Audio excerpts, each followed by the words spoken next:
我说涂烈货，你他妈穷疯了你！一个快死的女人你也卖3两银子？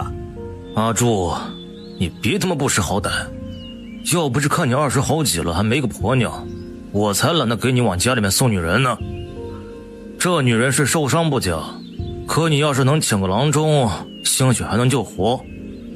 这样你花个3两银子买个媳妇儿，那是占了大便宜了。便宜个屁！便宜你怎么不留着？你赶紧背人走，别他妈一会儿这人死在我家给我惹一身晦气。行吧，走就走，到时候你可别后悔啊。一个快死的人我后悔个屁！屠猎户犯难地走在村里的青石街道上，思想了片刻，脚步又向另一方向走去。这是村里最穷的一家，屠猎户略微犹豫了一下，便拍响了这家的破木门。谁呀？桑大铁，我是屠猎户。你这是？我们先进院，这里说话不方便。屠猎户，这女的是谁呀？你把她背到我家做甚？哎呀，桑大铁，我见阿战呢已经到了适婚的年纪了，可以你们家的条件，要钱没钱，要房没房的，而且还是个外来户，这让媒婆都不敢登门啊。这不，我给你送来一个便宜的女人，你只要掏3两银子，这女人呀便是阿战的婆娘。屠猎户啊，我看这女人也就剩一口气儿了，这我们买来万一死了，这对我家阿战更有影响，你还是再去别家看看吧啊！哎爹，买了她吧，我想要个婆娘。好，那就买了。林姑啊，去拿银子。屠猎户听说过这对夫妻宠孩子，没想到是如此宠溺，只凭他们儿子一句话便将人买了。待他拿钱走人，桑大铁这才问道：主子，你为何要买下这个快死的女人？哼，你不觉得她来的正好吗？她死了，咱家的名声更不会有人来提亲了，若是活了，也能应付一些麻烦事儿。还是主子想的周到。桑战身形蹲在女人跟前，只见女人穿着一身黑色紧身装，款式布料是他没有见过的。再看她容貌，虽然她的脸色惨白，脸颊上还有血渍，可也不难看出这是个漂亮女人。桑战探了一下她的脉搏，眸中幽光微闪。林姑，去将家里那颗500年的人参给她服用。啊，主子，那人参是给你留着不备之需用的，怎能给她吃？给她吧，这人还能救活，活人比死人有用。3天后，婆娘，你醒了。你叫谁婆娘？当然是在叫你了，这屋里又没有别人。你认错人了吧？我又不认识你。现在我们不就认识了？我叫桑战，从今天起，我便是你的相公。相公？这人说话好怪，自己又不是演员，这人又是一身穷人古人打扮，这是怎么回事？在拍戏吗？我家又不是戏班子，拍什么戏呀？你的头磕伤了，是我救了你，所以呢，你要嫁给我，做我的婆娘。于珊珊听他之言好像哪里不对，戏班这2个字好像给人一种很久远的感觉。眸光扫了一眼室内，只见屋内的东西陈旧简陋，还透着一股古风。请问现在是哪个国号？你是不是病傻了？自己是赵国子民都不知道了？桑战一听不由轻笑一声。于珊珊没有理会他的无礼，没想到自己还真穿越了，只是不知是身穿还是魂穿。麻烦你一下，将铜镜拿给我。你们女人真是麻烦啊，都伤得差点没命了，还有心思照镜子。嘴上嫌弃着，可还是将铜镜拿给了他。于珊珊看着镜子的自己，只见里面的人没有一丝改变，还是他本来的相貌，这让他放下心来。他记得自己和几个特工同伴在执行刺杀任务时被骗了，目标根本没有在那景林别墅，而是埋伏好的保镖。他在突围时跑上了山顶，在无路可走的情况下跳了山崖，不想一睁眼便看到了他们母子。你叫什么名字？我问一下，我一直昏迷着，怎么就成你媳妇了？你呀，是被这村里的屠猎户从山上救下来的。当时你昏迷不醒，他便直接把你背到我家，因为他知道我想娶婆娘却没钱娶，所以呢，他便让我出了3两银子，把你买下来做我的媳妇儿。3两银子？你想花3两银子就买个媳妇？你是不是觉得我昏迷不醒就好糊弄？谁糊弄你了？幸好你是个半死不活的，那屠猎户怕惹麻烦，才低价把你卖给了我。你要是好模好样的，我还买不起呢。等我伤好了，我会想办法把银子还给你，反正我是不会给你做婆娘的。那既然你这么说，我们就好好算算，你应该还给我多少银两？你不是说3两银子吗？买你的确是3两银子，可是你别忘了，你可是昏迷不醒了3天，要不是我用了500年的人参给你服用，你可能早在2天前便死了。500年人参？哼，别怪我小瞧你啊！你家这破屋烂户，要是有500年的人参，你还会这么穷？我家穷是不假，可那人参是我前几天在山上刚挖到的，本还想着过几天到城里把它卖了换钱，这样我们一家也就不用过这穷日子了。谁知道那屠猎户把你送到我家的时候，你已经奄奄一息了，随时都会有生命危险。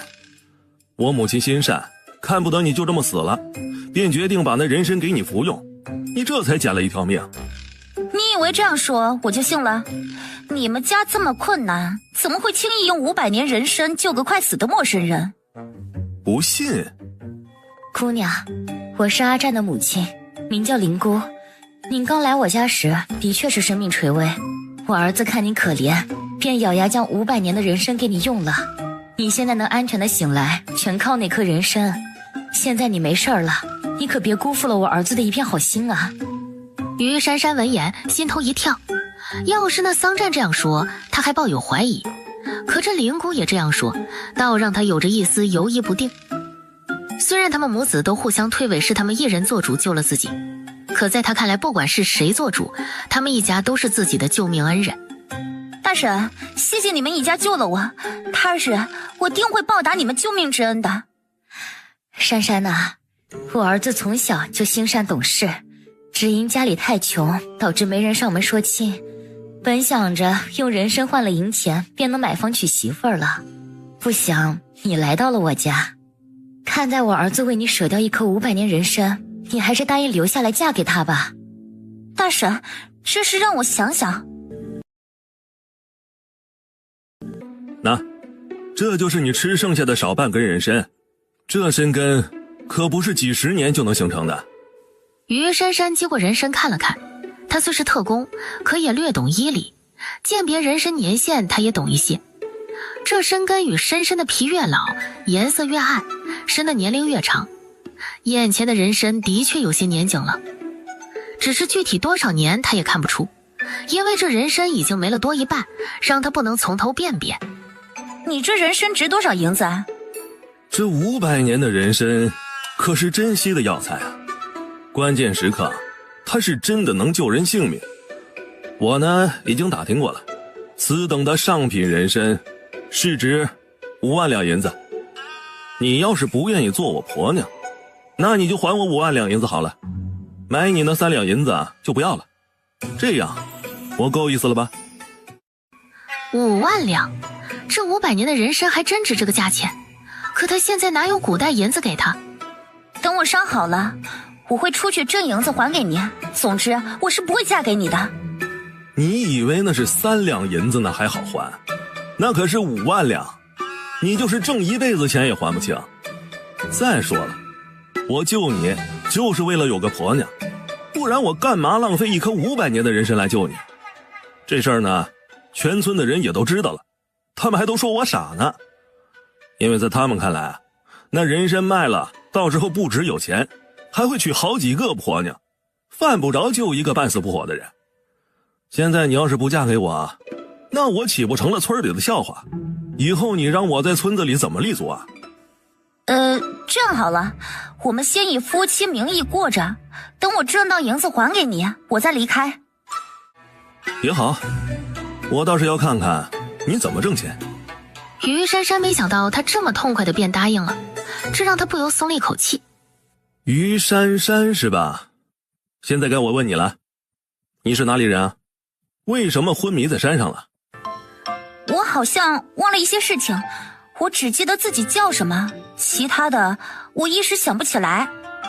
他现在只能装失忆，不然这穷小子会越问越多，到时让他怎么回答？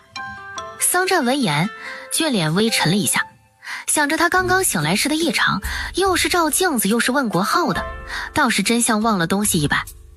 既然如此，你好好养伤吧。珊珊，你饿了吧？我去给你做饭去。天，还真有穿越这一说。头不疼了？轻了很多。哎，你这衣服的款式我怎么从来没见过？你这是从哪儿买的？我忘了，等我想起来再告诉你。桑占低眸看着对面的女子，这女人周身有着一种独有的气质，冷艳中带着妩媚，让人不自觉地便想多看一眼。一身黑色紧身装凸显出她玲珑有致的身材，让他看了都忍不住心跳两下。你当真一点都不记得以前的事了？于珊珊故作低头想了想，然后抬头看向他。目前我真的是什么也想不起来。你最好想不起来，若是你想着逃跑，别怪我到时候不客气。桑占一顿威胁，接着便转身出了院门。于珊珊挑了一下眉头，自己要是走，谁能拦得住他？要不是报恩还钱，他才不跟他扮演假夫妻。珊珊，这是人参汤，你趁热赶紧喝了。谢谢灵神。珊珊，虽然你和阿占是假夫妻，可在外面你们要表现出很恩爱的模样，这样啊才不会让外人看笑话。你也不能喊我灵婶，你要叫我婆婆，喊他爹为公公。知道了，我会注意的。知道就好，快喝药吧。于珊珊应着，便端着药碗慢慢的喝着。待喝了药，于珊珊便睡下了。这一睡便睡到了日落西山。哎，醒醒！我睡了这么久了。比猪圈里的猪都能睡。你才是猪呢，我是病人，自是体虚一些。胆子不小啊，你就这么对待救命恩人？救命恩人咋啦？你别以为你救了我就可以随便你打骂，惹急了我管你是谁。于珊珊说着，一脚踹在男人的大腿上。让开，我下去。桑占不自觉闪开身子，手指摸了一下被踹的大腿。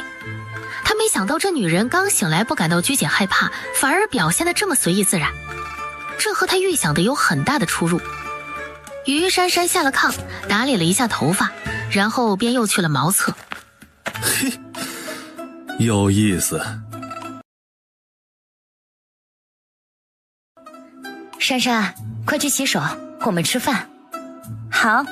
桌上的咸菜和荷包蛋，却只有桑占一个人夹着吃鸡蛋。林姑和桑大铁只吃着咸菜。于珊珊看着这一幕，眸色有着看不惯的瞪向了吃的理所应当的穷小子。吃鸡蛋好不好吃啊？你想吃尽管吃就是了，干嘛那么阴阳怪气的？你这人是不是只想着自己呀？柴是你爹劈的，饭是你娘做的，你活不干还吃好的，让你父母吃咸菜，你不觉得你这样有些不孝吗？我怎么就不孝了？我有说不让他们吃吗？是他们不吃，我有什么办法？他们不吃，还不是让着你吃啊？你紧着他们不就吃了？于珊珊，你算老几啊？敢教训老子？你还真当你是我婆娘不成？桑占被他对的也来了脾气。珊珊，你别和阿占吵，我们不爱吃鸡蛋，你刚来不知道我们的饮食习惯，等你习惯了就见怪不怪了。婆婆啊，正因为你们这样惯着他，才让他对你们吃苦视而不见，将来你们老了干不动了，他会把你们当累赘的。于珊珊，你有完没完？老子怎么样用得着你来说？别以为我对你客气几分你就蹬鼻子上脸。他怎么也没想到，一心想着娶的女人竟是个悍妇，还真是失算。你少跟我称老子的，你不笑还不让人说了，亏你长得人五人六的。哎呀，你们都不要吵了。珊珊呐，你不用为我们叫屈。阿战现在正是长体力的时候，那自是要多吃点好的。桑大铁眸中有着不快，看着于珊珊，好像他很不懂事似的。于珊珊眸光扫了一眼他们一家三口，突觉自己做了件讨人嫌的事。他好先为这对夫妻鸣不平，不但没有换来感激，反而招来多管闲事的局面。想到这儿，略有尴尬的道：对不起啊，我这人性格急了一些，还望见谅。没事，快吃饭先。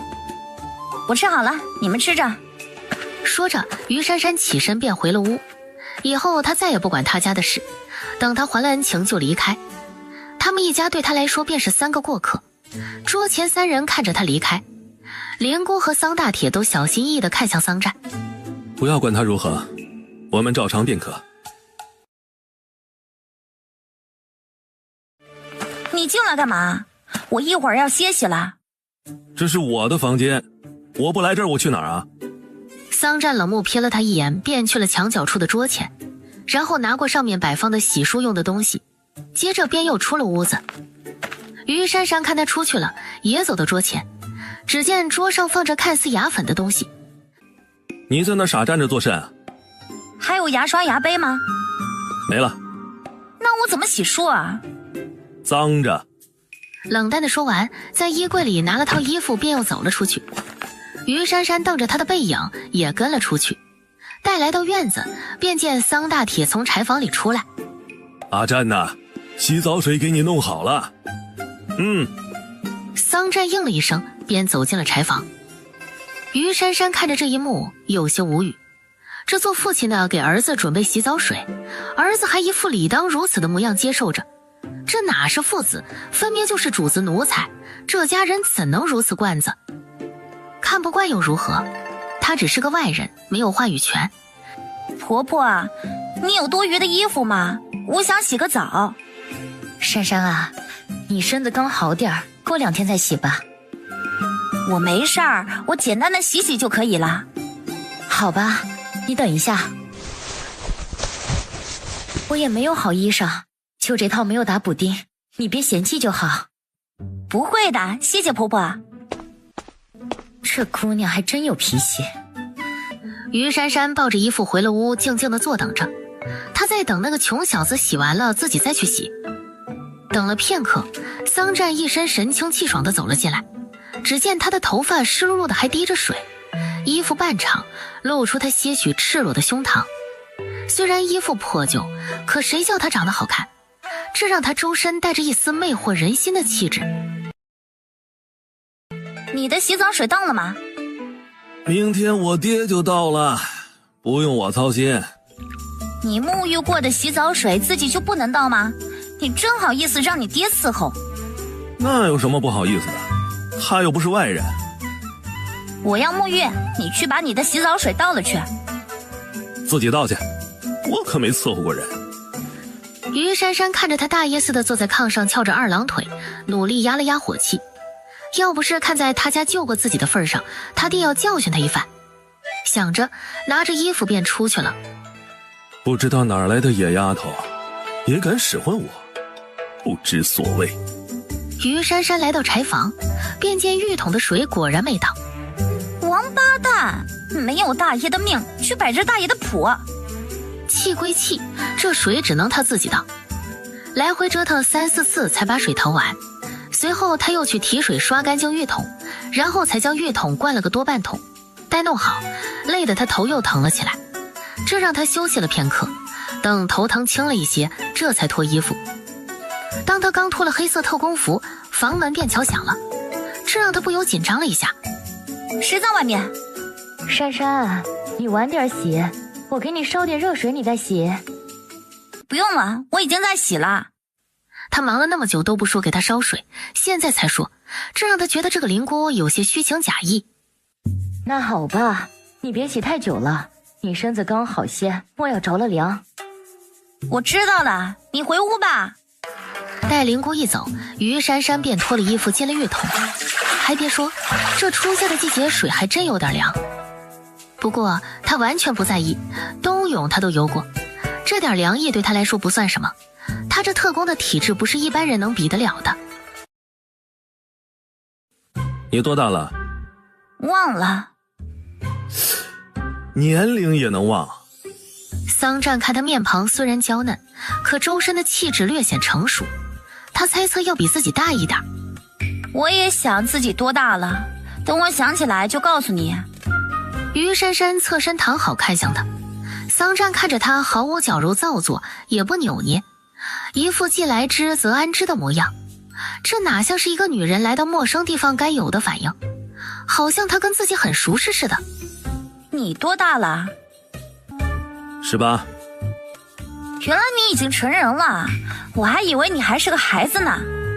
桑占听着他嘲讽自己，只是冷漠斜睨了他一眼。你知道个屁！骂完便继续看书。这里是什么村？于珊珊没跟他一般见识，自己比他大2岁，就拿他当小屁孩了。东营村。村子大吗？不大不小，有300-400户人家。那离这县城有多远？20里。这村里人靠什么赚钱？一般呢都是进山找山货，还有田里种些瓜果蔬菜啥的。这村里地多吗？都种什么？水稻和小麦。这地方很穷吗？不富裕，我家最穷。你这么懒，你家能富才怪。也许吧。你家多少地啊？我家是外来户，只有2亩地，交了粮税地租，还不够我家吃几个月的。那你还不勤快一些，去打工挣钱？打工？嘿，这词儿倒是第一次听说啊，是哪儿的方言？我不是失忆了吗？你怎么不去找个活计啊？我如何就不用你操心了，你放心，不会饿着你的。于珊珊闭着眼睡了片刻，却睡不着。睡不着啊？白天可能睡多了。不如我们做点别的？滚！于珊珊毫不客气地骂道。男人笑出了声音，没有再说什么。正当空气中陷入一片寂静时，忽听一道女子情不自禁的呻吟声从另一间屋里传来，紧接着便又听不到了，好像那女人及时忍住了一般。于珊珊作为一个现代人，自是明白怎么回事，想来是那桑大铁夫妇在打扑克，本想着装死不理会就是，不想待了一会儿，那声音又传了过来。桑占听着那声音，眸色有着无奈。他已经习惯了，想着一旁的女人，他不由坏笑了想。哎呀，于珊珊，我娘她是不是哪儿不舒服啊？我怎么知道？这穷小子故意的，他就不相信他天天守着会不知道那声音是怎么回事。你看上去比我大，我还以为你知道呢。比你大也不代表什么都知道，你还不是这么大了还不懂帮着父母干活吗？又来，没劲。这女人还真贼，不上当。你是真没劲，懒得你呀，睡觉。明天我去县城给你买点布匹做衣裳。谢谢。家里银钱有限，买的不好你也别挑拣啊。不会，你买什么我穿什么。那就好，睡吧。于珊珊，于珊珊，醒醒！怎么了？你这女人穿的什么呀？这东西你也敢晾在院子里？桑占手指滴溜着他的胸衣和内裤，指责道：我这内衣洗了不晾晒在院子里，晒在哪儿？你以后不准晒在外面，就放在屋里晾着。这要是让别人知道你里面穿的是这样的东西，那会被人笑话死的。行，你也别急，我知道了，下次晾在屋里。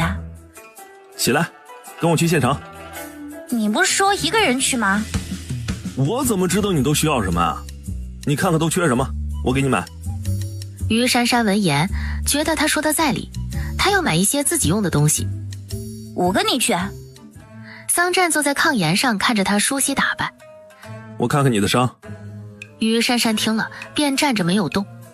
桑占伸手轻轻地撩开他的头发，待看到那血痂时，唇角扬了一下。没白浪费我500年的人参，我再给你涂点药。说着，从桌上拿起一个瓷瓶打开，然后用手指挖出了一些，便给女人涂上了。待涂好，将她的头发遮住那伤口。好了，我们走吧。阿占呐，这就是你刚买的婆娘吧？是啊，张嫂。你可真有眼光，不找是不找，这一找便是这么漂亮的小媳妇儿。嗨呀，就是碰巧了而已。张嫂你忙着啊，我们还要去县里。你们去吧。张嫂笑着说完便走了。三哥，我们兄弟几个今天被人给欺负了，你可要替我们哥几个出气啊！姚远、刘海，这怎么回事？谁打的？是青牛村二赖子他们打的。你们5个人竟然被人打成这狗样，你不嫌丢人？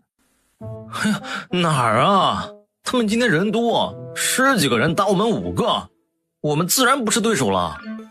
是啊，桑哥，要是1对1，他们都不是个。哎呀，行了，你们去哪儿了？怎么就和他们碰上了？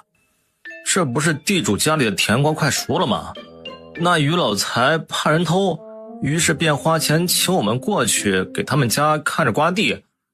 不想那二赖子带着那么多人来偷了，我们是拿钱替人办事儿，自然是要护住刮地了。也幸好那于老财不放心我们几个，便带着人前来查看，不然他的刮地就凶多吉少了。三哥，要是有你在，那个二赖子绝对不敢如此嚣张。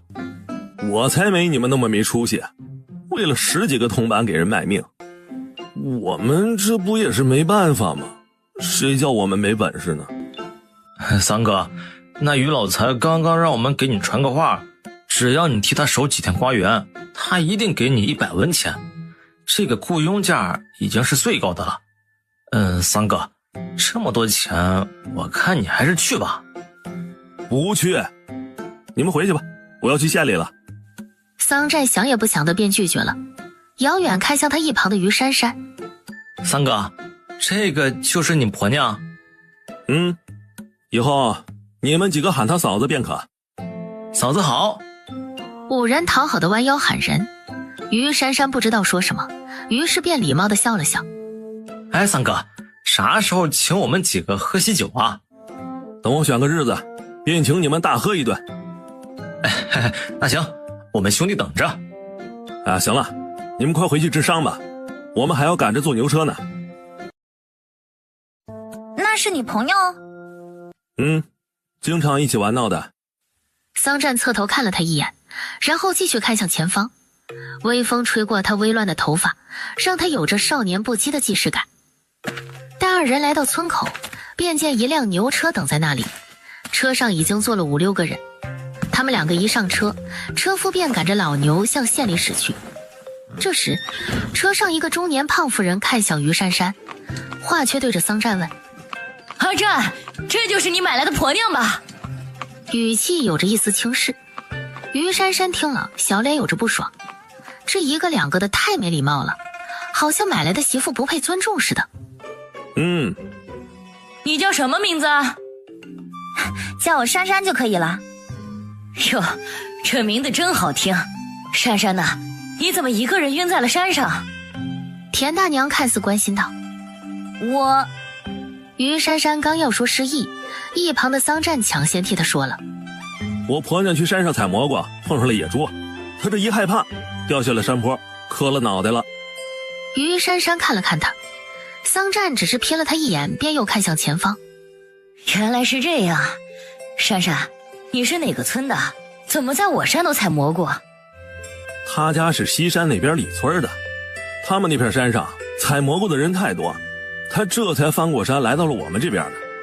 桑占暗里握住于珊珊的手，示意她不要说话，他不想让人知道他失忆，不然接下来好奇的人越来越多，只有把他的身份说明白了才能安静。是吗？阿占，他家这么近，你这样把他买来不妥吧？要是让那娘家人知道，会找你要人的。田大娘，等珊珊好了，我会带她回娘家的。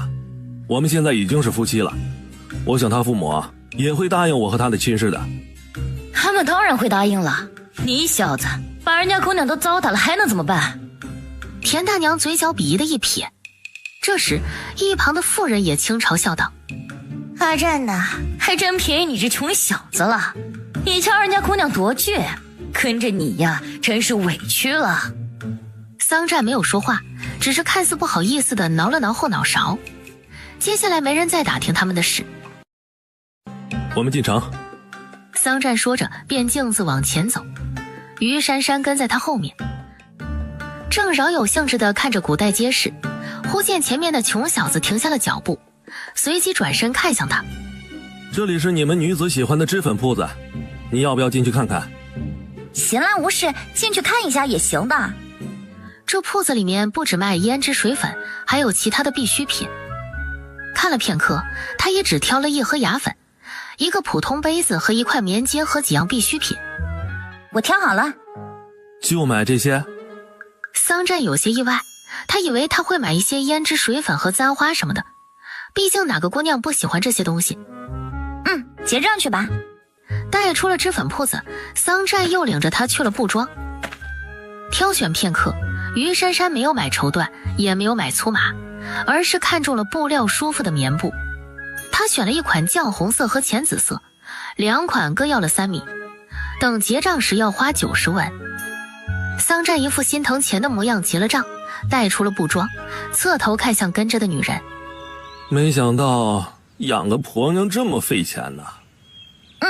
的确费钱，你可以选择打光棍的，这样一人吃饱，全家不饿，省力又省钱。要不是我爹娘着急，我才不这么急着娶媳妇呢。本以为买个婆娘就安心了，你却不愿意。也好，等你将银子还给我后，我再在县城买一个大宅子，然后再娶几房妻妾，以后我也过上有钱人的好日子。你们男人果然都是这副德行，不能有钱，一旦有了钱就会变坏。那谁有钱不想着享受啊？也是。于珊珊没有抬杠，就连那些有钱的现代人都是小3小4的包养着，更何况在这封建王朝的古代。正当二人有一搭没一搭的说着，忽听一侧传来一道女子惊喜声：阿占哥，你也进城了？阿离，你怎么也进城了？我这几天住在青牛村的外婆家。阿占哥，她是谁啊？她是我刚娶的婆娘。什么？你何时娶亲了？我怎么不知道？前2天，全村都知道了。想来你不在家，自然没听说。阿占哥，你怎能随便就娶亲？你成亲了，我怎么办？哎呀，阿离，你别这样说，我一直是拿你当妹妹的，你这一说会让人误会的。你继续逛街啊，我们先回去了。不准走！你今天不说清楚，你们谁也别想走。阿占哥，你一直对我很好的，你不可能不声不响的娶别的女人，是不是他缠着你？哎呀，阿离，你别误会，我跟你哥是要好的朋友，对你自然是要照顾一些，所以我对你只有兄妹之情，并没有男女之爱，还望你明白。不会的，你骗我，你对我那么好，不可能只是当我是妹妹，你是喜欢我的。阿离，你还小，有些感情你还不懂，我对你从来就没有男女之间的喜欢，要是我做的哪里让你误会了，我跟你道歉，对不住了。桑占冷脸说完，牵着于珊珊绕开阿离便走。你们不准走！小姑娘，有什么事你可以回家跟阿占说清楚，这大街上也不是说话的地方，不是？回去说就回去说，我跟着你们一起回家。阿离，你也不小了，我也已经成亲了，以后我们要保持距离。冷淡的说完，桑占加快了脚步。阿离看着躲着自己的阿占哥，回头又瞪向一脸无辜的于珊珊，然后便又追了上去。他也不知道自己怎么了，当看到他巧笑安然一副处身事外的模样，让他心跳的同时就想给他一点教训。于珊珊看着他们一个追一个躲，不由好笑的笑出了声音。没想到这古代姑娘这么大胆，丝毫不逊于现代女子。正看着热闹往前走时，那桑占忽然转过了身，当看到于珊珊正一脸看笑话的表情时，微怔了一下，接着俊脸沉了沉。婆娘，还不快过来，走那么慢想让我背你啊？喂，你招的桃花债干嘛迁怒上我啊？于珊珊才不让他训斥。桑占闻言眸光暗沉，几步走回来，待来到他近前，不等他反应，一手勾住他的后脑勺，便狠狠地吻住了他。他也不知道自己怎么了，当看到他巧笑安然一副处身事外的模样，让他心跳的同时就想给他一点教训。他要让他知道，就算他们是假夫妻，在外人面前他也不能处身事外的在一旁看笑话。于珊珊被这突然来的吻给惊得瞪大了眼睛，当意识到被侵犯了时，一个小腿屈膝，便用力顶在了男子的裆部。哎呀，你个死婆娘，你敢踢我？谁让你非礼我？再有下次，我让你做太监。于珊珊冷声说完，便从他身边走了过去。妈的，老娘的初吻竟被这穷小子给夺走了！要不是看在他家救了自己，他一脚踢碎他的蛋黄。阿离看到刚刚的一幕，不由结舌的傻站着。战哥，你怎么样？他怎么能这么待你？你赶紧回家把他休了。我的事不用你管，我就算休了他，也不会娶你。战哥，他不就是长得漂亮点儿？你看他那副表情，显然是瞧不起你啊。阿离，你也别再胡闹了。我要是真的喜欢你，就不会娶其他女人了。你还是回你外婆家，不要再跟着我们。你这样只会影响我们的夫妻感情。战哥，我看得出他不喜欢你啊，你又何必委屈自己？你若是娶了我，我会照顾好你的。你知道什么呀？他之所以这么待我，还不是因为你出来胡闹，他这是吃醋了，明白吗？以后你离我远远的，他就不会打我了。我跟他说清楚了。你不用跟我解释什么，那是你自己的事。也是，你又不是我的谁，我还等着你还钱，换大宅子，娶妻妾呢。你放心，钱我会还给你的。别说大话，你一个女人上哪儿挣那5万两去？我可没耐心等太久啊，给你2年期限，过后还不上，你就做我的婆娘。行，2年就2年。哎呀，你这婆娘真是大言不惭啊！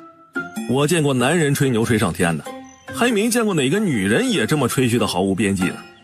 你没见过的多了，这说明你见识短，也不怪你不行。毕竟你出身在小山村，没有宏大的志向。切，说的好像你多有见识似的。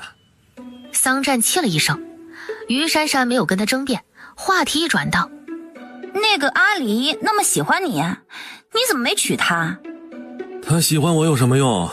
我家穷，他父母是不会把她嫁给我这样外来户的，这点我很清楚。可惜了，你们2个郎才女貌，很般配。般配？有我们2个般配吗？我家穷，你没家；你漂亮，我也不丑。要说般配呢，我觉着我们俩才是最般配的。你怎么知道我没家？等我恢复记忆，说不定我就回家了。你就算有家，也不在我们这个地方。何以见得？从你穿衣打扮来看呢，你绝对不是我们本地人。从你的衣服款式和布料来看呢，这些都是我们这个国家所没有的。正因为我看中了你这点，这才舍了血本救了你。于珊珊没想到一个乡下穷小子竟还有这等观察力，倒让他小瞧了。但愿你的猜测是对的，我也想知道我是哪里人。。，我倒不希望你恢复记忆，你最好永远都想不起来。为何？能为何？你要是恢复了记忆，你岂不是做不成我婆娘了？你也别抱多大希望，说不定我会很快挣到银子还给你。我才不信你有那个本事呢，你就等着2年以后做我婆娘吧。说归说，不要动手动脚的，你再对我无礼，别怪我不客气。你还能再如何不客气啊？是不是再踢我一下？我可不只会那一下。是吗？那以后有机会我可要领教领教。于珊珊发现这个穷小子的性格让她有些捉摸不透，有时他表现的一副不屑一切的高冷范，给人一种生人勿近的感觉，可有时又是一副懒散中带着一股邪气。珊珊，阿战正是长力气的时候，好吃的我们要紧着他一些，我们女人又不出力，随便吃点便好了。明白了，婆婆。说着拿起一个菜团子掰成2半，然后放下一半吃一半。这菜团子有些发涩发苦，吃得他直皱眉，勉强喝了一口野菜汤，这才咽了下去。桑占吃着馒头，吃着肉菜，没有看他一眼，好像事情本就如此一般。于珊珊性格自来要强，不属于她的东西她从来不奢望，她想要的东西都要凭自己的本事去努力赚来。你去哪儿啊？我去街上走走。阿占呐，我们真的要继续这样吗？你们要记得，她只是一个来路不明的女人，有些事不得不防。哎，姑娘，你是谁家的？怎么没有见过你啊？大伯啊，我相公是桑占。啊，原来你就是桑大铁家买来的婆娘啊。老伯是哪位？啊，我是这村里的村长，你喊我李伯便可。怎么不见阿占呀？他在家忙别的，没出来。他忙？有谁不知道他是全村里最懒的一个，他有何忙的？你跟着他可要做好受委屈的准备。我知道，李伯啊，我刚来此地，以后难免叨扰你。这只野兔是我刚刚抓来的，你拿回去炖了吃。他要想在这村里混，巴结着村长是必须的，这也是为了日后好办事做个铺垫。哎呀，这怎么好意思呀？你好不容易抓的，我怎么好要走啊？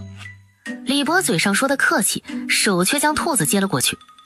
山上兔子有的是，改天我再去抓就是。李伯，你们在说什么呢？阿占，你可是娶了一个好婆娘，以后你要勤快一些，莫要再偷懒了。李伯，她是我婆娘，我自会待她好的。你婆娘很懂事，这不，这野兔就是她送给我的，她呀比你有孝心。嗨呀，李伯，我娶的婆娘的自是贤惠，不然我怎么会一眼相中呢？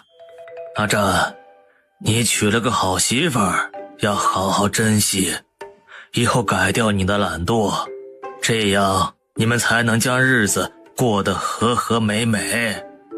我知道了，李伯。哎，行了，你们回家吧。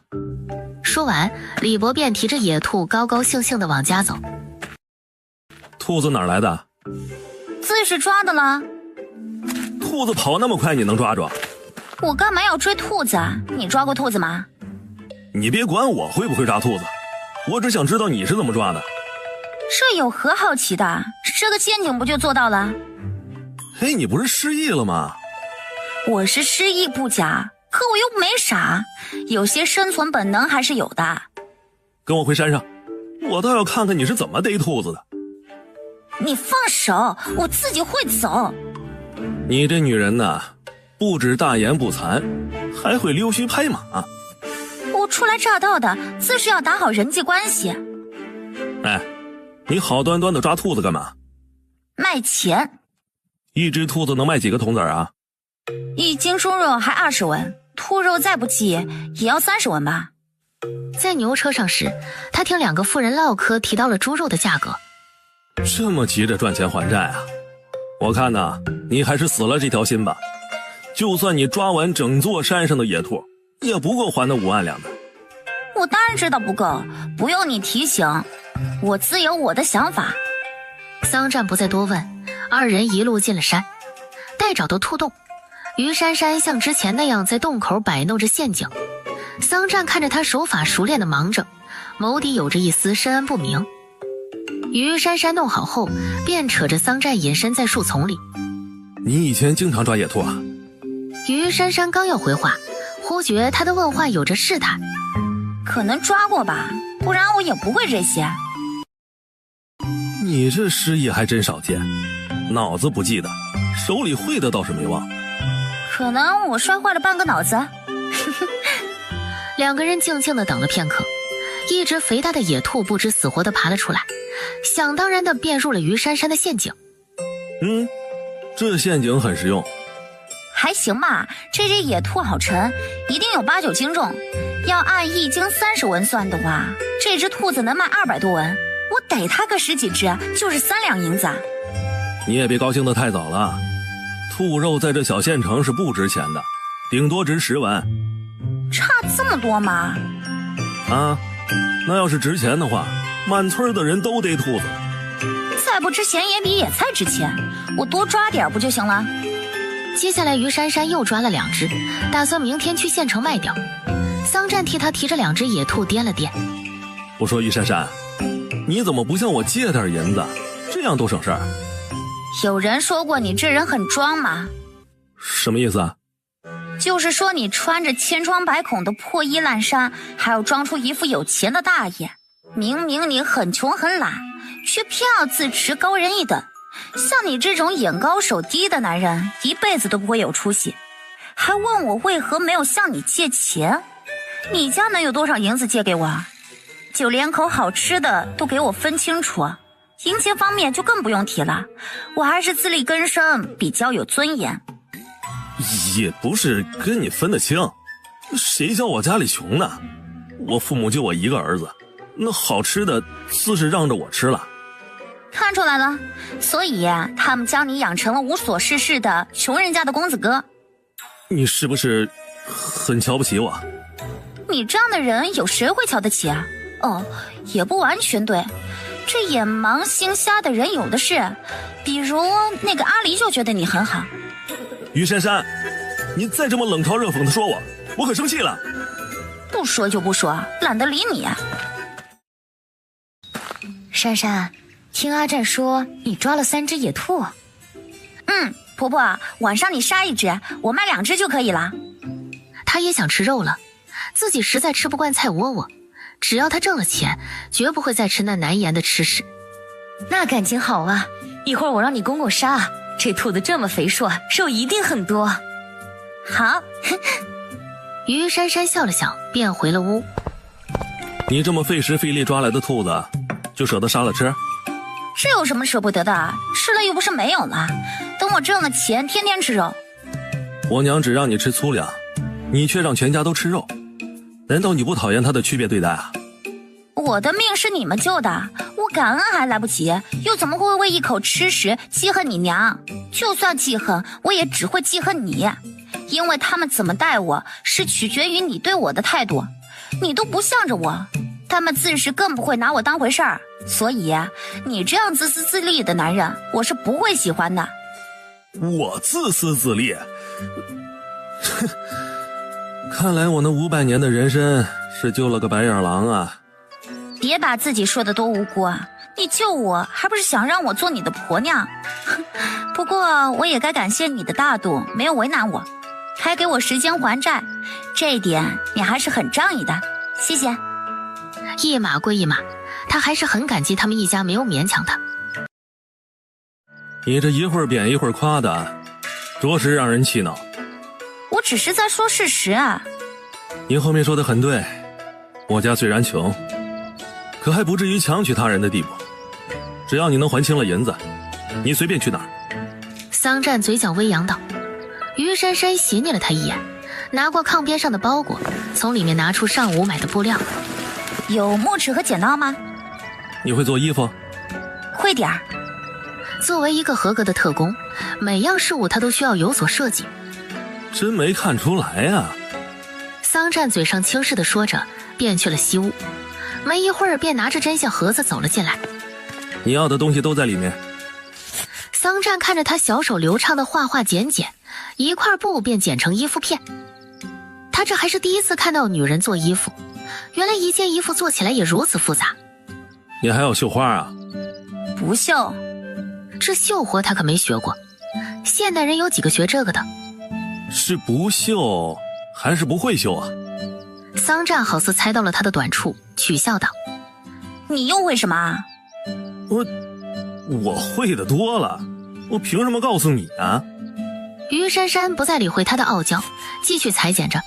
不多时，他便裁剪出古代女人穿的衣裙、裤子还有肚兜，接下来他只需缝制便可。这时院外传来桑大铁和灵姑说话的声音，好像在杀兔子。你不害怕吗？又不是杀人，有何可怕的？还真是个特别的女人。到了晚上，桌上摆放了一小盆的兔肉，那香味让人闻着食欲大开。阿占、珊珊，你们快吃吧。灵姑笑道。于珊珊这次没有客气，夹了一块兔肉便吃了起来，还是自己的东西，吃着理直气壮。桑占随后也夹了一块，慢慢的吃着。他的吃相完全不像一个穷苦人家孩子该有的不讲究。于珊珊吃了几嘴，发现灵姑和桑大铁没有吃，而是吃着野菜。公公婆婆，这兔肉有很多，你们也吃啊。珊珊，你吃你的，我和你公公不爱吃肉。灵姑不自觉地看了一眼桑占，于珊珊这下明白了问题所在，感情他们做父母的吃饭还要看儿子的脸色。桑占，你作为人子的，难道就忍心自己吃肉，让父母吃野菜吗？于珊珊看不惯道，本来不想管他家的事，可今天这么多肉又不是不够吃，他再这样就让人看不公了。你们也赶紧吃肉吧，不然我这婆娘以为我有多不孝呢。灵姑与桑大铁互相看了一眼，然后有些拘谨的各自夹了一块肉。于珊珊看着他们一家三口的反应，心里直犯嘀咕，这古代人难道就是这么惯孩子的？吃口好的还怕孩子不高兴？见他们都吃了，他也不再过问其他的，因为那些事跟他没有关系，他才不自找不痛快。一连吃了7、8块肉，他这才离开饭桌。别缝了，歇息吧。你先睡，我缝到头再睡。婆娘，你不是要卖兔子去吗？再不起来早事就过了啊。谢谢。自然随意的道着谢，便坐起身拿起灵姑的那件旧衣。他的新衣没做好前，只能先穿这件了，特工服又不方便。他这一起身，洁白无瑕的美背暴露在男子的眼中。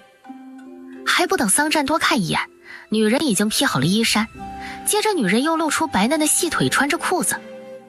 桑占看着她毫不避讳地当着自己的面穿着衣服，这让他有着不爽。他这样是不是说明完全当他不存在，是打心眼里瞧不起自己？想着自己被一个来路不明的女人嫌弃，眸光不由微冷。于珊珊不知他的心理活动，穿好了衣服下了炕，待梳洗打扮好便出了房门。哎，你这是要自己去县城啊？不然呢？说完便出了家门口。他可不指望着他能帮自己什么忙，他又不是自己的真老公，用着理所应当。桑占见他走了，俊脸黑了下来。他起了个大早，叫他起来不就是想跟着他一起进城吗？他倒好，一副不想沾他光的表情。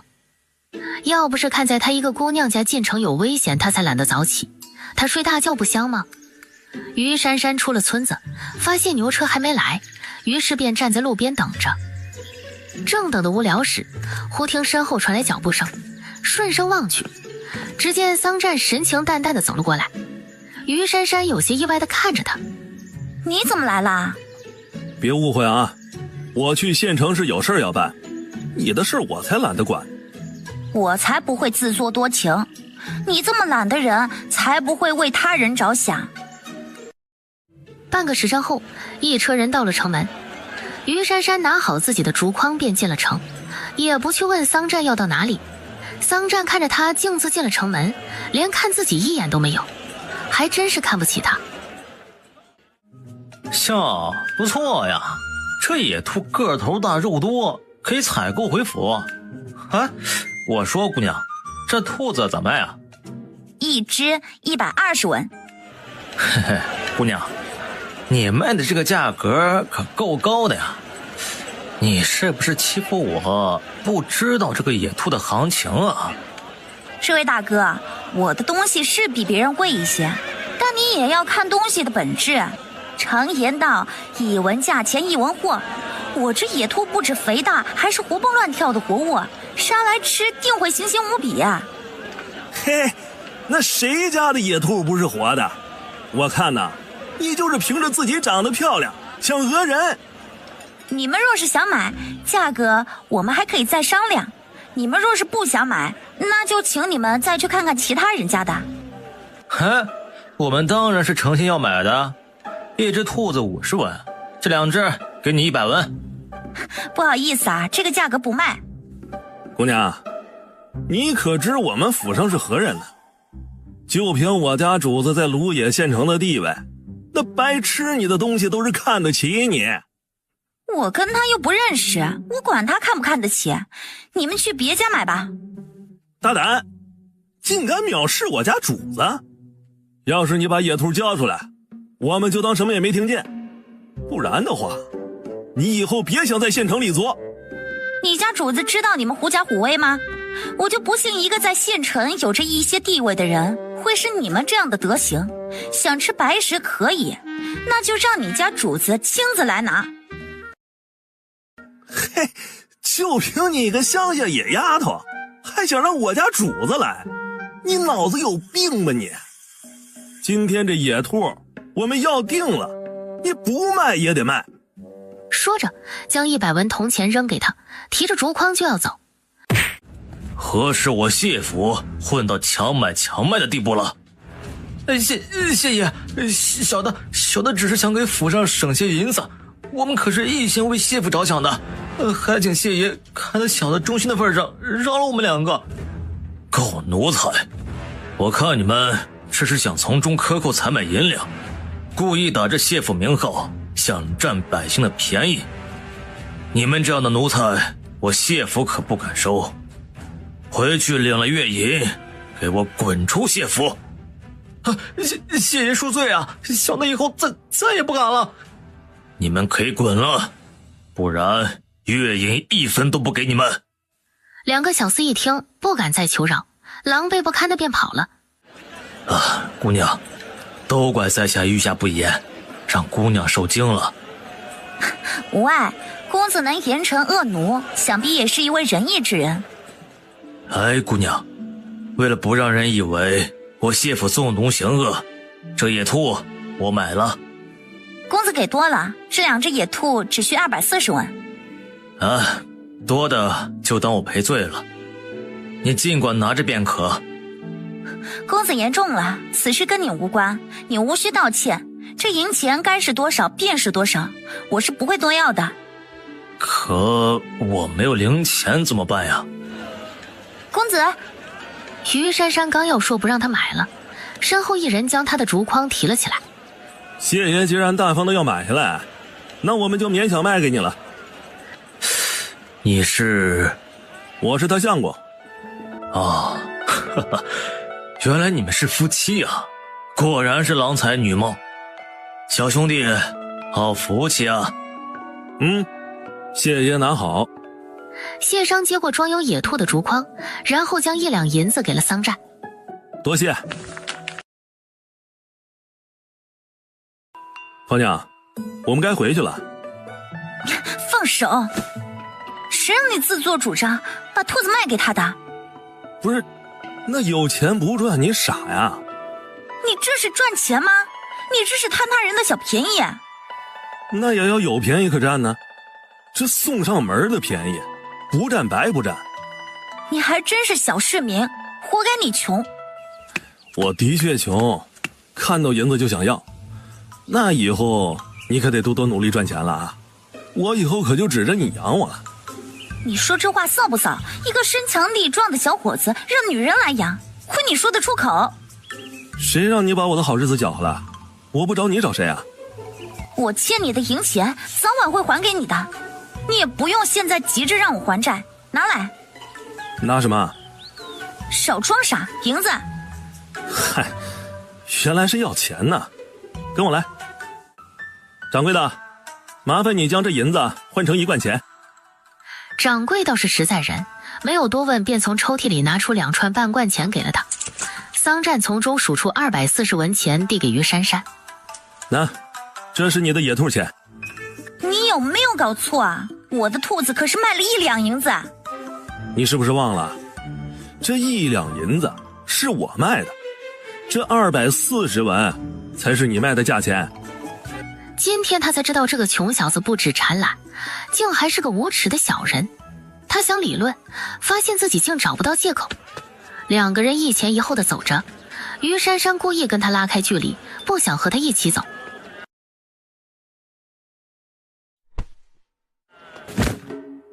我操，臭女人，你竟然敢打本大爷！你是谁？为何拍我肩膀？拍你怎么了？那你也不能打人呀！现在我被你打伤了，你赶紧带我去看郎中。你不骚扰我，我又怎么会打你？不想死的，离我远点儿！哎，打了人还想走？你也不看看大爷是不是好惹的人？你想怎样？自是带我去看郎中了。今天出门可是撞了大运，好久没有看到这么漂亮的女人了。要是能把她卖到迎春院，定能卖个好价钱。看郎中，好啊。跟我们来。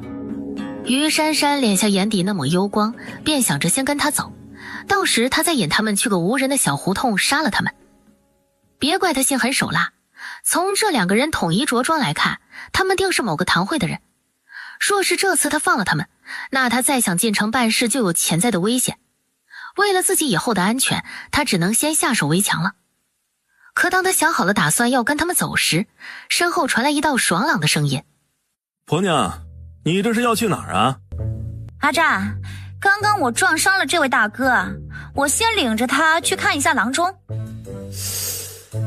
你们这么壮实的大汉，能被一个女人撞伤，还真是让人笑掉大牙。嘿，我操，臭小子，撞伤人还分男女不成？总之是你婆娘撞伤我了。你就说要多少钱吧。5两银子，只要你一文不少的赔给我，你婆娘的事儿我便不再追究。5两，不多，我给你。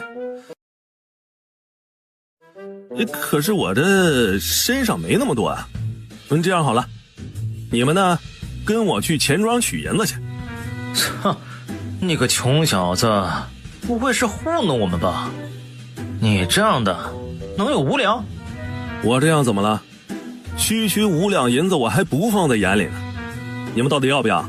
不要我们可走了。哎，等等，我们跟着你去就是了。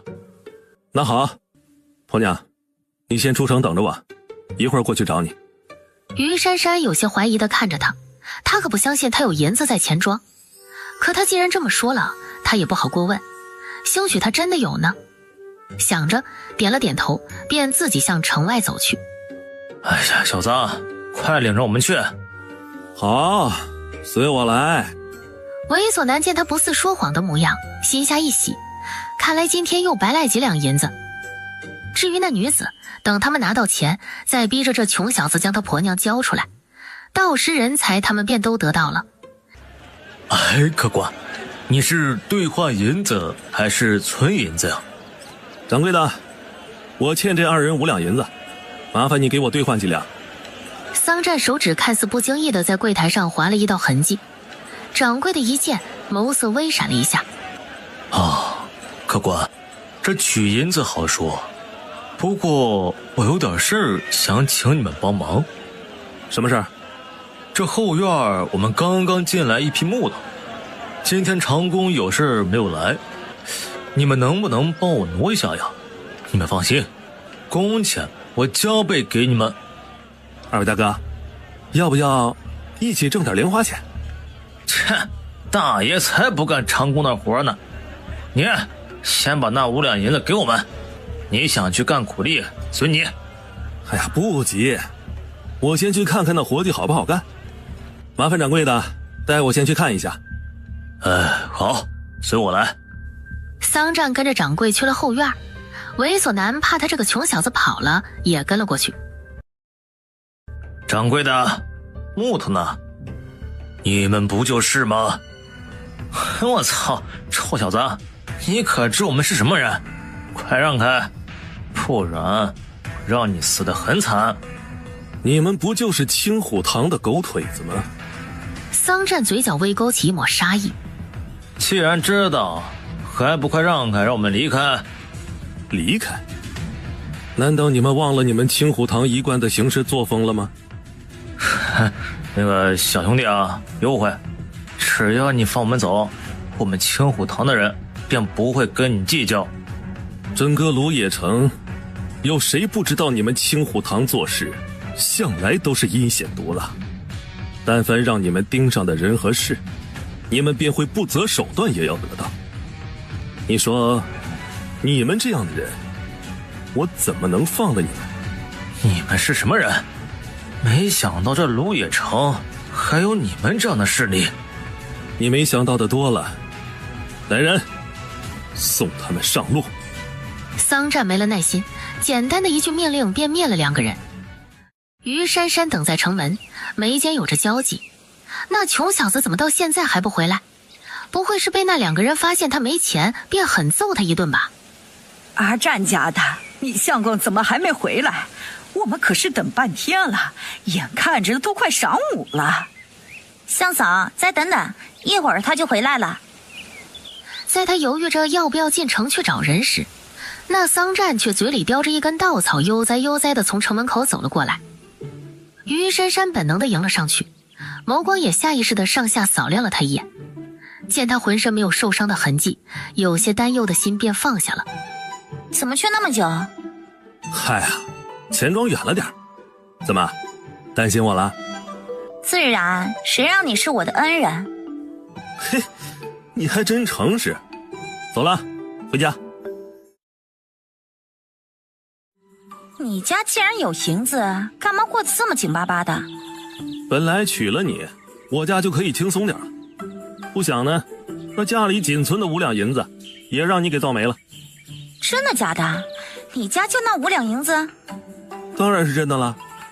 我500年的人参都让你吃了，5两银子我还有必要瞒着？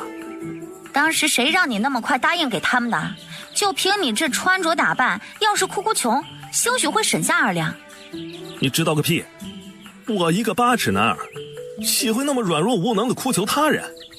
喂，说归说，不要说粗话。乡野村夫就这么粗鄙，你要学着习惯才是。我才不会习惯你这样的人。等我离开后，你愿意骂谁别骂谁。5万两，你就那么有信心，2年便能挣到5万两白银？不出意外的话，应该不难。桑占没有说话，只是轻笑了一声，好像在嘲笑他白日做梦一般。阿占哥，你回来了。阿离，你怎么来了？我来看看你。于珊珊看了他们一眼，很识趣地回了屋子。阿离，我现在已经有婆娘了，以后你就别再来了，你这样让我很为难的。可他不喜欢你，你这样迁就他是不会幸福的。阿占哥，我可是一直在等你向我家提亲的，你只要跟他和离了，我立马便会嫁给你。阿离，你的想法太单纯，我就算没娶她，我们也是不可能的。就凭我家的条件，你父母也不会答应这门亲事啊。所以你还是听你父母的话，另找夫婿吧。喂，你既然不喜欢我阿占哥，那就赶紧跟他和离，我可不能看着我阿占哥受委屈。于珊珊拿下棉巾擦着脸，待擦好才看向桑占，见他正对自己使眼色，便明白了他的用意。谁说我不喜欢他？小姑娘，别人都娶妻了，你就别惦记了，我和他是不可能和离的。你少骗我！要是你喜欢他，还当街踢他，而且还踢得那么重。小姑娘，这你就不懂了。打是亲来，骂是爱。正因为我喜欢他，才打他。你不是看到了吗？我们2个打过后，照样出双入对，这说明我们的感情很好。阿离闻言一时语结，不由看向桑占。阿占哥，你怎么就另娶了他人？没想到你唬人还真有一套，3言2语便把人打发走了。这样的小姑娘想法太天真了，以为只要喜欢就可以在一起，完全不会考虑其他因素。哼，说的好像你自己很老实的。你比他大不了几岁。别看我区区只大他几岁而已，可思想上可是和他相差10万8千里啊。看出来了，你是个有主见的姑娘。于珊珊刚要说话，院子里传来林姑的埋怨声。我说桑大铁，你怎么烧火的？满屋的烟，想熏死我不成？可能是灶火底下该掏灰了，这平时也不这样啊。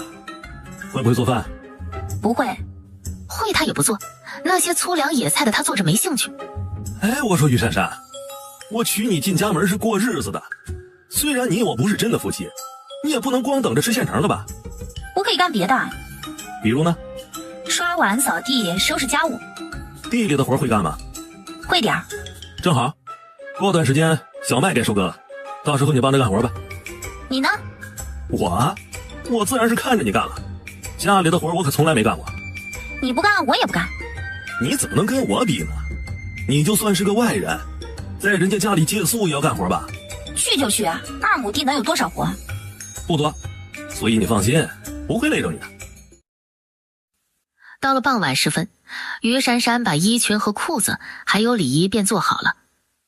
既然做好了，她自要试穿一下，想着便脱了林姑的旧衣服。可当她刚穿上新做的内裤时，门帘忽动，一人毫无预警的便走了进来。身着肚兜和内裤的于珊珊就这么映入了桑占的眼中。桑占没想到一进屋会看到如此脸红心跳的画面，这让他一时呆住了。你生气了怎么也不提前说一声？于珊珊起初惊了一下，不过很快便淡定了下来，然后没事人一样的继续穿着衣服。桑占强自收回目光。于珊珊，你这3番2次的当着我的面赤身裸体的穿衣服，你是不是算准了我不能把你怎么样？谁赤身裸体了？我这不是穿着内衣吗？怎么样，合不合身？桑占看着她红衣倩影，不得不暗自赞叹这女人不止容貌好看，身材也很好。穿上这身红衣更让她显得艳丽无比。就那么回事，能穿就行了。好看她也不会夸她，谁让她瞧不起自己？正说着，院子里传来说话声，好像有人来了。桑占转身便出去了，于珊珊也跟了出去。阿占，今日我来是有事相求，还望你能答应。什么事儿啊？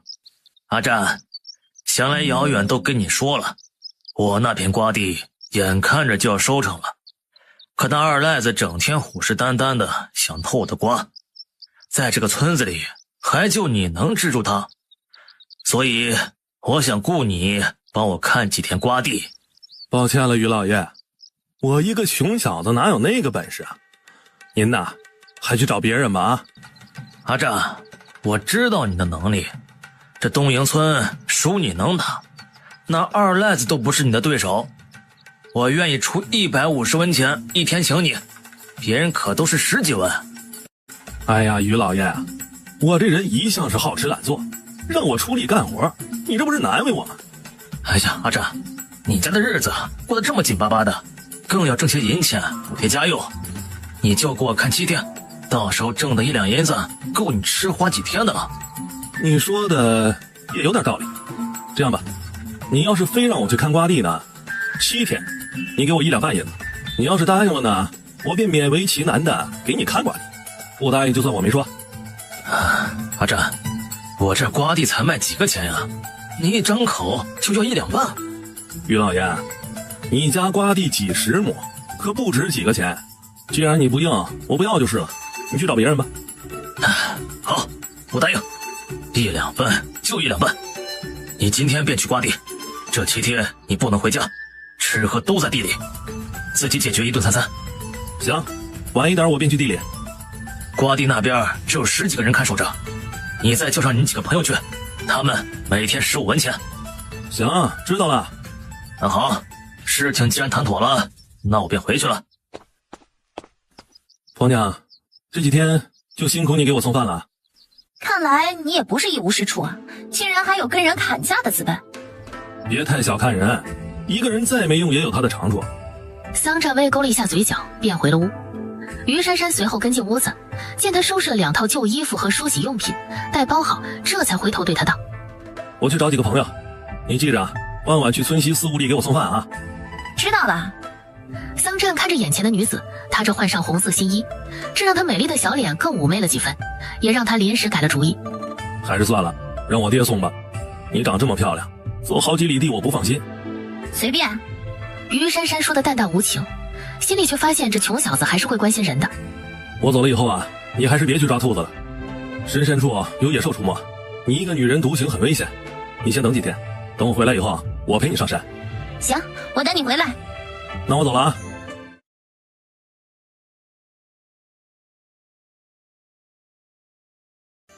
哎，三哥，那二赖子昨天没有得逞，今天肯定还会来的。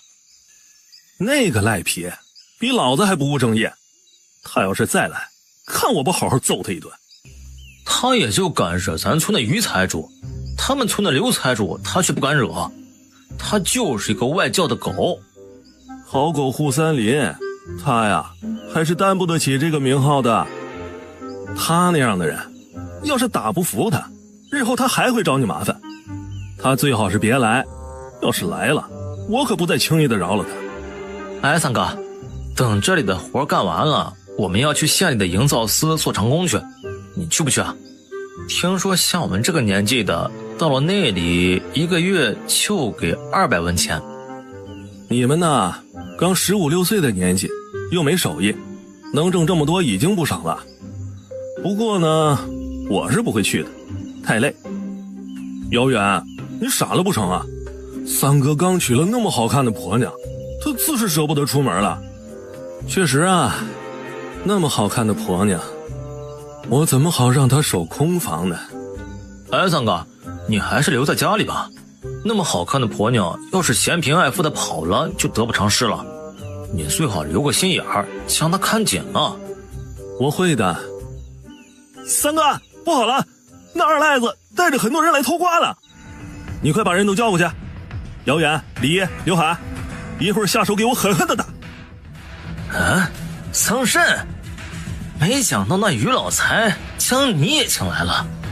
既然知道我来了，你便识趣点，带着你的人回去。回去那是不可能的，我们人多，你要不想挨打，便闪开。二赖子一脸阴狠，那看来我们要打一场了，那老子便不废话了，兄弟们上！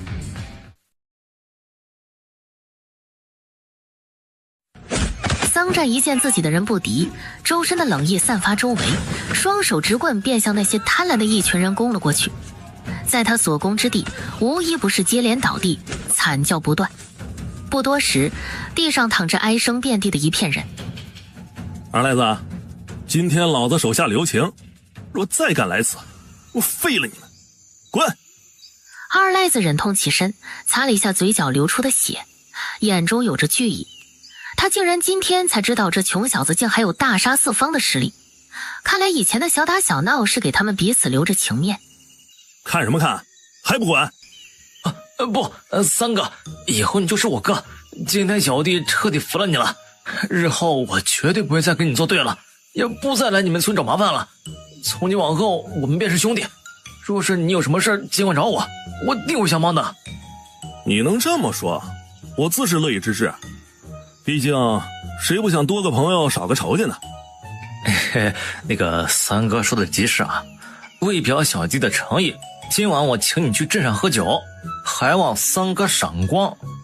你的心意我领了，若是你真有诚意，那就看你日后如何做人了。还有，你比我大好几岁呢，喊我三哥不合适。三哥，我们之间不论年纪，只论实力，谁让你的本事比我大呢？喊你一声哥不为过。还是喊我阿战吧，我可不想让人说我骄傲自大。哎呀，我管别人怎么说呀。三哥，这里你不用守着了，我们替你守着。你放心，有我在，这地里啊，绝对不会少一个瓜。多谢你的好意，我既然接了这个活计，我就要负责的做好。你们都回去吧。也好，那我们就回去了啊。改天我再请您喝酒。回吧。嘿嘿，还是三哥厉害，能让二赖子服软的也只有你了。三哥，他是不是在耍什么花招啊？是不是的，我们看着不就行了。今晚加强巡视。而于珊珊并没有等他回来一起进山。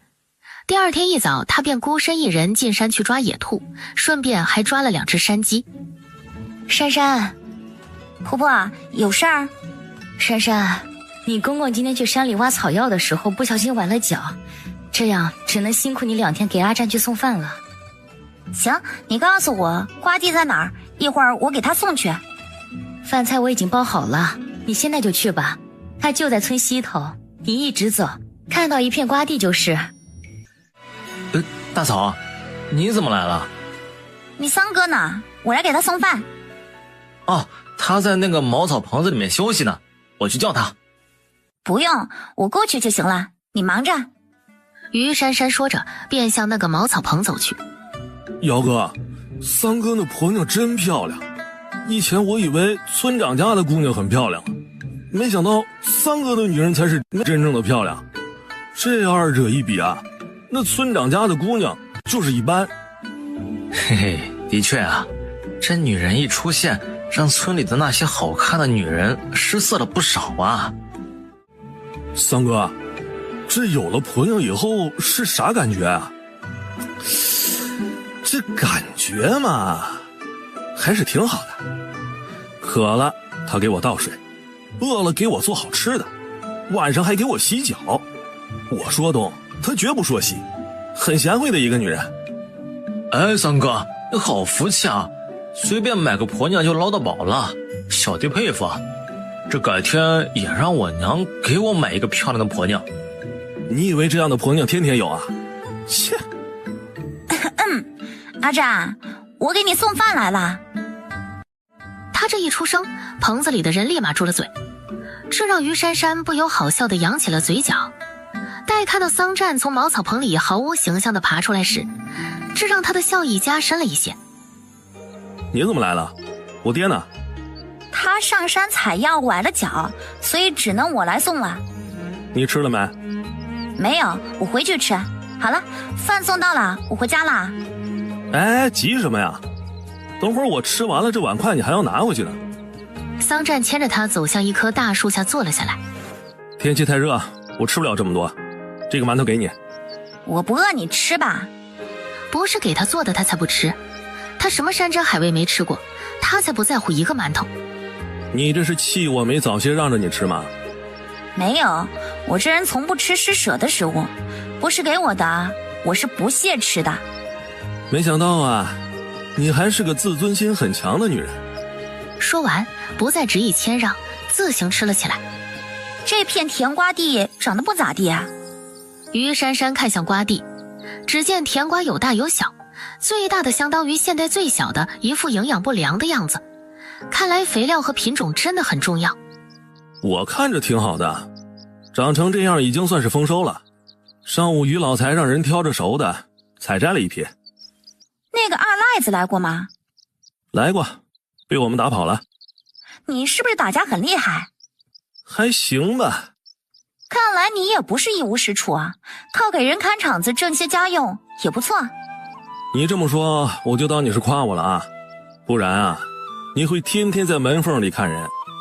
不想让人小瞧，那你也要勤奋啊，总给人看地也不是长久之计啊，你还是找一个能赚钱的营生的好。那你觉得什么活计适合我？活计多了，就看你用不用心干了。比如呢？你可以去城里找个作坊干苦力，也可以去酒楼客栈做个小二。我才不干伺候人的活呢，累死。我还是等你还我银子，做个有钱的小地主吧。那你就等着吧。说完，起身提着竹篮子便走。桑占坐在树下看着他红衣身影，年轻俊朗的五官有着让人看不懂的神色。于珊珊轻哼着小曲儿走在乡村小路上，步伐轻快无比。当他走到一片小树林时，突然从一旁窜出一个人来，正好拦住了他的去路。哎呀，小美人儿，我可是等你多时了。你谁啊？何时盯上我的？小美人儿，你刚出村我便看见你了，在你去送饭的时候，我就在这儿等你了。我可是咱们村的老光棍，那阿占的臭小子可真是有福气啊，竟然能娶到你这么漂亮的老婆，我可不服气。老光棍邪笑地说着，便扑向于珊珊。不想他这一扑却扑了个空，随即后背便被人大力地踹了一脚，将他踹了个狗吃屎。当他刚想爬起身，后背却被人用力踩住，让他动弹不得。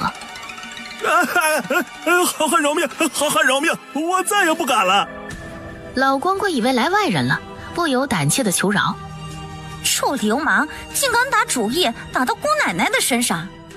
美人饶命，是我有眼不识泰山了，你就饶了我这次吧。以后别让我再看见你，否则见你一次打你一次，滚！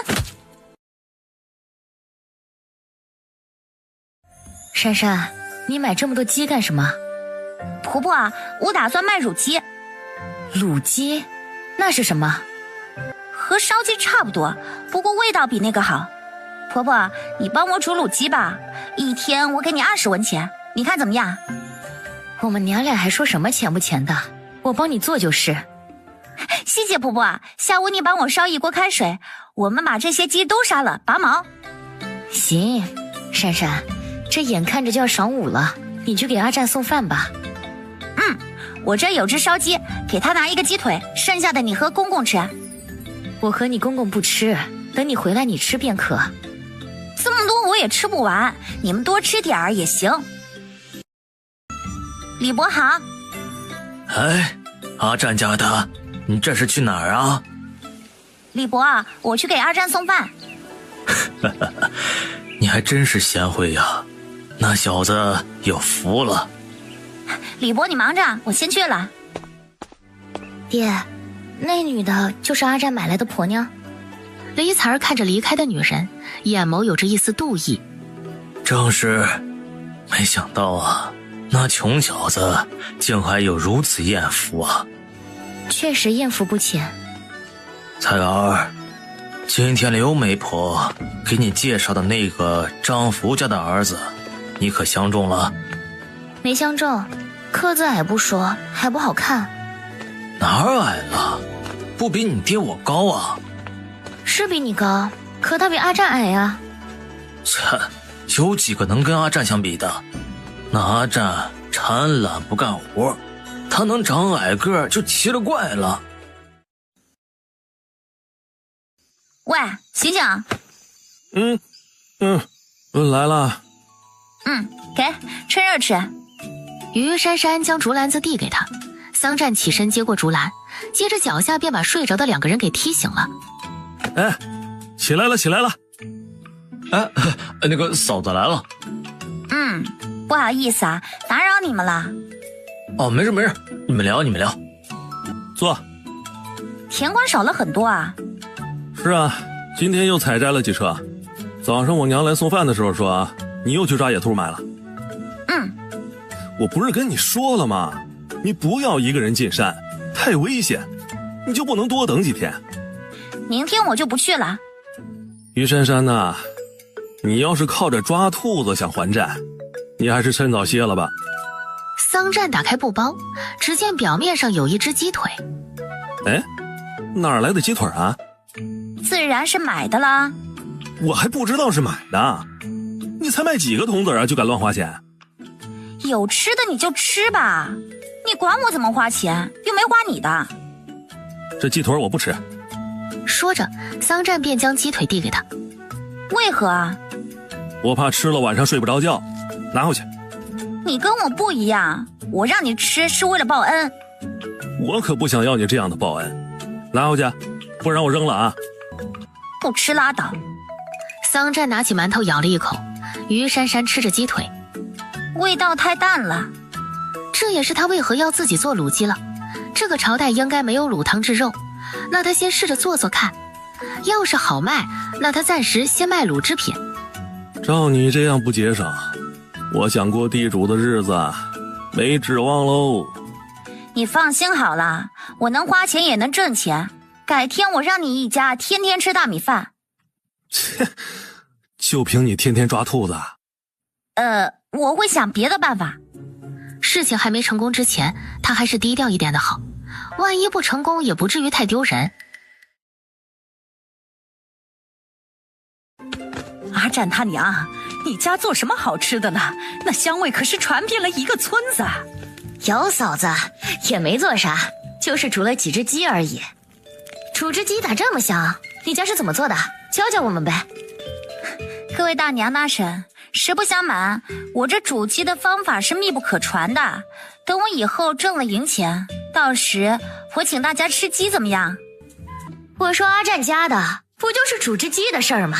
这才还保密上了。你要不想教就直说，犯不着以这样的借口推脱。就是啊，谁家做个饭有个新颖出新的，我们这村的人不都是毫无保留的教会他人吗？怎么到了你这就成秘密了？我看呐，这外来户就是不靠谱，他家根本就和我们村不是一条心的。珊珊，你怎么说话的？我们一个村住着，大家理应互相照应，你赶紧将煮鸡的方法教给他们。不好意思了，婆婆，我的东西从来都不会外传。哎呀，珊珊呐，你别犟了，为了一口吃食得罪了这些叔伯婶娘，不值得。各位大娘大婶，我家是外来户不假，可我家过的什么日子，大家想必也都知道。3口大人，2亩地，1年的粮食除去杂税也只够吃几个月的，加上我公公婆婆心疼儿子，不让他卖苦力，还要吃好的，这让家里的生活更加紧衣缩食。既然我嫁进这个家，我便想着将日子过好，于是便想着煮些乳鸡拿到城里去卖，这样也能多份进项，不至于日子过得太难。可我若是将挣钱的手艺都交给大家，我家以后还不是继续受穷？我想是人都不会把自己的看家本事交给他人的，不过我也不会太不近人情。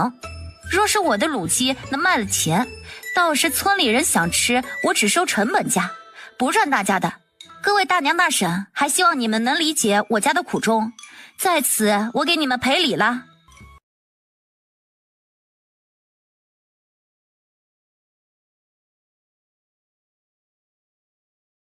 哎呀，你们这些做大娘大婶的是怎么做事的呀？为一口吃食比一个小姑娘，你们老脸臊不臊啊？姚嫂子，你家姚远可是跟他男人是磕了头的兄弟，他要是知道你为难他大哥的婆娘，看他和你怎么闹。村长，我哪有为难他呀？我们一开始以为只是简单吃食，便想着让他教教我们，我哪会想到这是他挣钱的营生。是啊，村长，要是早知道他的手艺不往外传，我们也不会来了。哎呀，行了行了，就你话多，都回去吧，别在这里碍事了。李伯斥责的轰人，众人也不再自找没趣，转身便纷纷离开了他家。多谢李伯解围。哎，没事，这村里的人呀就这样，看到谁家做好吃的，闻着味儿就来了。其实这些娘们儿也没有什么坏心眼儿，就是简单的想看看你家的吃食是怎么做的。我明白，我不介意的。啊，你明白就好。行了，你忙着吧。我走了啊。婆婆，我烧吧。珊珊啊，你别怪我们刚刚不帮你，我们是外来户，不能得罪了全村的人，若是惹怒了他们，我们随时会被赶走的。我明白。明白归明白，可他也看透了这一家的胆小怕事。阿占，你怎么回来了？瓜地有远远他们看着，我回家看看。还回去吗？回去啊，等过2天瓜地的瓜都卖完了，我就回来了。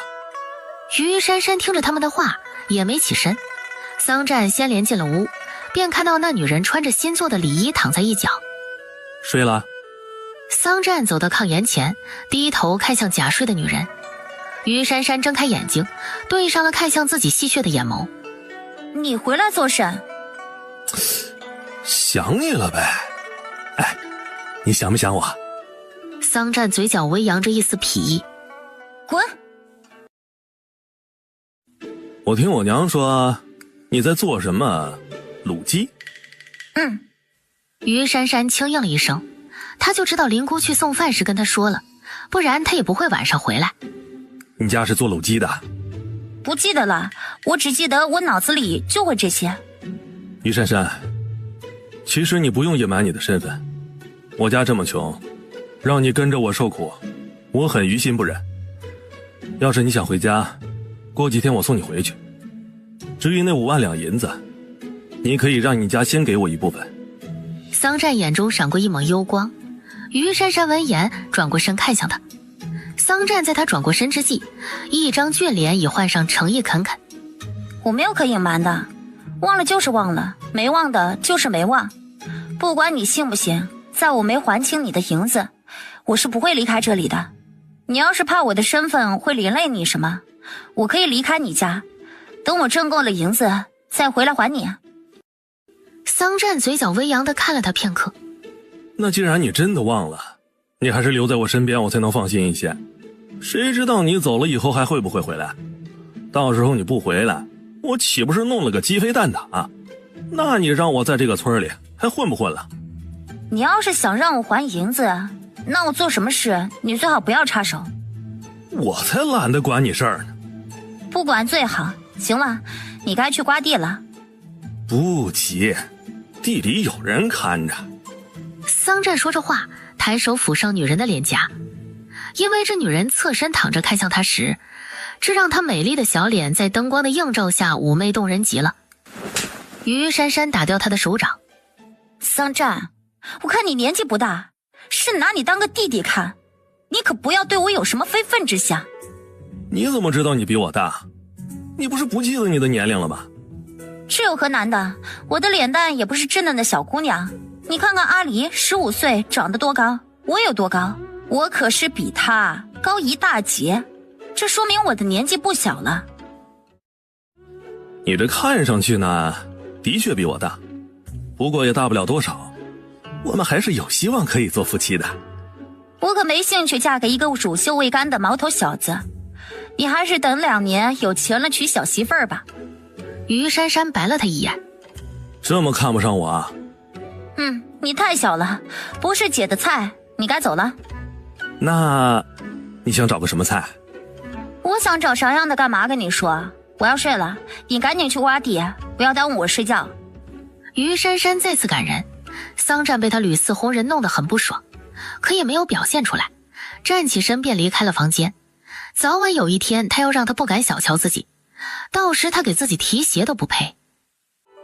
珊珊，你这背篓里就是你要卖的卤鸡吗？是的，张嫂。你还真能干，刚进门便想着挣钱养家，阿占娶了你呀，可算是捞着了。过日子嘛，不都这样？我相信你这一进门，你家的日子肯定会一天比一天红火起来的。借你吉言，我会努力做好的。一只鸡能卖几个钱？人家城里卖烧鸡的大有人在，你一个妇道人家，谁买你的？我自是知道城里有卖烧鸡的，可他们卖他们的，我卖我的，谁喜欢哪种口味，时刻说了算。卢氏，人家如何做生意，我们只看着就好，其他的无需多言。谁管他卖不卖的，关我屁事。正说着，忽见一个年轻壮汉背着一个箩筐走了过来，待他来到车前，找了一下空位，待没有看到合适的位置，便问都不问一声，便想将装满筐的野木耳放到于珊珊的背篓上。还好于珊珊眼疾手快，将他的箩筐挡住了。这位大哥，我这背篓里放的是吃食，不能压，你再找其他的空位。有，咱们村什么时候来了这么好看的姑娘了？阿柱，你别胡闹，她是阿占的婆娘。什么？她就是那个快死的女人？早知道你能活过来，老子就花钱要了，现在却便宜了那个馋懒小子。妈的，那废物小子交了什么狗屎运了？老子到现在还是光棍呢。你光棍又不能怪别人，机会摆在你眼前，是你不珍惜。现在人家嫁了别人，你只能自认没福气吧。再说，那阿占虽然懒点儿，可人家年轻好看啊，这可是你比不了的。一旁冷眼旁观的于珊珊听着他们的话，心里有了推断，感情自己不是一开始就是卖到桑家的。阿柱闻言，眼中的嫉恨又深了几分，一抬手又想把箩筐放在背篓上，不想这次又让那漂亮女人挡住了。他想用大力气强行放上去，却发现自己竟然没办法撼动一毫。阿柱大哥，我看你还是放在其他地方的好。呀哈，你个小娘皮，你男人见了我都要让3分，你却屡次不给我面子。今天你要是不给我道歉，我这箩筐压定你了。阿柱不怀好意的上下扫量着他，错失了如此佳人，让他嫉恨无比，便想着找他麻烦。于珊珊自是听出他的调戏，于是也不再客气，手上一个用力，便将他的箩筐一把抢了过来，然后一个转手便将那箩筐扔出老远，那些木耳随着一道弧度便都洒了出来。嘿，臭女人，你敢扔老子东西？你看我不打死你！阿柱慢一拍的大骂完，便扑向于珊珊，心里想着当着人的面轻薄了这个女人，让那个桑占在村子里丢丢人，这样也解他心头之恨。可他刚走了2步，后衣领子便被人一把薅住了，还不等他回头看来人是谁，便觉腰间被人狠狠地踹了一脚，将他踹飞了出去。谁他妈踹我？倒地不起的阿柱回头看向那人，待看清是谁，更是怒不可遏。嘿个臭小子，你竟敢打我！你欺负我婆娘，我为何不能打你？阿柱，平时我尊你一声哥，那是看在邻里邻居的份上，大家要以和为贵。你每次对我贬低嘲讽，我都不给你一般见识。可你万万不该欺人太甚，你欺负我行，欺负我婆娘就不行。以后再让我看到你对我们不敬，别怪我下手无情。你个外来的猪崽，你竟敢在我们村上撒野！今天我让你滚出这个村子！说完便捡起自己的木耳回了村子。你去吧，我倒要看看谁会听你这个老光棍的。桑占冷笑了一声，转身看向正看着自己的女人。好了，我们可以进城了。抱歉，给你惹麻烦了。他会不会当真去你家轰人？嗨，他一个光棍还没那么大本事。哎呀，别担心了，不会有事的。上车吧，我陪你进城。你不去看瓜地吗？有遥远他们看着就行了。你不用陪我去，我自己能行。于珊珊，你以为我愿意跟着你呢？赶紧上车，别废话。一路无话进了城，于珊珊刚想背上背篓，桑占却一把抢了过去背好。你打算卖到哪儿啊？先去最好的酒楼里看看。这里最好的酒楼便是以县名命名的卢野酒楼了，我们去那儿。好，这里就是了，我们进去。桑占说着便进了酒楼，于珊珊随后跟着。待刚进了酒楼，一个小二便先看到了一身打着补丁的桑占。哎，不是，谁让你进来的呀？出去！这里岂是你这穷酸来的呀？快滚！少狗眼看人低，我是陪我东家来的。小二，我想找一下你家的掌柜，不知他在不在？小二一见眼前女子面貌美丽，气质不凡，身上虽然不是绫罗绸缎，可也是崭新棉布红衣裙。哎，客官，你找我家掌柜的何事啊？我有一笔生意，想跟他谈谈，还请你给我找一下掌柜。哎，行嘞，您等着。于珊珊，你这卤鸡人家能要吗？试试不就知道了。辛苦你了，你先把背篓放下。于珊珊上前帮他把背篓放在地上。要是卖了钱，你能分我多少？你真财迷，我还没卖呢，你就想着分钱？这世道有谁不财迷啊？行吧，我也不能白占你便宜，给你10文钱做跑腿费。这么点儿？不少了，你只是帮我背了一下背篓而已。要是别人，我2文钱便打发了。我还帮你解决麻烦了呢，10文不多吧？你可以不帮我解决，就10文，爱要不要？听说你找我？是的，掌柜，多有打扰，还望见谅。无碍，说吧，什么事儿？掌柜，我在家做了一些卤鸡，想让你们酒楼代卖，不知可行？卤鸡？说了你也不明白，掌柜的，先尝尝看。于珊珊说着，从背篓里拿出包装好的卤鸡，然后打开放在桌子上。掌柜，你尝尝。掌柜的在包装一打开时，便闻到了一阵香气，那香味儿是他从来没有闻过的，而且这种香气让人有一种想立马吃肉的欲望。顾作面色不惊地撕了一个鸡腿，咬了一口，肉一入嘴，满齿留香，让他忍不住紧嚼了几口，但越吃越好吃，神情也不自觉地有了一丝激动。还行。你打算卖多少银钱一只啊？掌柜，我这卤鸡的用料都是上好的药材熬制而成，也可以说这是药膳，对人的身体有保健安康的功效，所以这卤鸡的价格也要贵一些，一只30文。这么贵？这烧鸡才10几文，这都贵一半了。掌柜，向来买卖的东西都是1分钱1分货，它只要物有所值，它就值这个价。20文好了，要是可以，我便定了。不好意思，掌柜，这个价钱我的成本还不够，最低30文。这样吧，看你是个女人家，做生意也不容易，我给你25文，你要是再拒绝，我们就没得谈了啊。掌柜的一脸精明道。于珊珊故作一脸为难地犹豫了片刻，最后咬牙道：好吧，依你，25文便25文。不过我还有一个条件。掌柜你请说。这卤鸡只卖我一家酒楼，不能再去别家酒楼卖。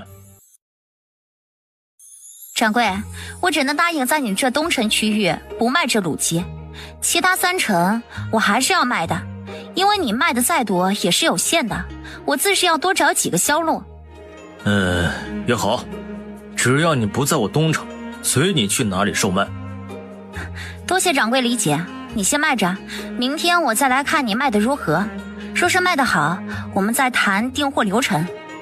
行，就这么说定了。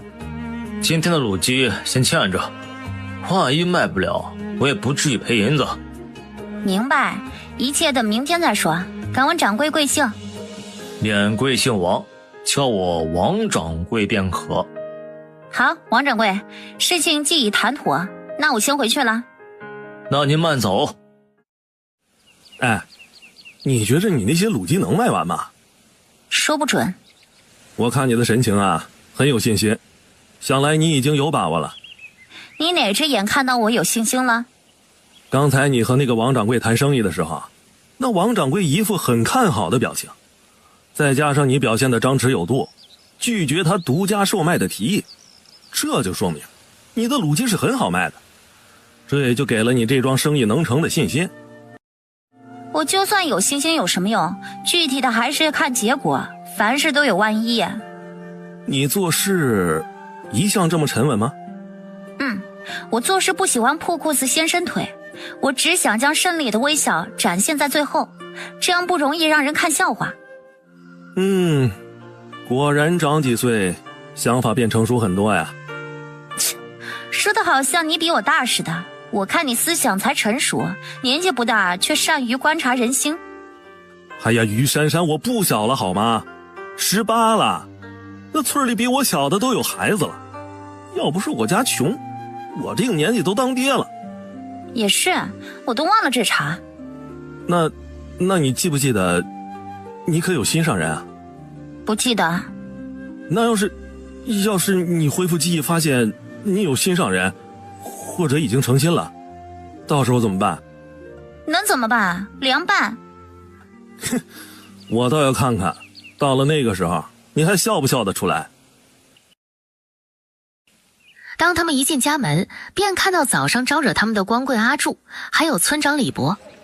李伯，你们何时来的？有事儿啊？桑占故作不解地问道。我们也是刚来的。阿占，你这小子怎能打人啊？李伯，是他想打我婆娘，我自是要还手了。谁打你婆娘了？是你婆娘把我一箩筐的干木耳扔了，我只想让她给我捡起来。打没打的，当时可是有人看见了，不信我叫来张嫂对峙一下。总之我没打着，倒是你打了我了，我到现在还腰疼呢。你看啊，都被你踹青紫了，你要赔我医药费，不然我给你没完。李伯，你可得为我做主啊！他这刚娶了婆娘就欺负我这个光棍，你看他给我打的。说着将衣服掀起来，让李伯看他的腰间。李伯抬眼看去，那里果然有一个青紫的脚印。阿占，你下手怎能这么重啊？还不给他道歉，顺便赔他半吊医药钱。李伯，这事不能怪我男人，是他想欺负我，我男人护我，有什么不对？一旁的桑占闻言微怔了一下，接着嘴角扬起一抹弧度。我男人，貌似这个称呼不错。阿占家的，他不是还没有欺负到你吗？要是他真的打了你，我也不饶他。可问题是，他并没有动你一个手指头啊！你男人确确实实的打了人，这道歉赔偿那是必须的。行了，你别管了。阿柱哥，早上是我不对了，我给你道歉。说完便抱拳作揖。娘，去屋里拿半吊钱出来。哦。林姑应声进了屋，没一会儿便又出来了，将银钱递给儿子。桑占走到阿柱跟前，嘴角微扬道：阿柱哥，这些银钱呢，你拿着，好好养伤。小子，老子记住你了。阿占呀，日后做事不要这么鲁莽了，这人岂是白打的？你家本就不富裕，你父母可经不起你这么折腾啊。我知道了，以后我不会再打人了，请李伯放心。知道就好。抱歉，又连累你破费了。没事儿，我记账就行了。你现在又多欠我5两半银子。桑占眼底有着戏谑的笑意。你记着就好，反正我一时还不上。玉珊珊，你可以不用还的，只要你答应做我婆娘，那些债我便当成送你的聘礼了。我还是还你钱吧，我们不合适。你这是嫌我穷啊？也不是，我要的男人一定是个顶天立地、刚正不阿、对女人专一的人，而你显然不是。于珊珊浅笑安然地说完，便往屋里走去。桑占站在原地看着他的背影，眸光深谙不明，接着嗤笑了一声：顶天立地，刚正不阿，专一。哼，哎呀，可笑，这样的男人就是有啊，那也是个短命鬼。这不是阿占家的婆娘吗？嘿，你还是真没福气啊，嫁给那么个懒汉，这么重的活也让你来干。我的事轮不着你来叫去，让开。于珊珊，我真是心疼你。珊珊呐，不如你跟了我敢保证，家里的活绝不让你干，你就只管在家歇着就行了。我见过做生意的，有撬墙角的，还没见过明目张胆的抢人家婆娘的。你就不怕我男人找你麻烦？我怕他一个外来户，惹急了我让他们一家连夜滚出村子。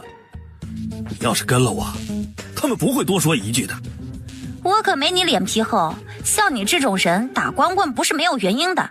我男人虽然懒点儿，可他心底比你善良，是他救我一命，那我便以命相报。其他男人在我眼里屁都不是。你当真要跟着那个废物？哼，笑话！你凭什么身份这样质问我？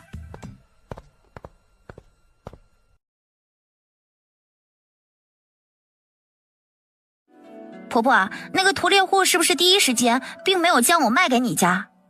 唉，我们是外来户，有好事啊，谁会想到我家呢？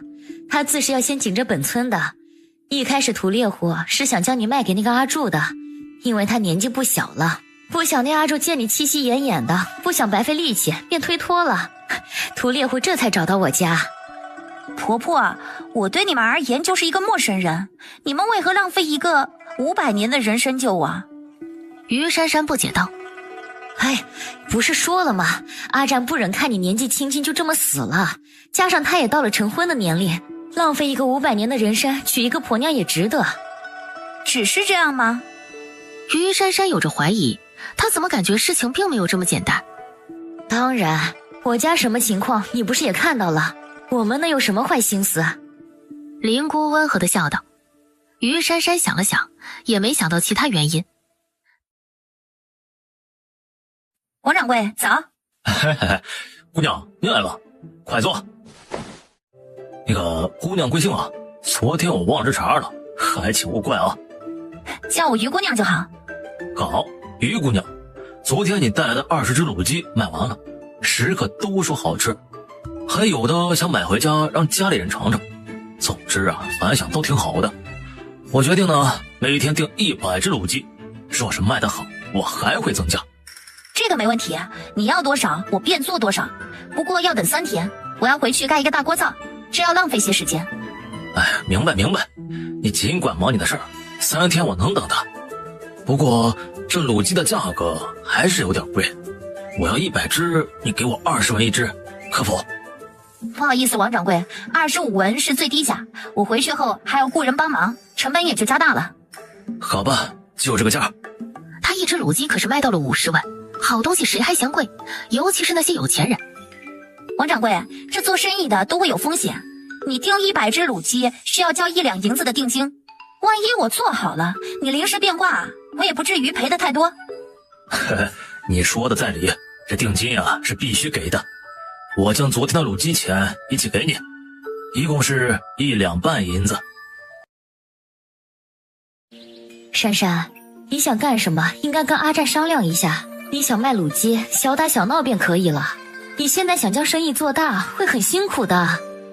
婆婆，到时候我会雇人帮忙的，我不会太辛苦的。婆婆，现在咱家这么困难，我只想让你们都过上好日子。我们不需要。珊珊，你若只是赚个零花钱，我和你婆婆都会帮你。可是你要把生意扩大，我是不会同意的。明天呢，你就把这些东西都退回去。为何？我想多挣些银子，还有错了？我们一家再不济，也轮不到靠一个女人养着。桑大提冷道：不靠我也可以，到时候你们吃你们的，我过我的，谁也别碍着谁，不就行了？好了，你们都别说了，一会儿啊，我让阿战回来，看他怎么说。快晌午时，桑战回来了。哎，醒醒！你娘都跟你说了吗？说了。你真想做生意啊？当然，生意不做大怎么挣大钱？不挣钱我怎么还你的银子？桑战眸光深暗地看着他，闻言嘴角扬起一抹弧度。既然你想做，便做好了，我支持你。你还需要什么？我帮你。我现在想垒一个大锅灶，这样一锅能煮很多卤鸡。好，下午我让我爹给你垒一个，等过2天我的事儿忙完了，我也帮你。谢谢，可你爹你娘为何那么反对我做生意啊？于珊珊，你要理解他们一下，毕竟呢，他们穷惯了，对于做生意他们想都不敢想。他们呢，是怕你赔了，连累他们。若是这样，我能理解他们。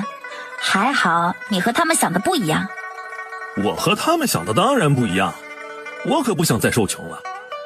有你这么能干的女人给我挣银子，我高兴还来不及呢。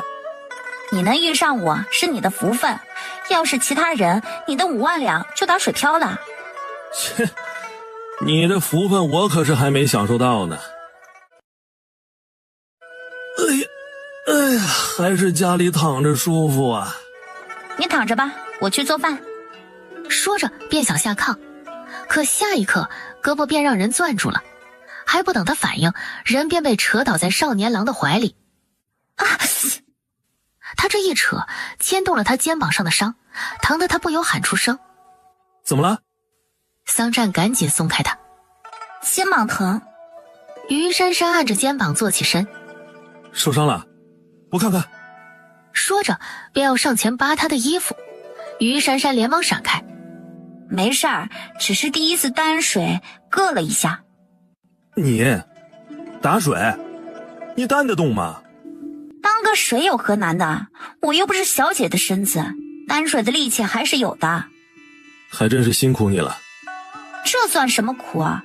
我没那么娇气，你待着吧，我帮你娘做饭去。有我爹在，用不到你。桑占却一只手搂住女人的腰，让她坐在炕上。放开，我可不是你媳妇儿。要不是不想过早暴露身份，他早一拳打过去了。你不是不拘小节吗？你能脱了衣服随我看，我这搂你一下也不算什么事儿吧？桑占痞笑了一下，一个翻身将他压在身下。我就是不拘小节，也不是谁随便搂的。你再不下去，可别怪我不客气啊。是吗？你要如何不客气啊？还提我这儿啊？桑占将身子又压紧了一些，邪邪地笑道。于珊珊暗骂臭小子，抬嘴便用力地咬住了他的胳膊。桑占痛呼一声放开他。你属狗的！你才是狗呢！再对我无礼，我咬掉你的肉！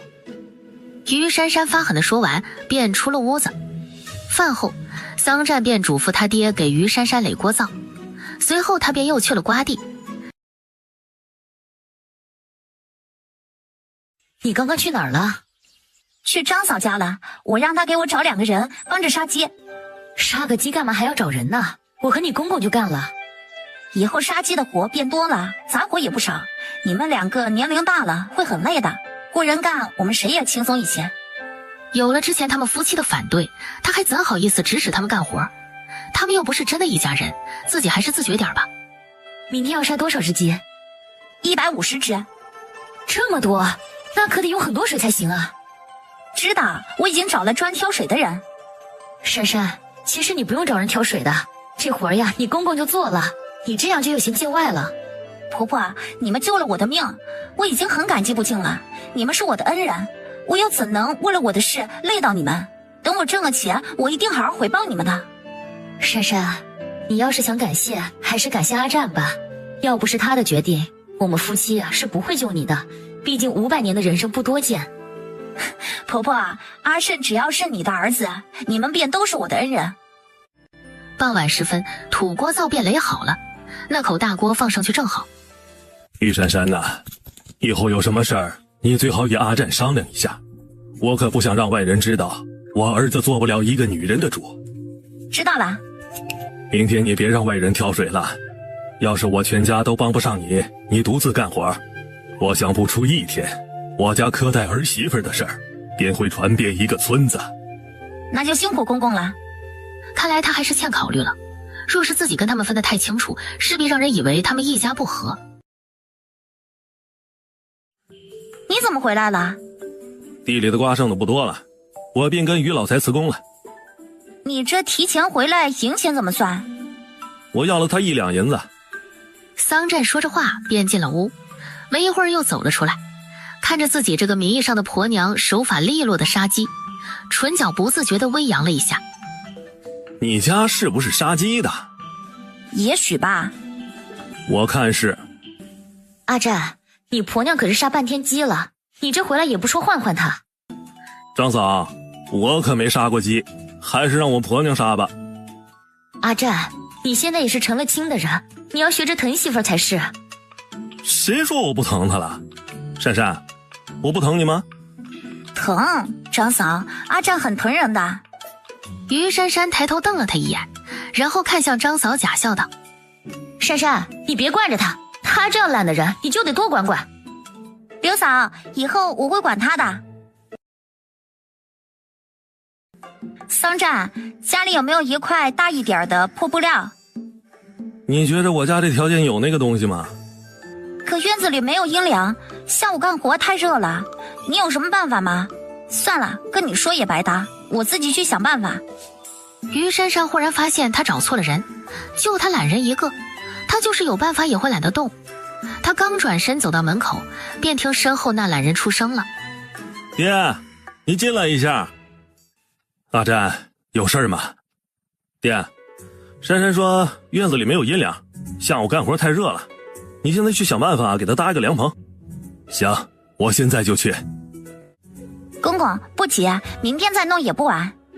没事儿，搭凉棚简单。桑大铁说完便出去了。于珊珊回头瞪向那小懒汉：桑占，你干嘛支持你爹？你帮我一下不就行吗？不行，热死了。你热，你爹难道就不热吗？你要是心疼我爹呢，你也可以不搭凉棚。别忘了，这本来就是你的事儿。桑占语气微冷，这女人真是无理，是她找自己想办法，她找了，她不说感谢自己，竟还指责她不孝。抱歉，是我没分寸了。说完转身便走了出去。不知所谓。公公，这活我来吧，你帮我找一些茅草来就行。这粗活你不会，你还是回屋吧。这活难不倒我啊，不就是挖坑埋木头架吗？于珊珊说着便找来铁锹，然后找好位置便掘土挖坑。桑大铁看了片刻，眸中有着一丝诧异，他没想到这姑娘还会做这些。你先挖着，我去找茅草。于珊珊手上不停地挖着坑，但有了一定的深度，她将一根手臂粗的木头放进去。由于没有人帮她扶着，她只能一手扶着，一手往坑里填土。当她正用手帕拉土时，一双穿着旧布鞋的大脚映入眼帘，这让她不由抬头看去。你扶好木头。来人不待地说着，拿起铁锹便往坑里扔土。于珊珊微怔怔，接着站起身扶好木头配合她填土。待土填平，桑占又用脚踩结实，待确定木头不摇晃后，这才在另一个位置挖坑。于珊珊看他帮着干活，刚刚心里的不愉快一扫而光，嘴角还微扬了一下。不多时，两个人便埋好了4根木头。桑占，再在上面搭几根木头就可以了，等你爹拉回茅草，直接铺上去就成。没一会儿便都搭好了。桑占跳下木凳，用袖子擦了一下额头上的汗，眸光复杂道：好了没啊？好了，你可以回屋洗洗凉快一下了，谢谢。你让我自己打水洗啊？好吧好吧，看在你帮我的份上，我给你去打水。水好了，你快洗吧。桑占没有客气，几下将上衣衫脱了下来，随手便扔给于珊珊。一会儿给我洗了。大爷似的说完便洗了起来，待洗完脸，又用湿棉巾擦洗了一下身子。于珊珊一旁看着他宽肩窄腰、肌肉发达的身体，那腹部还有性感的8块腹肌，不得不说这个小懒汉的身材还是很好的。桑占洗完，一抬眼便见女人正在看着自己，可那目光带有几分肆意，那神情完全不像一个小女人看到半裸男人后该有的羞涩。你看过几个男人了？桑占走到他跟前，骨节分明的手指钳住他的小下巴。他这样肆无忌惮地看一个男的，很难不让他联想到什么。说，你看过几个男人身体了？我都没记忆，我怎么知道看过谁的？你身为一个女子，你难道不知道什么是羞臊啊？有谁像你这样大大咧咧地看一个男人的身体？你能脱还不信人看了？你多好意思，我为何要害臊？再说，你对我来说只是一个小弟弟，姐看你只是纯欣赏一下。姐？哼，你想当我姐，我还不想当你弟弟呢。傲娇的臭小子！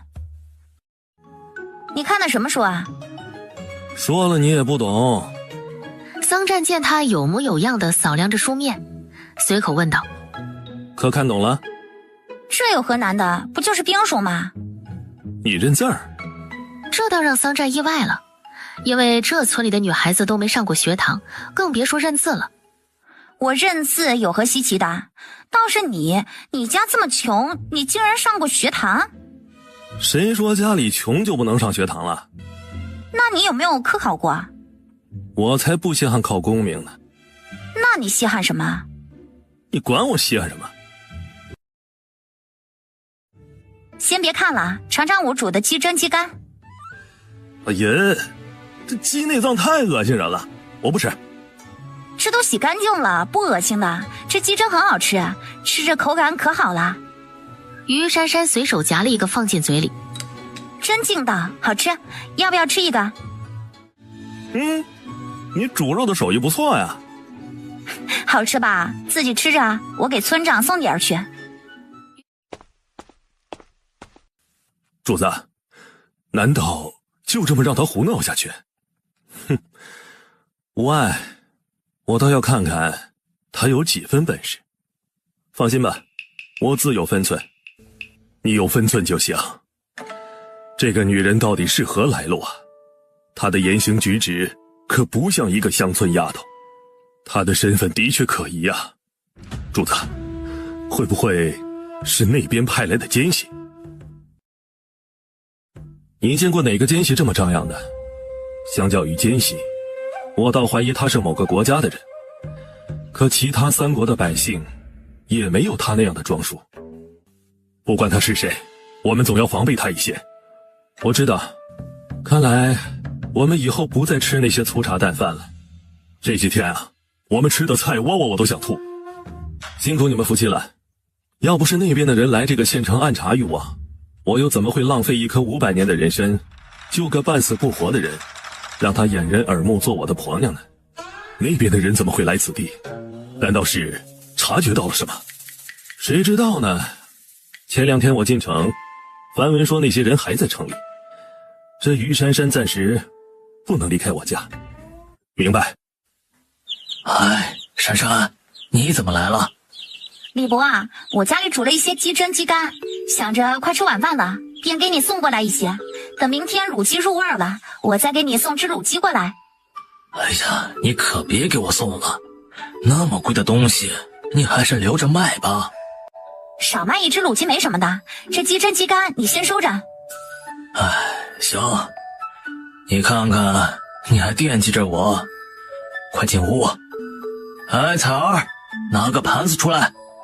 爹，拿盘子干什么？阿占家的给我们送来了一盘鸡胗。爹，人家给你就要啊，我家吃不起肉吗？你这孩子怎么说话呢？去厨房帮你娘做饭去。于珊珊，以后你少巴结我爹，你的东西我家不稀罕。李姑娘为何这么讨厌我？我们并没有过节啊。我讨厌一个人不需要有什么过节，拿着你的东西离开我家。那个珊珊，你别跟他一般见识啊，这孩子被我们给惯坏了。没事儿，我先回去了。于珊珊心情不爽地拐进一个胡同，想着那个村花为何不待见自己。正当她心事重重地走着时，忽然有人从身后抱住了她，同时一股臭汗味也传了过来。于珊珊想也不想的一个错身，紧接着一记肘击狠狠向后面那人撞击了过去。臭女人，你想杀人呐？没想到你这人如此龌龊，竟敢当街耍流氓！谁耍流氓了？你本来就是我的，是那穷小子抢了你，我自是要夺回来。你说这话我都替你臊得慌，感情人快死了你不要，别人救活了你倒要了，天下哪有这么便宜事让你占？我警告你，这次我饶了你，再敢有下次，我宰了你！于珊珊冷声说完，一脚便把他又踹翻在地，然后冷笑一声便往家赶。呸！小娘们够带劲的，哼，老子就喜欢这样的，我早晚把你弄到手。珊珊，你要洗澡吗？婆婆有事儿。你一会儿再洗，先让阿占洗。婆婆，水我已经准备好了，我洗完了她再洗也一样。珊珊，我知道这样的要求让你不快，可这家里就是这个规矩，凡事都要以阿占为重，事事要紧着他。规矩？就这破房子3间还要讲规矩？我说婆婆，你家是穷苦人家，不是什么皇亲贵族，想过尊卑有别的生活，也要看看你家这条件啊。于珊珊进了屋，便见桑占正翻找衣服，想来是准备沐浴。刚刚的话你可听见了？我又不聋，自是听见了。于珊珊，你充其量也只是借住在我家的外人，有些事儿你还是自觉点好。桑占找好了衣服，便想去柴房洗澡，于珊珊一手拦住了他。要是你觉得我寄住在你家就要遵从你家的穷规矩，那我改天就搬出去。你放心，我不会跑得让你看不见我，怕我赖账。我在这村里再另买一处宅子，这样谁过得也舒心。难道我救了你，让你礼让我一些不应该吗？想让我礼让，也要我主动才行。你们母子一副把我当个下人般的态度，让我很不爽。别以为我的寄人篱下，就想让我听你们的安排。今天你要是执意先去洗，明天我就搬走，不信你就试试看。你威胁我啊？没有。怕了你了，你先洗就是。于珊珊斜睨了他一眼，越过他从衣橱里拿出自己的衣衫，然后一个眼神都没有给他，便走了出去。桑占站立原地未曾动一下，灵姑进来时便见俊脸微沉的主子。主子，明天我好好敲打敲打她，这姑娘太不懂事了。她这样好强的性格，你确定她能听你的？那也不能让她在这个家她说了算吧。暂时不跟她计较，等那边的人离开了芦野城，我会让她付出无视我的代价。主子想将她如何处置？她最好的归宿便是消失，这样我以思念爱妻为由不再另娶，也不会有人怀疑什么。灵姑微怔了一下，主子有打算便好，那这段时间便委屈主子了。你出去吧，他出来了。你在看哪本书啊？赵国民风民俗，你书架上的书多数都是有关国学的。闲来无事，看着打发时间的。从你爱好读书来看，其实你也是一个有志向的人。哼，看个书就有志向了？至少你心里是很渴望做一番成就的。就拿你看兵书来说吧，那本书都让你看秃了皮，你都还在看，说明你有所向往的某种东西，比方说想当将军。我的确想当个将军，可惜我没那个命。你怎么不去当兵？这样你或许能寻得一丝机会。得了吧，当底层兵很苦的，我可受不了那个罪。刚觉得你还有一些优点，让你这一说，你立马什么也不是了。眼高手低的人都是没出息的。切，这是我的书，不让你看了，让你看不起我。不看就不看，看来你不止又懒又馋，还小气拉拉的。亏你还是个男的，度量这么小。于珊珊，你就是这么报恩的，将你的救命恩人贬低的一文不值？桑占忽地转身，半个身子压在女人的身上，一手捏住她的下巴，眼中闪过一丝危险。你刚才骂我骂得那么爽，这让我很不爽，你说怎么办？谁让你抢我书本的？你不抢我能骂你啊？于珊珊想把他的手拿开，又不敢太过用力，怕他发现自己逼力过人。我的书怎么能叫抢呢？而且你不经我的同意擅自拿我的书，那就是偷。你能不能在屋里搅几分？我们一个屋住着，东西自是要共享，我怎么成偷了？不问自取就是偷，偷东西是要罚的。桑占眸光染上一抹邪魅。于珊珊刚要问话，忽听另一间屋传来女人的呻吟声，这让他不由脑补了一下画面。没想到桑大铁夫妻的夜生活这么频繁。桑占自是也听到了，眸色瞥了一眼房门口，然后看向身下的女人，手指不自觉地摸向她的红唇，发觉触感很好，软软糯糯的。放开！于珊珊被他撩拨得脸红心跳，就想推开他。我们也试试如何？是什么？这样。桑占嘴角微勾的便低头吻住了他红红的樱唇。于珊珊只感到属于男人的气息占据了五感，让他周身一阵酥麻心痒。当他反应过来被人轻薄时，心中一恼，一个侧身躲开他的吻，同时一巴掌呼了过去。桑占捂着被打疼的脸，一双冒火的眼睛盯着面前的女人。你敢打我？打你怎么了？别以为你是我救命恩人就可以随便欺负我。我告诉你，我可不是软弱可欺的女人。我能亲你是你的福分，别不识好歹。你少他妈的自我感觉良好，你也不看看你是什么家庭，一副穷刁钻样，还非充当公子哥。于珊珊，今日你辱我打我之仇我记下了，我会让你为今天所做的事情付出代价。你还记仇？要不是你对我有救命之恩，你以为你现在还能活着？哼！哎呀，看来我们说大话都不分伯仲啊。懒得理你这种人，滚回你那边去。我们走着瞧。爹，你别去了，还是我陪他去吧。也好。你不是不去吗？我不去怎么行啊？万一那掌柜的为难你怎么办？昌伯，走了。牛车慢慢驶出村子，刚到村口，便看到那个阿柱背着背篓等在村口。昌伯，你来了。阿柱，今天这牛车让阿占包了，你明天再来吧。他们包了就不让人坐了，这不是还有空位吗？我就坐这儿了。我包的车凭什么让你坐？哎呀，珊珊，你别这样。我知道昨天傍晚是我不对，我们不该背着人那啥。下次话还没说完，小腿传来一阵剧疼，让他不由惨叫一声。狗杂种，我让你胡说八道。臭小子，你就算打死我，你婆娘我也睡过了。你哎呀！污蔑的话还没说完，脸上便被桑占重重的打了一拳。清者自清，他这样下三滥的货色也就过过嘴瘾，我们犯不上跟他计较，不然他又要讹钱了。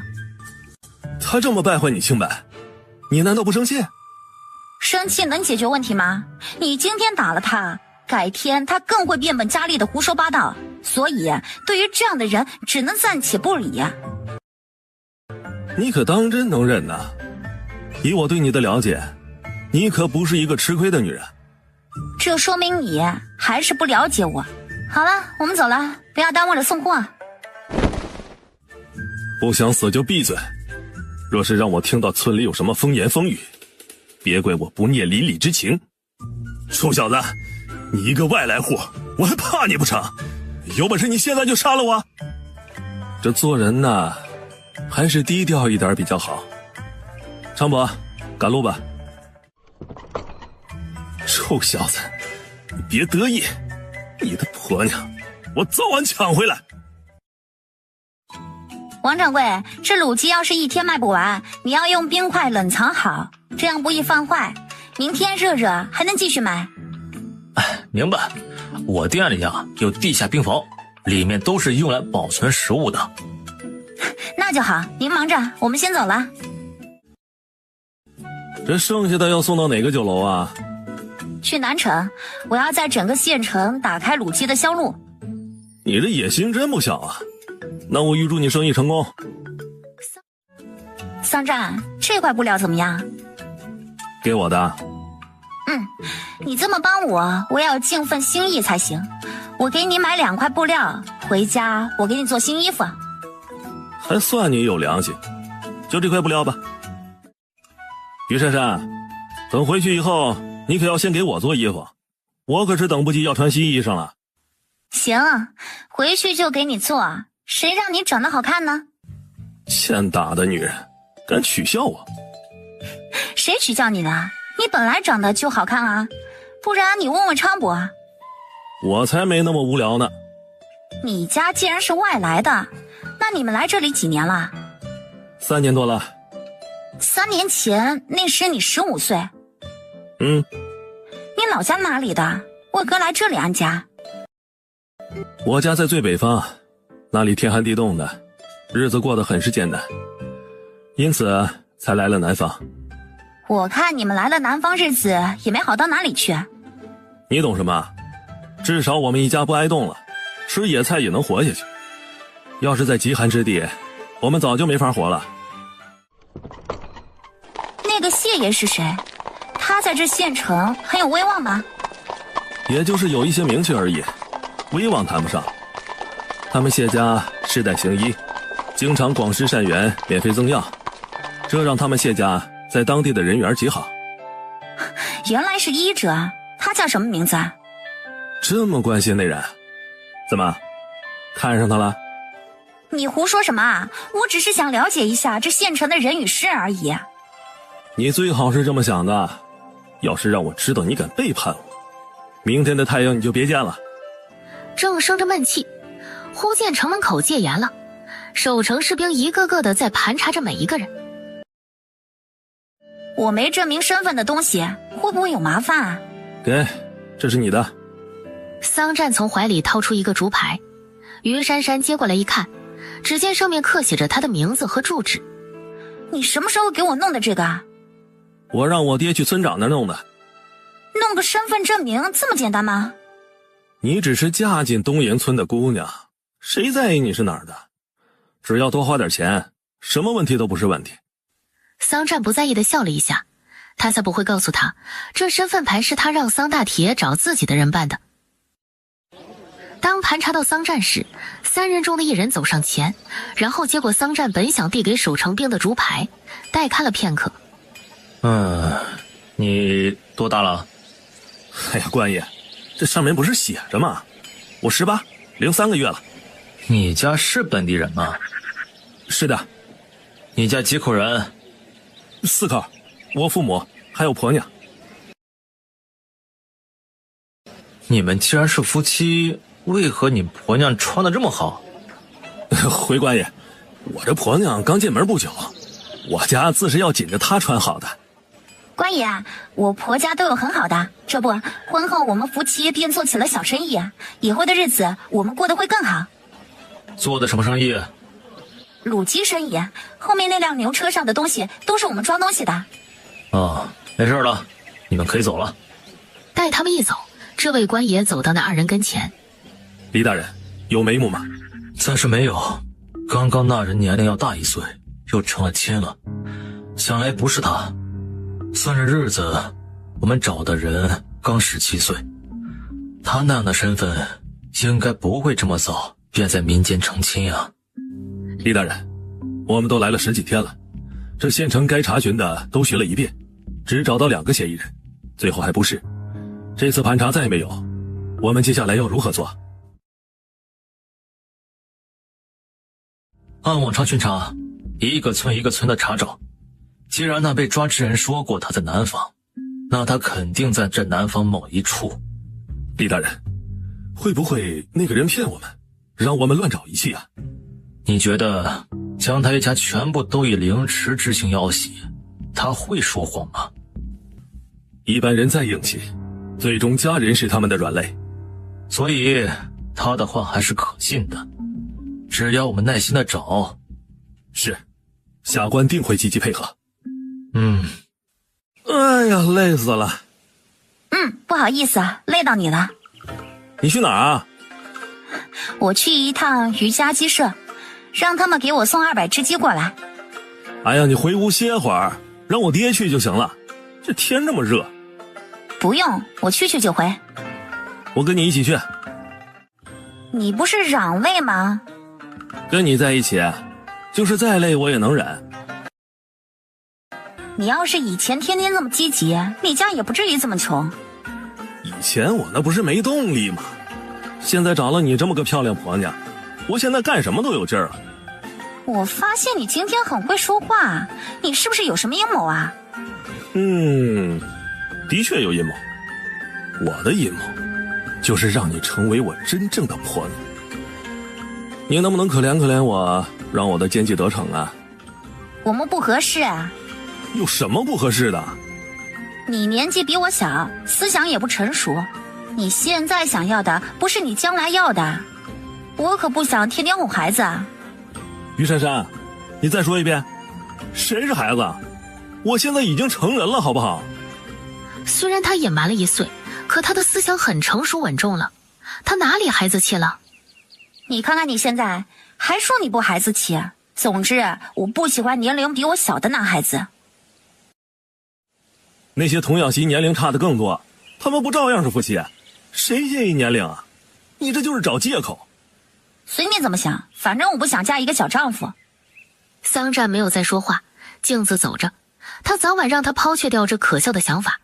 正走着，忽见张嫂哭着跑出了家门口。张嫂，珊珊，你们怎么在这儿？张嫂，谁欺负你了？没人欺负我，我只是想到一些不痛快的事儿。你们这是去哪儿啊？我们去瑜伽鸡舍。张嫂，麻烦你再找2个帮手，今天的活多一些。行，一会儿我就找人。谢谢您，午后你们别来我家。好。于珊珊与桑占走出村子，于珊珊这才问道：桑占，张嫂家是什么情况？他们家3口人，上面只有一个婆婆，她成亲3载，一直没生出孩子，这让她的婆婆很不喜欢她，几次想要她的儿子休掉她，可是张谦不同意，所以呢，她婆婆经常是打她骂她，说她是丧门星。那张嫂过得岂不是很苦啊？苦自然是有的，那谁家的女人生不出孩子，都会在婆家受气的。向瑜伽鸡舍订好了毛鸡，2人便回了家。桑占，只派你一个事儿，你去不去啊？何事啊？我早上特意留了几只卤鸡，你给村长家送1只过去吧。你不是挺喜欢巴结人的吗？这会儿你去正合适啊。我昨天刚送了1碗鸡胗，今天再送会让人说闲话的，你送去就不一样了。那个李彩儿不喜欢他，自己也不好再去找不自在。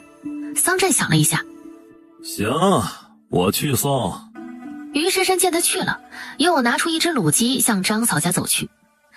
你个丧门星，孩子生不出来，活也干不好，我们要你有什么用？珊珊，你怎么来了？张嫂，今天我特意留了几只卤鸡，让你与刘嫂也尝尝鲜。珊珊，这么贵的东西，你还是拿回去卖吧。不差这几只，你拿着。刘嫂家在哪里啊？我给她也送去啊。就在前面胡同的第2家。好，我知道了。张嫂，午后见。阿占哥，李伯在家吗？在家呢。爹，阿占哥来了。阿占，你来有什么事儿啊？李伯，这是我婆娘煮的卤鸡，她让我给你送来1只，尝尝鲜。哎呀，瞧你们2口子，事事都想着我。阿占哥，快坐下喝杯水。哎，李姑娘，你别忙了，我回去了。李伯，你忙着啊。阿占哥，你等等。李姑娘，有事儿？阿占哥，你和嫂子还好吧？好着呢。你为何要这样问？阿占哥，其实我本不想说的，可我看你人善又老实，我不想看到你让人欺负了。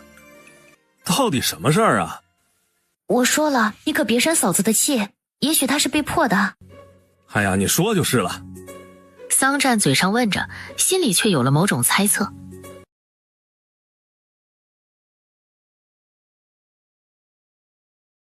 今天那个该死的阿柱到处嚷嚷着嫂子已经跟过他了，他来我家想让我爹去你家将嫂子带出来跟他回家。我爹一听他这无理的要求，就把他给赶了出去。不想他出了门，更是嚷着你这外来户欺负他，说是你霸占着他婆娘不给他。桑占闻言脸色阴沉，怪不得来的路上别人看他的目光有着异样，原来是那个阿柱在背后搞鬼。多谢李姑娘告知，也谢谢你爹明事理。那阿柱就是眼红我救活了人，娶上了一个好婆娘，他到处散播谣言，恰恰说明他这是狗急跳墙，你们不要理会就是了。阿占哥，他说的话可难听了，有的话呀说的有板有眼的，让人不得不乱想。他还说什么了？他还说昨天傍晚嫂子跟他回了家，说嫂子看到他的家后啊，说他家比你家好，房屋还比你家多2间，还没有公婆伺候。他说嫂子怕他反悔，当时他们没……便睡在了一起，这样呀，只等你放人便可。桑占听完，太阳穴的筋脉蠕动了几下，说明此时他在生气，可就是再气，他还是压制住了。这么多年，他已学会将任何情绪都掩饰在内心，他的身份最极让人看出他在想什么。李姑娘，那个阿柱啊，她就是个泼皮无赖，我婆娘那么挑的女人，才不会正眼看她呢。我们夫妻过的那可是恩爱的很。李姑娘，告辞了啊。回来了。桑占一回里屋，桑大铁便跟了进去。他刚要说今天发生的事，桑占一个抬手没有让他说。我都知道了，那个阿柱简直是活得不耐烦了。主子要怎么处理这些事？眼下还不能杀了他，否则就会引火烧身。那难道就让他胡说八道？哼，山野乡村嘛，哪个还没有几个谣言？我们顺其应变便可。是，他知道以后什么反应？他回来只是嘟囔着骂了几句。也是，他一个女人碰上这事儿，能有什么办法？他都骂什么了？比起阿柱的无耻，桑占倒有几分兴趣，那女人是怎么骂人的？他骂了一圈流氓、王八蛋、无耻之徒，最后说姑奶奶可不是好惹的，等会儿就去找他算账。哼，光骂吓唬人有什么用啊？这女人呢，就剩张嘴硬。桑占轻蔑地笑了一下，正说着，突听灵姑急声地喊人：“珊珊，你去哪儿啊？”桑占与桑大铁互相看了一眼，同时走出房门，却见那刚刚烧火的女人拿着一根3尺长的粗木头棍子，急急火火地走出了家门。阿占，你快去追他，他好像去找那个阿柱了。桑占略微想了一下，几步便追了出去。桑大铁与灵姑紧跟在后面，于珊珊一手握紧了木棍，脚下小跑地向前行去。他本想等桑占回来跟他商量一下事情要怎么办，可他一回来脸色难看不说，看到他竟一言不发，好像自己给他惹了麻烦似的。他的反应让他有些窝火，他干嘛要跟他商量？他又不是自己的谁。想着便找了一根木头棍子，他的事他自己解决。于珊珊，你站住！刚刚装逼不理人，现在来喊他，晚了。王八蛋，你给姑奶奶出来！谁呀？哟，珊珊，你可算来了！我就知道你会跟着我的。我呸！你也不撒泡尿照照自己是个什么东西？今天我不让你见识一下我的厉害，你当我好欺负不成？哎呀，你个臭娘们，你敢打我！我岂止打你！哼，你不是说我看中你这破家了吗？不错，的确比他家多2间。我让你感受一下我是怎么看中你家的。于珊珊眼眸带杀，拿着木棍便进了他的屋子。接着院子外的人便听到屋里面噼里啪啦的一阵打砸声。住手！怒声说着便要上去阻止，不想胳膊被人一把拧住，让他单膝跪地动弹不得。臭小子，你放开我，不然我跟你拼命！等我婆娘砸够了，我奉陪到底。你个贱人，你简直是欺人太甚了！你欺人太甚吗？还不够。于珊珊冷笑地说着便出了屋门，紧接着又来到另外2间房，手中的木棍又是一顿猛砸。你个臭娘们儿，你是想让我没家呀你？我跟你拼了！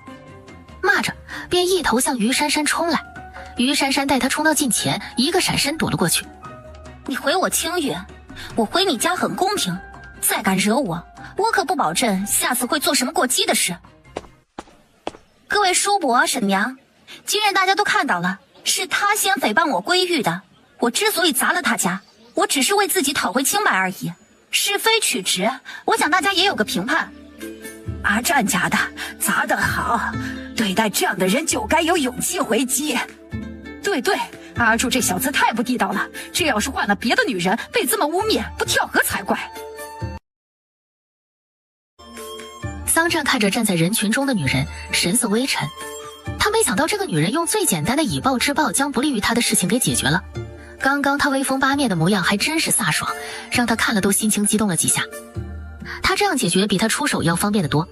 他要是出手打人，会让人以为他真的和这个破皮无赖在一起了。各位叔伯大娘，今日之事是他阿柱欺我是外乡人，想毁我婆娘的名节，现在他落个加倍砸，也是他咎由自取。阿占，你婆娘比你能干，你要是勤劳一些，阿柱怎会认为你不如他，想抢你的婆娘？我看你日后啊，还敢不敢偷懒了？李伯教训的是，以后我定会与我婆娘好好过日子的。桑占一副听话的模样，于珊珊嘴角痞了一下，顺便又斜了他一眼，没有理他。这小懒汉也是个能装的。李伯，你可要为我做主啊！你看这女人把我家砸成这样，你让我怎么活呀？他家必须赔偿我的损失。阿柱，你这次做的太过分了啊！一个女人的名节岂是随便污蔑的？这要是经了官，你这是造谣生事，没一个10年大牢你就别想出来。现在你只是加倍砸了，你该感到万幸才是，至少你人是自由的。哎呀，就是啊，阿柱，你知足吧，人家没告你，你就烧高香去吧。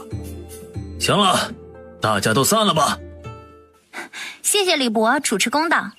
好了，你们小两口啊也回去吧。李伯温和地说完，便也走了。于珊珊狠狠地瞪了一眼那个怒气满面的阿柱，然后高傲地挺直身形走了出去。阿柱啊，我劝你经此一事，夹起尾巴做人。倘若再找我麻烦，你的死期便到了。臭小子，你威胁我，有本事你现在就杀了我！你以为我怕你啊？今日之仇，我必定加倍。阿柱，我的话向来不是说说的，你可别逼我。桑占眸光杀气凛然，让阿柱看了心里直发毛。在他以为就要被掐死时，穷小子松开了他，这让他一连吸了几口气。我说的话可记下了？记下了，记下了最好。桑占邪肆地笑了一下，转身便离开了他家。阿柱看着得意的离去，眼眸有着阴毒之色。我会记下的。干嘛？生我的气了？你又没得罪我，我干嘛生你的气？还说没有？你这样跟我说话也叫没生气？我只是被人无端造谣生气而已，不是对你。你是不是觉得我没替你出头就生气了？不是，我的事我能解决，我找你干什么？他的确不是在气他没有替他出手，他只是气他回来沉着脸便回了屋。明明已经知道了发生了什么，他那是什么表情？好像是嫌自己给他惹了麻烦似的。他又没想让他管自己的事，他凭什么黑着脸待他？有些事啊，的确是由你出面，比我出头有用的多。若是我出面呢，只会让事情适得其反。我当然知道这点，对待他那样的小人，便是当事人直接打上门，让周围的人都知道事情真相。我只要将他的谎话拆穿，谣言便会不攻自破。那既然你都知道，你干嘛还不理我？我怎么没理你了？我这不是跟你说这话吗？他才不会实说，那样倒显得自己小心眼。哼，还说我比你小孩子气。我看你啊，年长我一点也没成熟多少。你这人自尊心太强了，肯定是看我回来没有第一时间跟你商量这件事儿，你便以为我们的关系我不会管你的事儿，这才让你决定自己的事儿自己解决吧。我猜的可对啊？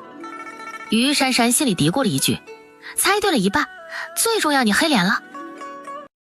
我自尊心的确很强，能不求人的事我尽量不去求人。谁都这样，我之所以当时没有表态呢，我只是暂时的还没想到其他的办法平息此事。我若是不管不顾的找到他家打人，人们只会认为你是真的被欺负了，那样便会坐实了他散布的那些谣言。阿占，珊珊，出来吃饭。好了，事情都解决了，我们就放宽心去吃饭吧。待吃完饭，于珊珊回屋便看到他躺在炕上侧身躺着，好像是睡着了。于珊珊慢慢的打开衣橱，从里面拿出林姑给自己的旧衣裳。一会儿要杀鸡干活，她先将旧衣服换上，侧头看了一眼炕上的小懒汉，见他一动不动，便轻步走到自己睡觉的炕沿边上，然后脱了自己的新衣裙。当他脱得只剩胸衣与内裤想穿旧衣时，后背忽地有人贴了上来，一双手同时也搂住了他赤裸的腰身。于珊珊想挣脱开，无奈男人搂得太紧，让她一时无法挣开，她又不想用武力。不到万不得已，她不想暴露自己的实力，那样更会让这个懒汉怀疑她是否失忆。经过几天的相处，她发现这个小懒汉心思缜密，很善于猜测人心。也许他念过书的原因，这让他言谈举止完全不像是一个无知的穷小子。若是让他察觉到他没有失忆，势必又会问起他的身份。他又不是这里的人，让他如何说出自己的来处？放手！于珊珊，你是不是真不把我当个男人？桑占掌下感受着女人细腻光滑的皮肤，眷脸贴在她的耳后，薄唇轻咬了一下她的耳垂。你是男人行了吧？先放开我，一会儿张嫂、刘嫂他们便来了。于珊珊可不想惹怒他，只能暂时顺着他。现在承认我是男人了，那我们是不是有希望做夫妻呀？桑占手掌又搂紧了他几分，女人柔软似无骨的身体果然惑人。喂，你别得寸进尺啊！你就是七老八十也比我小。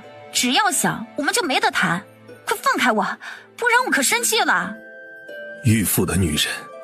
桑占惩罚性的咬了一口她白嫩的肩膀，本想咬一下便放开她，可当薄唇碰到她的带有女儿香的肌肤时，忽觉那感觉是她从来没有感受过的，那感觉让她心底燥热不已，这让她不由深深的吸吻着她光裸的肩窝。于珊珊毫无准备的被男人这样吻，这让他顿感浑身酥软，红唇不自觉地轻吟了一声。桑占听着他那一声低吟，眸光暗沉一片。当女人想挣扎时，他顺势将她压在了身下，性感的薄唇随之附上她的红唇。于珊珊想用力推开他，可这小男人死死地压着她。随着他的吻越来越狂热，于珊珊渐渐地也陷入了情欲。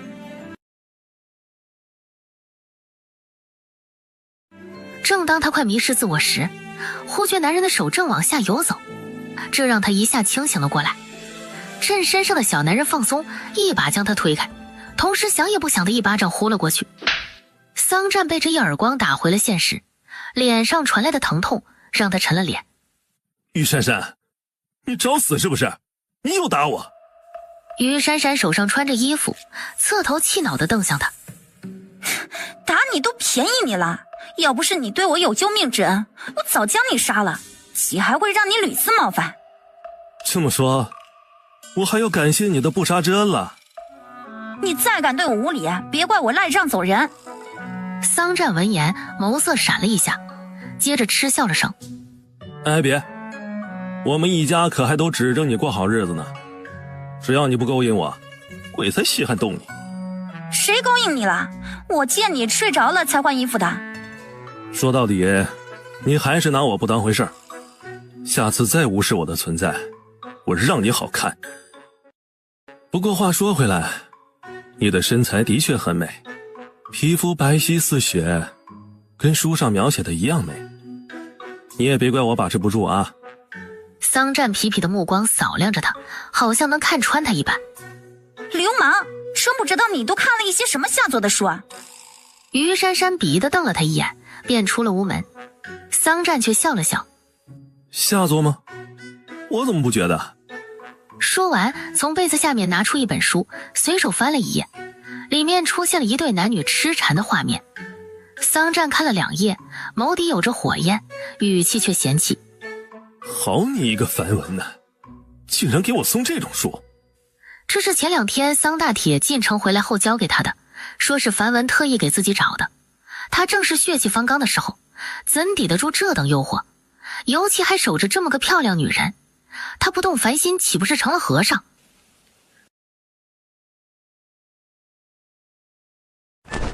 现在给我做衣裳，我可不想再穿着带补丁的破衣服了。今天太晚了，改天再做。哪儿晚了？1个时辰后再睡也不晚啊。你要是着急穿，让你娘做去。我现在有了你，我找她做什么？我就让你做。我不做，我可是累了半天了。感情你啥活都没干，不累？哪儿累啊？腰疼。于珊珊随口一说，为的就是不给他做。谁大晚上的做衣服，何况白天他对自己耍流氓，他才不积极给他做衣服穿，他要等2天再做。要不我给你按按？滚！我可是很会给人瞧模的。不需要。你是不是怕我对你轻薄呀？你放心，我绝不乱动，我只是单纯的给你瞧模一下。你这样的，我相信就是傻子。睡觉。于珊珊瞪了他一眼，便要去铺被褥，可当他刚一动，桑占轻身上前，不容他反应，便让他整个人趴在了炕上。于珊珊刚要挣扎着起身，身后男人一把按住了他双肩，他的手法很巧妙，让于珊珊不能动弹一毫。桑占，你个王八蛋，放开我！于珊珊没想到他还会控制人的手段，这倒让他小瞧了。你再骂我，我可对你不客气了。你想闹哪样？你不是说腰疼吗？我给你按按，要不要我按？不要。是吗？我想你是需要的。我乔模就是，你别乱动。这样多乖啊。桑占笑着说完，跪坐在他一旁，双手化掌按在他的腰间，然后不轻不重地给他按摩着。起初于珊珊以为他不安好心，可随着时间一长，那双手始终规规矩矩地给他按着，而且按得还很舒服，让他有些昏昏欲睡。舒服吗？现在可以做衣裳了吗？明天吧，今天不想动。也好，依你。你睡的，我去洗澡了。桑占沐浴回来，便看到已经睡着的女人站在炕沿前，低头看着她的睡颜。她睡的是那么平静放松，面色没有一丝忧愁。你到底是哪里的人呢？月色笼罩着大地，夏季的微风却吹不走屋里的炎热。炕上的女人不时地翻身，热得她迷迷糊糊解开衣衫，不时梦魇般地喊着热。无疑这时的女人很吸引他，可他并没有越矩。他要的不是偷偷摸摸，他的身份是不屑那样强要一个女人的，他要的是她的心甘情愿。桑占摒弃杂念，随手拿起一旁的蒲扇，给他有一下没一下的扇着，让他舒服一些。而于珊珊本来正睡得迷糊，突觉一股凉风扑面，让他顿感一阵舒爽。在察觉到凉风是人为的时，心底微愣了一下，这小懒汉竟然给他扇风。他实在想享受这股舒服的凉风，不想就此打断。于是在明知道有人默默付出，他也故意没醒，就那么坦然地接受着一旁小男人的好意，让他辛苦一下就当罚他白天对他的无礼好了。我来吧。怎么，今天西边出太阳了？于珊珊语气调侃道。桑占就当没有听出来，眸光带笑道：西边那是落日。太阳也好，落日也罢，你这大早上的帮我干活可稀奇得很。有什么稀奇的？以后我想吃好的全靠你了，我又怎么能只吃不干活呢？真当我是个不懂事的毛孩子？看来你这是一夜之间长大了不少，希望你继续保持，可不要一时兴起3天打鱼2天晒网。那你就看着，我会让你刮目相看的。桑占，你可知哪里还有养鸡场？你以为人人都能养得起那么多鸡啊？要是没有一定的财力和技术，是很难开好一个大规模的鸡场的。所以呢，周围村庄只有于家鸡舍一家，他家的鸡都是供给县城的。也许平时的烧鸡并不引起人的口欲，需求量也不是很大，他一家的鸡场供给还是很充足的。可要是像你这样大批量的发卖，我想用不了几天，于家鸡舍的鸡啊，便都被你卖完了。照你这么说，我这卤鸡生意几天后便歇菜了。珊珊，等于家鸡舍的第2批鸡养大了，你再接着做不就行了？那怎么行？养一批1斤多重的鸡需要2-3个月，这空下来的时间上哪挣钱去？不挣钱，我拿什么还债？桑占闻言，眸色暗蓝。珊珊，其实你不用跟我那么见外的，你在我家不好吗？这不是好不好的问题，我不想欠你太多。珊珊，你只要留在我身边，你就不用还人情了。桑占低头在他耳边低声道：我还是还你人情吧。随你。你去哪儿啊？我去一趟于家鸡舍，让他们送400只鸡过来。你别去了，让我爹去就行了。你别叫你爹了，你用着理所当然，我可用着良心不安。不识好人心的女人。一连几天，由眼下400只鸡，到了现在每天要600-700只。余家鸡舍的小公鸡很快便卖完了，要再想买只能等2个月后了。于珊珊这时却想到了办法。桑占，我能不能借你笔墨一用？干什么？我想到办法了。哦，说说看。我想周边村庄的百姓家里都会散养一些鸡鸭的，我可以雇人沿街发传单，上面写上高价收购小公鸡，只要他们觉得合理，便会将自己家里的鸡出售，这样货源便能供上了。桑占听完，脸色微顿了一下。他虽然第一次听到传单2字，可他很快便明白了那是什么意思，其实就是他所知道的报条。经过这些日子的相处，这女人经常说一些奇怪的用语，这让他更加肯定她不是当地人。她的身份在他还没查出来前，他是不会轻易放她离开的。这百姓家能有几只鸡啊？我看呢，你还是歇歇吧，我不催你还钱就是了。你不催也不行，我最不喜欢欠别人的，尤其是银钱方面，这让我睡觉都不踏实。你怎么就不踏实了？我看你睡得香着呢。珊珊，我们这样平平淡淡的过日子不好吗？桑占伸手握住了他的小手，于珊珊从他掌心中抽出自己的手，委婉地拒绝道：我想出去看看。你想怎么写传单？我给你写。你就写高价收购1斤左右的小公鸡，每只10文钱，有意者请每天辰时到南城门联系，最后写上你的名字便可。收购这活儿还是由男的出面方便一些，毕竟这是在古代，他还是低调行事才是。桑占照着他说的写了几张。你要写多少份？先写200-300张吧，这样连张贴和派发也能让各类人群都知道，这样也会消息迅速扩散。你想得很周到。你上哪儿去啊？200-300张传单，你想让我这么懒的一个人都写完啊？阿占，什么事儿啊？爹，你照着这上面写300份报条。好。屋里的于珊珊听着父子的对话，不由感到一阵好笑。你笑什么？没笑什么。说，在笑什么？你不想挨打就放开我。你这个女人呐，好无趣，就不能像别的女人那样柔弱一些？既然你喜欢柔弱型的，那你还缠着我干什么？我可是一辈子都不会是那种女人的。我劝你别在我身上浪费时间。我哪儿说喜欢柔弱型的女人了？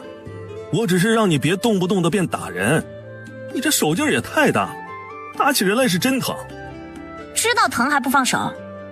哎，今天你闲了，该给我做衣服了吧？我可是等了好几天了。他见这几日他忙得脚不沾地，也没催他。于珊珊经他一提醒，这才想起他答应过的事。抱歉，这一忙忘了你的事，我现在便给你做。桑占，过来试试，哪里不合适我再改。你做的还真快。脱了你的破衣服啊！哎呀，有个女人就是好啊，几天的光景，我也能穿新衣服。哎，裤子是不是也要脱啊？不脱怎么是啊？又不是让你全脱啊！我真怀疑你到底是不是女人。桑占无奈地笑了笑，便将旧裤子也脱了，里面只穿着亵裤。待桑占将衣服穿好，于珊珊抱着胳膊上下扫量着他。怎么样？好极了，我的衣服做得不错。人呢？人没衣服好看。哼，口是心非的女人。他眼中的赞赏他岂会看不见？让你娘看看去。等吃饭的时候她自会看见。真当他是小孩子，要等大人夸不成？你等一下。于珊珊转身又将缝制好的蓝色布条拿在手上。我给你又做了个发带，我给你扎上，绝对好看。好。不错不错，这一下气质就上去了。还是你会打扮人呐，这一下我不再是那个穷小子了。微笑地说着，一手搂过他。你又不老实啦，你再多动我一下，那件衣裳让你娘去做。于珊珊推拒着他靠过来的身子，不动就不动。桑占悻悻地放开他。于珊珊趁现在有时间，接着又裁剪另一块布料。正做着时，林姑在外面喊着他们吃饭。先吃饭吧。桑占自然地牵过她的手走出屋子。婆婆，你看桑占帅不帅？啊？什么帅？林姑一时不知道何意。就是好看不好看的意思啊。那就是好看。我家阿占人长得帅，穿啥都好看。林姑现学现卖地笑道。阿占，报条都写好了，你雇谁去派发呀？明天去县城找几个乞丐，让他们在城里四处张贴便可。派发就算了，300张传单看着多，张贴各处也就不多了。等张贴传单效果不好时，我们再让人一张张的派发就行了。也好，按你说的办。吃饭。啊，占家的，我婆娘可曾找过你？没有啊，她怎么了？哎，都怪我娘。那个你们先吃着啊，我还要去找我婆娘。张谦一脸无奈地说完，便着急忙慌地走了。你们吃吧，我也出去找找张嫂。珊珊，那是人家的事儿，你不要掺和了。婆婆，其他事我可以不掺和，可人不见了，我不会不管。哎，我跟你一起去。于珊珊看了看他，点了点头。二人并肩地走出家门。我们去河边找。桑占说着话，便牵着于珊珊向村外走去。你不会是猜疑张嫂想跳河吧？她婆婆天天骂她骂得那么难听，想寻短见不是很正常吗？她婆婆太无知，生不生得出孩子又不能全怪一个女人，兴许是她儿子不行呢。你怎么知道不全怪女人啊？这有何难的？没男人女人还怀不上孩子呢，女人既然没怀上，说明男人的种不行。你一个姑娘家，你怎么懂这些啊？看书看的。就算是男人的原因，那婆家人也不会承认的。明白万恶的封建思想吗？是什么事儿让你一说就都不一样了？这自古不都是这样吗？有哪个婆婆喜欢不生育的儿媳妇？所以说他们的思想陈旧啊。跟你说你也不明白，因为你的想法觉得这事情再正常不过了。快走吧。不多时，二人来到河边。于珊珊看了看周围，并未发现有人。桑占，我们分开找，你去那边，我去另一边。桑占本不想答应，可女人不等他说话，便向另一边跑了。他只能无奈地走这一边。于珊珊顺着河岸一路找，正找得一脸心焦时，忽见前面一块大山石上站着一道暗影。于珊珊紧跑了几步，待来到近前一看，果然是张嫂站在上面。那瘦弱的身形让她看上去很无助的模样。张嫂！珊珊，你怎么来了？张嫂，你来这儿干什么？张大哥正急着到处找你啊。这样的日子，我不知道还能坚持到什么时候。或许我死了，张家再娶一个就能生孩子了。傻话，为了那个不是你最亲的人，轻生不值得。张嫂，人这一辈子并不是非要为孩子而活，你也要为自己，为爱你的人活着，才是最有意义啊。我要是不顾虑他和我爹娘，我早跳河了。你能这样想就好，我们先回去，别让你男人找疯了。张嫂，你们两个看没看过郎中？看过，郎中说我的脉象都挺正常的，不像有不孕的症状。可我们都3年了，真的怀不上，我也不知道该怎么办。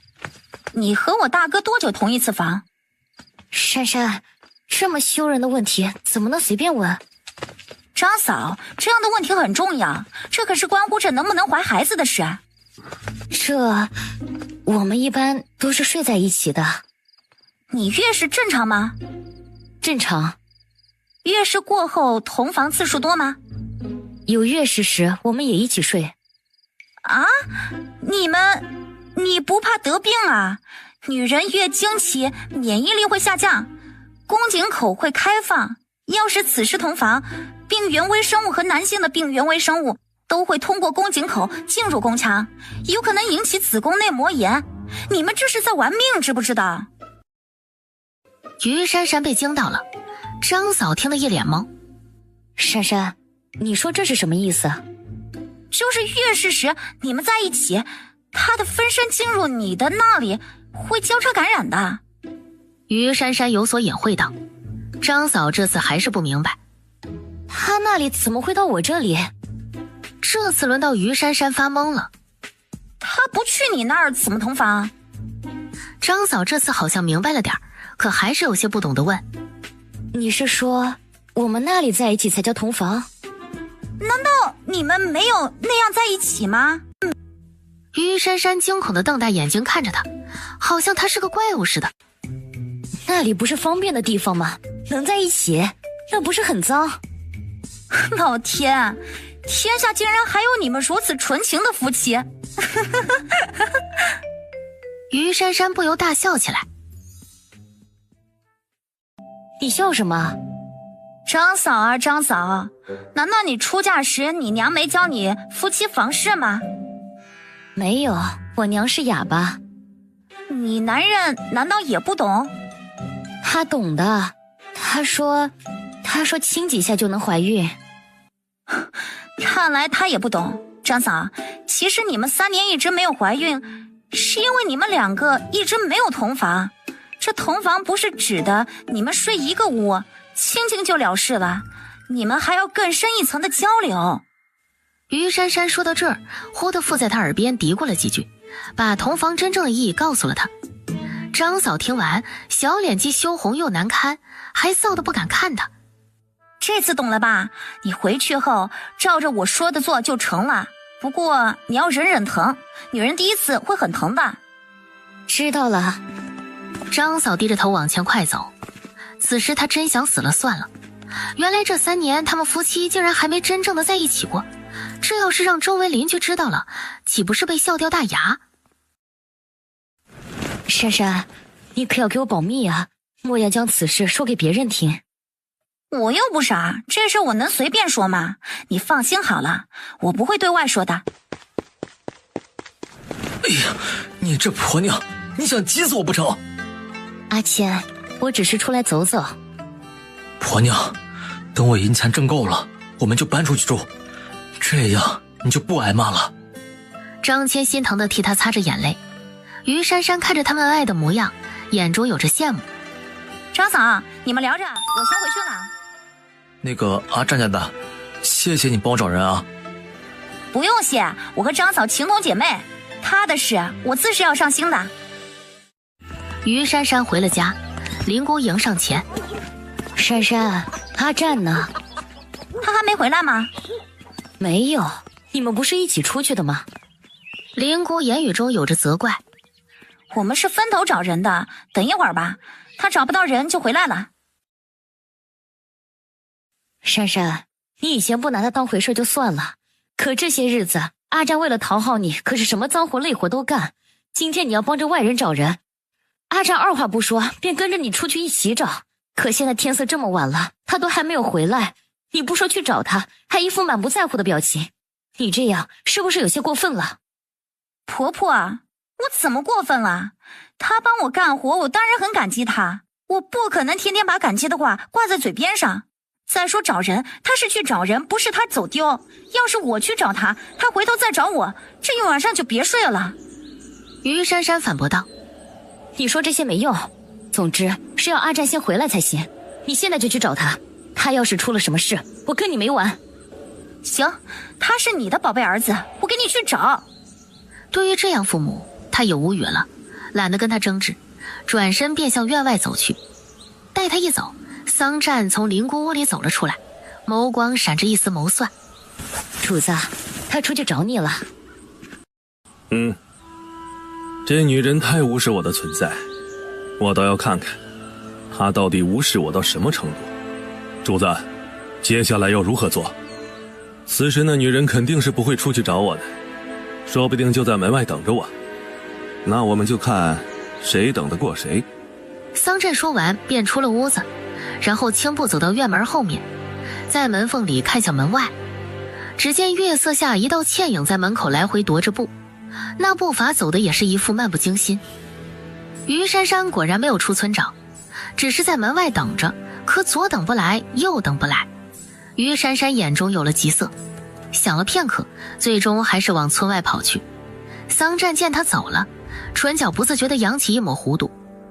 哼，女人，还算你有良心。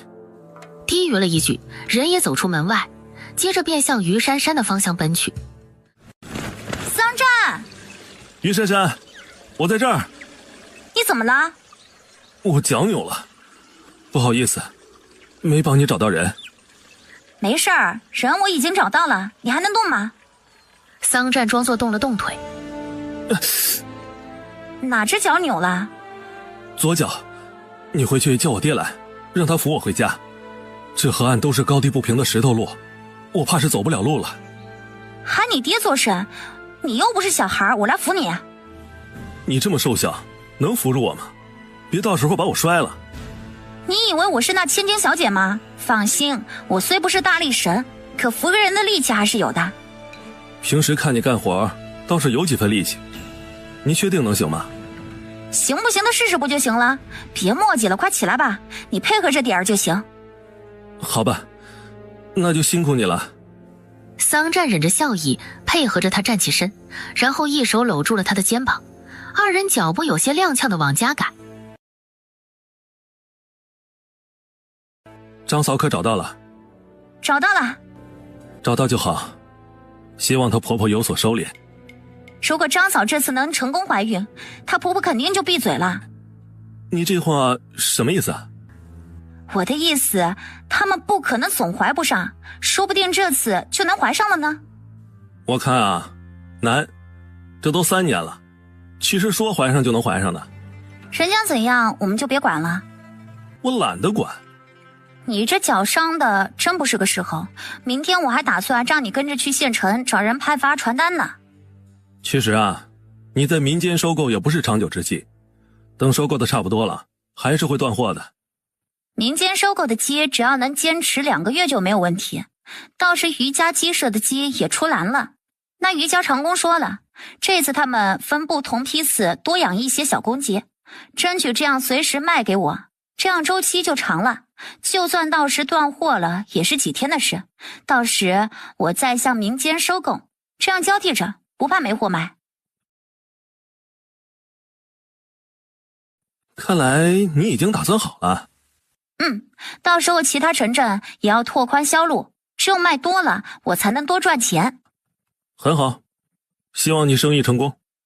桑占言不由衷道：阿占呐，你这是怎么了？出去的时候不还好好的吗？哎，没多大事儿，就是不小心扭了脚了。快进屋歇着，我给你看看。哎，爹你慢点，好疼。不会是错了骨头了吧？你忍忍啊，我看一下。你放心吧，你的脚应该没有错骨。你怎么知道？要是你错了骨，你的脚腕早肿了。现在你的脚腕没事，可能就是韧带拉伤，养个几天就没事了。你还懂医？这是常识好不好？你懂得可真多。哎，那你失忆了，怎么记这个这么清楚？我失忆只是忘了我来自哪里，又不是傻的什么也不知道。你还真是会选择性失忆。你要不要沐浴啊？我去给你准备洗澡水。于珊珊岔开话题，不跟他谈这个问题。桑占眸光深谙地看了他片刻，去准备吧。于珊珊转身便出了屋门，心里却嘀咕着，这小男人明明是个穷苦人家，可他怎么感觉他的言行举止给人一种高高在上的感觉？主子，你这次装受伤是为何？过2天那边的人要巡查村子，我趁机受伤，这样更能掩护我的身份。主子英明。桑大铁，明天你陪他去县城找人张贴条报，以后收集的活儿都由你负责。主子，难道你就任由他将生意扩大？他这样很容易招来麻烦的。我当然知道他这样会引来没必要的麻烦，可对比起那边的人对我的紧盯不放，我们也只能铤而走险。只有我们做事张扬，那边的人才会对我们的怀疑消减几分。在他们看来，我们只能低调做人，绝对不会想到我们会反向应对。主子这样想也不无道理，我们没有想那么深。接下来你们都听他的，他让干什么你们便干什么，先将那边的人打发走了再议。是。公公，水准备好了，你把桑占扶出来吧。知道了，我们出去。水温正好，你去洗吧，我去给你拿换洗衣服。说着便进了屋。桑占进了柴房，便让桑大铁退下了。当他脱去外衫，于珊珊拿着衣服走了进来。你爹呢？我让他回屋了。你脚上不能吃力，你不让他扶你进了浴桶再走。我可不想让他看到我赤身的样子，那样我很不自在。不自在？你可真气人！我怎么见你指使他们干活时，咋不觉得不自在？于珊珊白了他一眼，抬步就走。不想他刚要走，手腕便被攥住了，这让他侧头挑眉地瞪向他。放手！我可是为了帮你找人才受的伤，你就这么走了？你想怎样？我能怎样？帮我搓背，我怕我转动不方便。还是叫你爹来吧，我害羞。我又不是小孩子，干嘛还让我爹给我洗澡啊？你怎么说也算是我的半个媳妇儿，你帮我也是应该的吧？行，我给你洗，要不要我给你脱裤子啊？乐意之至，能让你这么伺候我，此生我便无憾了。好啊。于珊珊红唇微扬地应着，一手摸向他的裤腰。于珊珊一双小手不急不缓地给他解着裤带。桑占低头垂目地看着他没有一丝羞怯的小脸，眸色不由沉了沉。当女人解开了裤带要褪下他裤子时，他却双掌握住了他的一双手。你当真没有过男人？要是他没有其他男人，他是怎么做到如此淡定地面对另外一个男人的？我不是失忆了吗？有没有男人怎会记得？要是有一天你记忆恢复，想起你有相公怎么办？自是跟他走了。他若是介意你跟过我呢？那我便跟他和离，反正我是不会委屈自己的。这倒像你的性格。还脱不脱裤子啦？于珊珊红唇微勾，言语有着调笑。当然要脱了。桑占松开他，他都要看看他有多大胆。他现在若是退缩了，岂不是自己还没一个女人有胆量？于珊珊眸光瞟了他一眼，小手放在他腰间两侧，接着便弯身慢慢地将他的裤子脱了下来。小男人只穿着亵裤站在他的面前。亵裤也脱了吧？心里赞叹着小懒汉的身材很棒，小手也攥住了他那亵裤。当他要往下退时，小手再次被紧紧握住，这让他故作不解地抬眼看向对面的小男人。他就不信他一个大男孩会将他的裸体暴露在一个似陌生又熟悉的女人面前，他就是故意让他先难堪，让他以后不敢再逗弄自己。桑占将他扯进怀里，深邃的眸光带着一丝狠劲儿。我还从来没有见过像你这么没脸皮的女人，不是自己相公的亵裤，岂是乱脱的？不是你让我脱的吗？怎么现在又责怪我了？于珊珊一副无辜的说完，便要推开他。女人，你知道你这样是在玩火吗？桑占搂紧了他，将他与自己紧紧相贴。于珊珊清楚地感觉到了他的欲望，心里暗骂小流氓，脚下一个用力踩在他的脚面上。于珊珊，你这是自找苦吃。女人，我早晚让你好看。今天让我爹跟你去现场，你有什么事尽管指使他便可。指使不敢当，谢谢你们。进城小心些，你一个姑娘家，万不能自己张贴传单，那样会引来居心不良的人。我知道，你放心吧，我会小心的。于珊珊听着他一句句的关心与嘱咐，心里不由一暖。要是有解决不了的事，就让我爹帮你。好，我记下了。我们去县城了。回家后便看到桑占坐在桌前写着字。你的脚好些了吗？好些了。在写什么？没写什么，只是练字而已。你的字写得真好，不去科考可惜了。你能认字，写字怎么样？我可没你写得好。你来写几个字我看看。桑占起身让出位子，于珊珊也不扭捏，大方地坐了下来。写什么呢？随便写几行就行。他这儿刚写了一个字，桑占唇角忍笑道：这是一个名字。要笑你就笑吧，有几个像你写的那样好的？待他写完，桑占拿过那张纸页，嗓音低沉地念道：明眸月女罢晨妆，杏水和风是旧乡。唱尽新词欢不见，早云如火扑秦江。待念完，眸中有着诧异，这几句诗词可是绝佳啊，他怎么没有读过？这首诗是你做的？我哪有那个才情？我应该是在哪本书上看到过，刚刚写的时候脑子里就想到了这首。看来你也是个爱读书的，就是这字写的丑了一点。桑占眸底闪过幽光，这女人到底有没有恢复记忆？这让他很怀疑。自丑就自丑吧，反正我又不去考状元。你继续，我去做衣服了。你去忙吧。晚饭后，于珊珊洗了澡，便在灯光下缝制着自己的胸衣，嘴上还哼着小曲儿。他会魔法吧，让我无法自拔，不懂得悬崖勒马。唱的什么小曲啊？桑占一手轻捏住他的小下巴，嘴角微扬地看着他。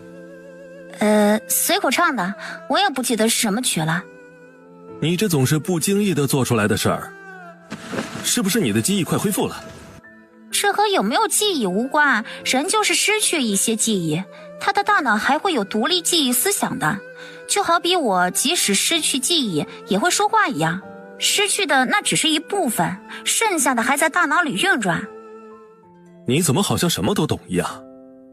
我以前觉得我自己的博学很过人啊，怎么跟你一比，我好像学的还不够啊。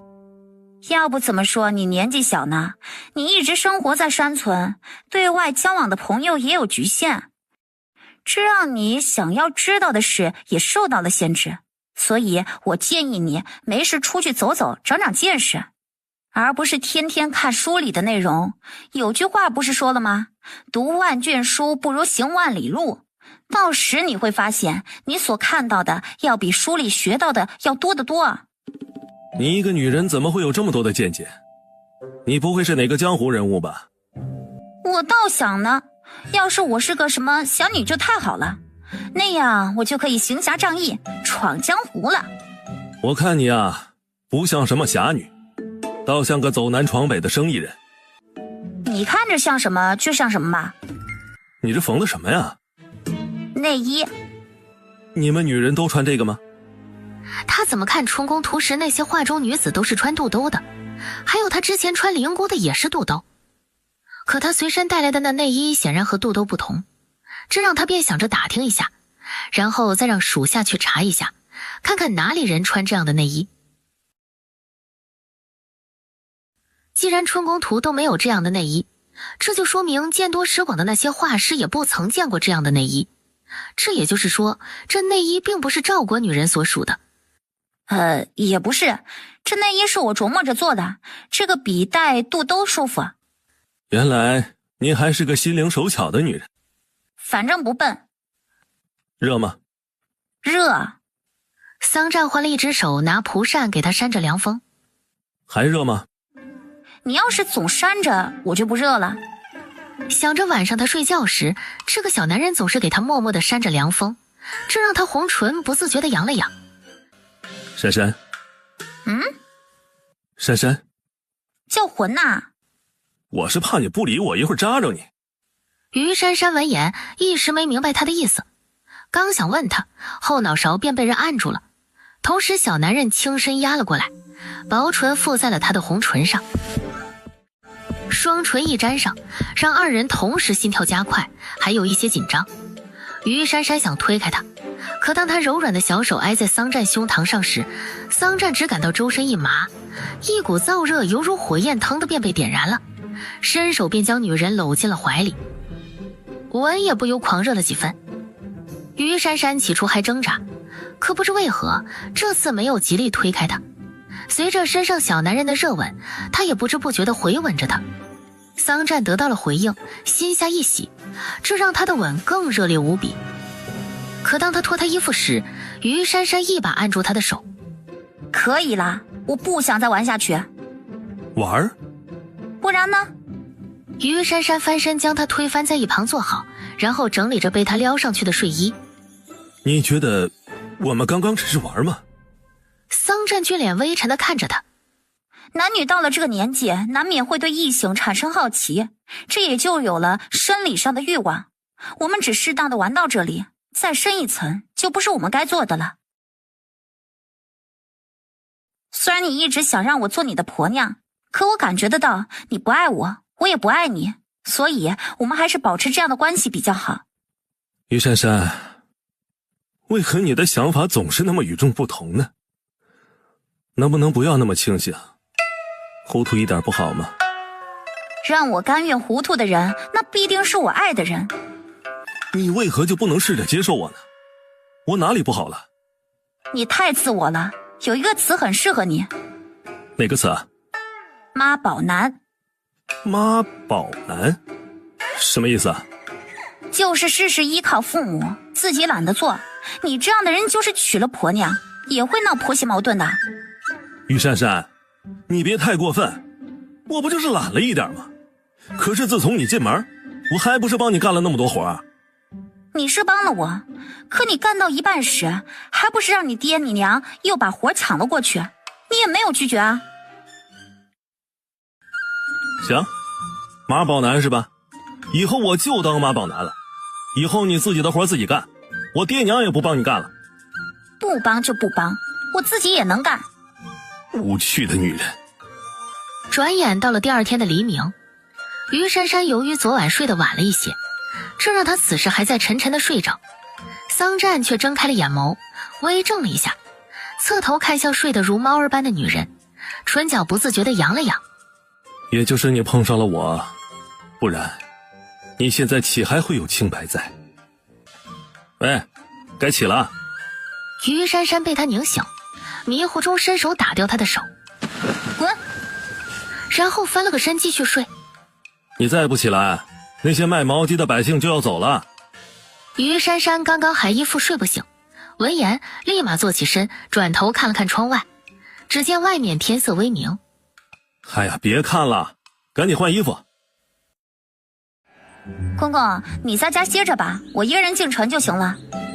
既然他说不让他父母帮自己，他不用他们夫妻就是。桑大铁微怔了一下。哎呀，你一个女人怎么能忙得过来呢？没事儿，有昌伯跟着，收好了鸡毛直接拉回来就行了。桑大铁看他不想拖累自己的模样，心思一转，侧头看向屋门。他之所以这样，肯定是在和主子闹矛盾，可主子并没有发话让他留在家里，那他到底要不要跟着他去县城？这时屋内传来主子的声音：爹，时候不早了，还不赶路啊？桑大铁一听便知道怎么做了。珊珊，我们快走吧。说着不等他多说，抬步便往外走。于珊珊看了看那扇破旧窗户，唇角不自觉地微扬了一下，转身也跟了出去。这小懒汉真不知道说他什么好，每每气到你了，回头他又似是忘了，让你气不得恼不得。今天收了多少只啊？3000多只啊！我想招几个卖货的伙计，让他们去其他城镇跑一下销路。我们做的卤鸡，鸡胗鸡肝是独一份的，若是能跑成了，我想一定会卖得很好。我相信会卖得好，我让姚元礼先帮你去其他地方跑跑看。桑占明白他说的销路是什么意思，现在对他说的一些新名词已经见怪不怪了。他也聪明，他一说自己便懂了。谢谢啦。不信，将来你这鲁记的生意越做越大，我也沾光不是？照着这样发展下去，2年内挣够5万两，应该不成问题。到时候我也是个有钱人了。等还了你的这笔钱，这生意也给你，就当是我报答你的恩情。啊，这么大方？桑占有些意外地看着他。我来到这儿还没有出过院门儿，我想到处去看看，做生意只是我无奈之举，欠账就要还钱，等我无债一身轻时，我去哪儿也没了压力。桑占眸光微沉了一下。那你这生意我只好却之不恭了。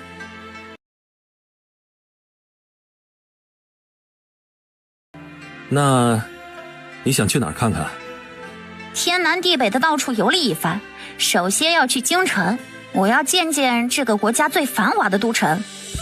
你一个女人到处跑，就不怕有危险？不怕，到时我女扮男装，这样出行就方便了。有打算就好，那我提前祝你一路顺风。这天10几个工人正忙着干活，于珊珊也帮着烧火。忽然几个衙役与士兵闯了进来。大人，这家人就是外来户，他们的儿子年纪跟你们说的也相符。村长，谁是这家屋主啊？桑大铁还不过来见过大人？哦，桑大铁一副老实人没见过世面的模样，慌里慌张地走到李石近前，也顾不得地上脏，便跪地见礼。草民见过大人。林姑也故作慌色地跪在他一旁。民妇见过大人。于珊珊入乡随俗的也随之跪地。在这个古代可不是他耍个性的时候，能得过且过，还是低调做人比较好。还有人吗？回大人，他家还有一个儿子，我这就喊他。阿柱不等村长说话，便冲着屋里大喊道：桑占，还不出来？是不是吓破胆不敢出来了？再不出来，大人可就要拿人了。他喊了片刻，屋门口静悄悄的，不见人出来。大人，那桑占肯定是做贼心虚不敢出来，大人赶紧让人把他抓出来呀。进去2个人看看。2个衙役听命地走进屋内，当来到西屋便看到炕上睡着一个人，而且还打着呼噜，睡的是那个香。喂，醒醒！官爷，我不是在做梦吧？快起来跟我们走，李大人要见你。哎呀，那是我家大人，快过去行礼。啊！桑占好似被吓到一般，赶紧小跑到桑大铁身后跪了下来。见过大人。他刚刚在屋里面干什么了？好，我们进去时他在睡大觉，还是我将他叫醒了。下跪之人抬起头来。桑占故作紧张地缩着身子抬起头，眼神也不敢与他对视。我怎么看你有些眼熟啊？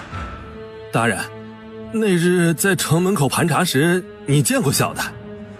啊，想起来了，那时你可是穿着破旧衣衫，现在这一换衣服，我倒是没有认出来你。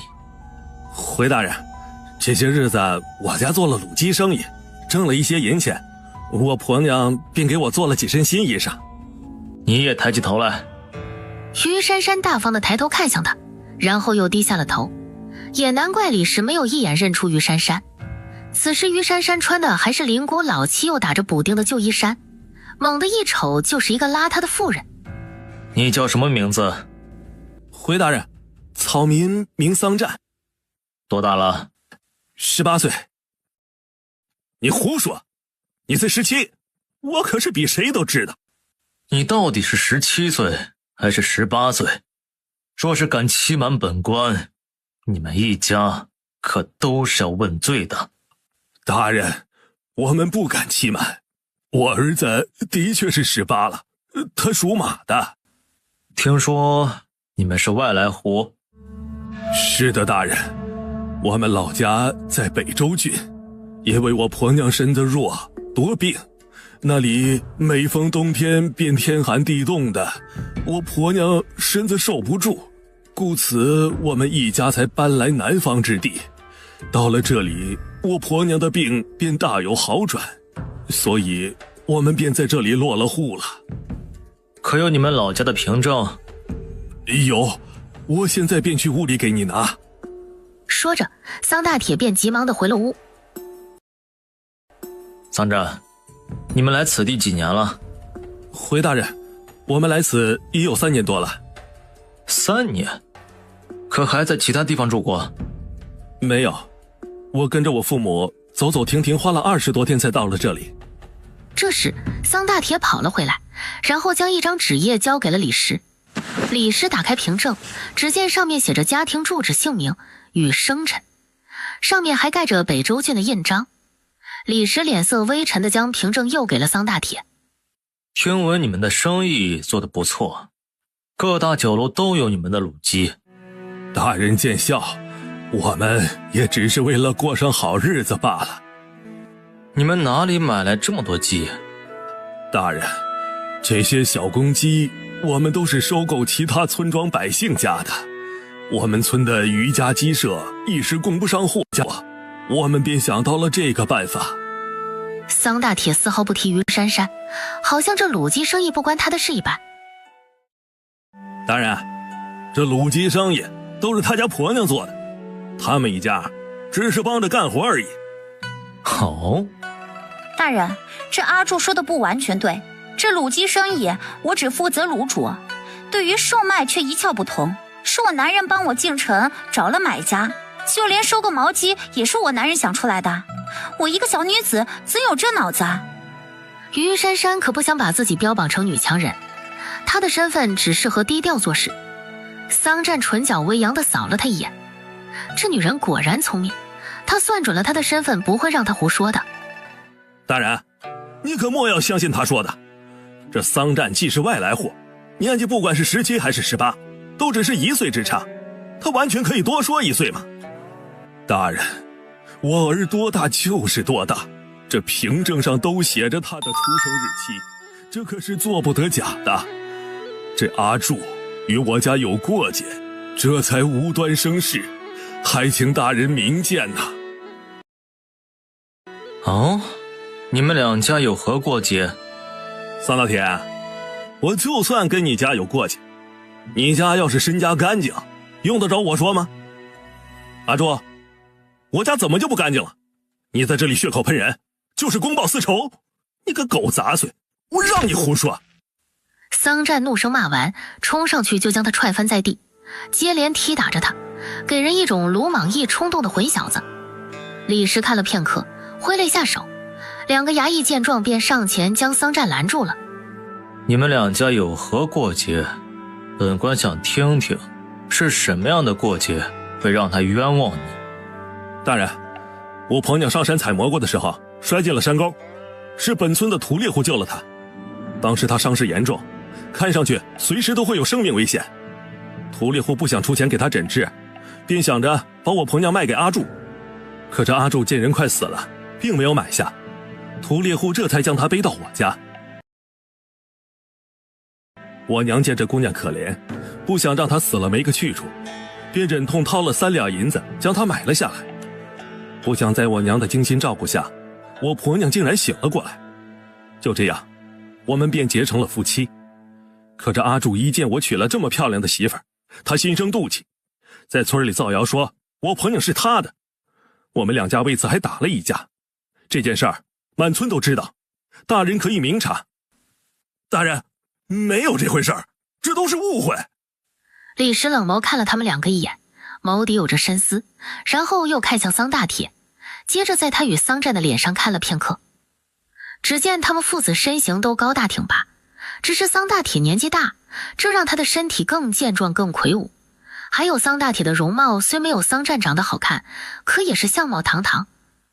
再看那灵姑，桑占的母亲虽是一个乡村妇人，可容貌却有着几分姿色。细看之下，这桑占倒和他长得有些相似，要说他们是母子还是有可信度的。李石看罢，心里的那一丝疑虑顿消。我们走。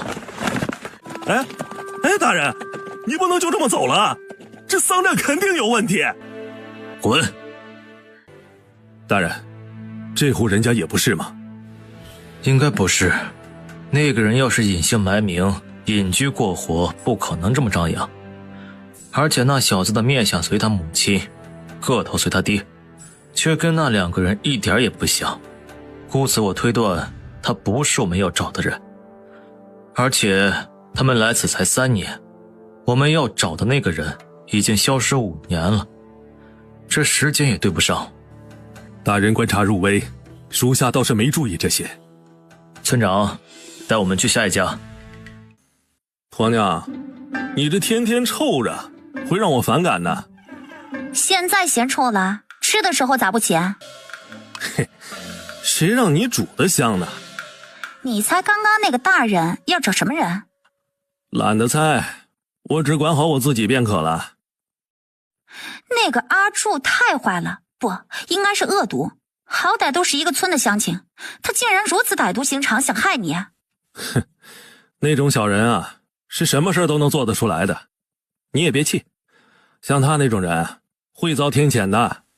哟，我可记得你刚刚还怒不可遏地打了他，现在倒装出一副不在乎的神情，你这脸转换的也太快了吧？我那是一时气急了，现在没事了。我自是不跟他一般见识。切，说的你好像很大度似的。我的确不是一个大度的人，惹我的人，我早晚会让他付出血的代价。我可不想过着永不见光的日子，他日我若重见天日，我定让那些人死无葬身之地。此时的桑占周身散发着浓浓的杀气，没人知道他忍得多辛苦。桑占，这些天挣了多少银子了？不到300两。才300两，离这欠你的远着呢。不少了，以后还会越卖越多的，赚的也多。等天气凉了，我要做的更多，我要把卤鸡再卖得远一些。你这野心还真不小啊！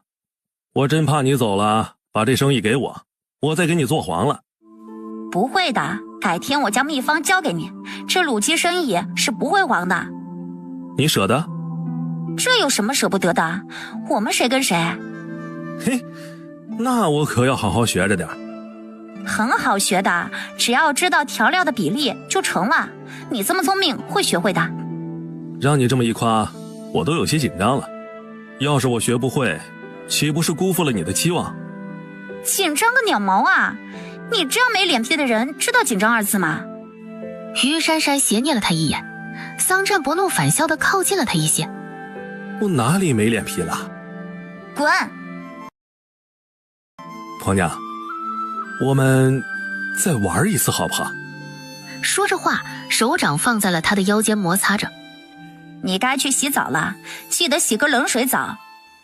真没劲，有女人却不能睡，谁像我这么憋屈啊？等你有钱了，随便你睡哪个。可我现在只想睡你。桑占眸色深沉的伸手放在他的胸前，下意识地握了一下。于珊珊让他这猛地一轻拨，周身酥麻了一下，这让他羞恼地打开他的手，伸脚便踢。小流氓，离我远点儿！桑占却一下握住了他白嫩嫩的小脚丫。你都骂我流氓了，我要是离你远了，还怎么当小流氓？唇角扬着痞痞的笑，低头亲了他一下脚背。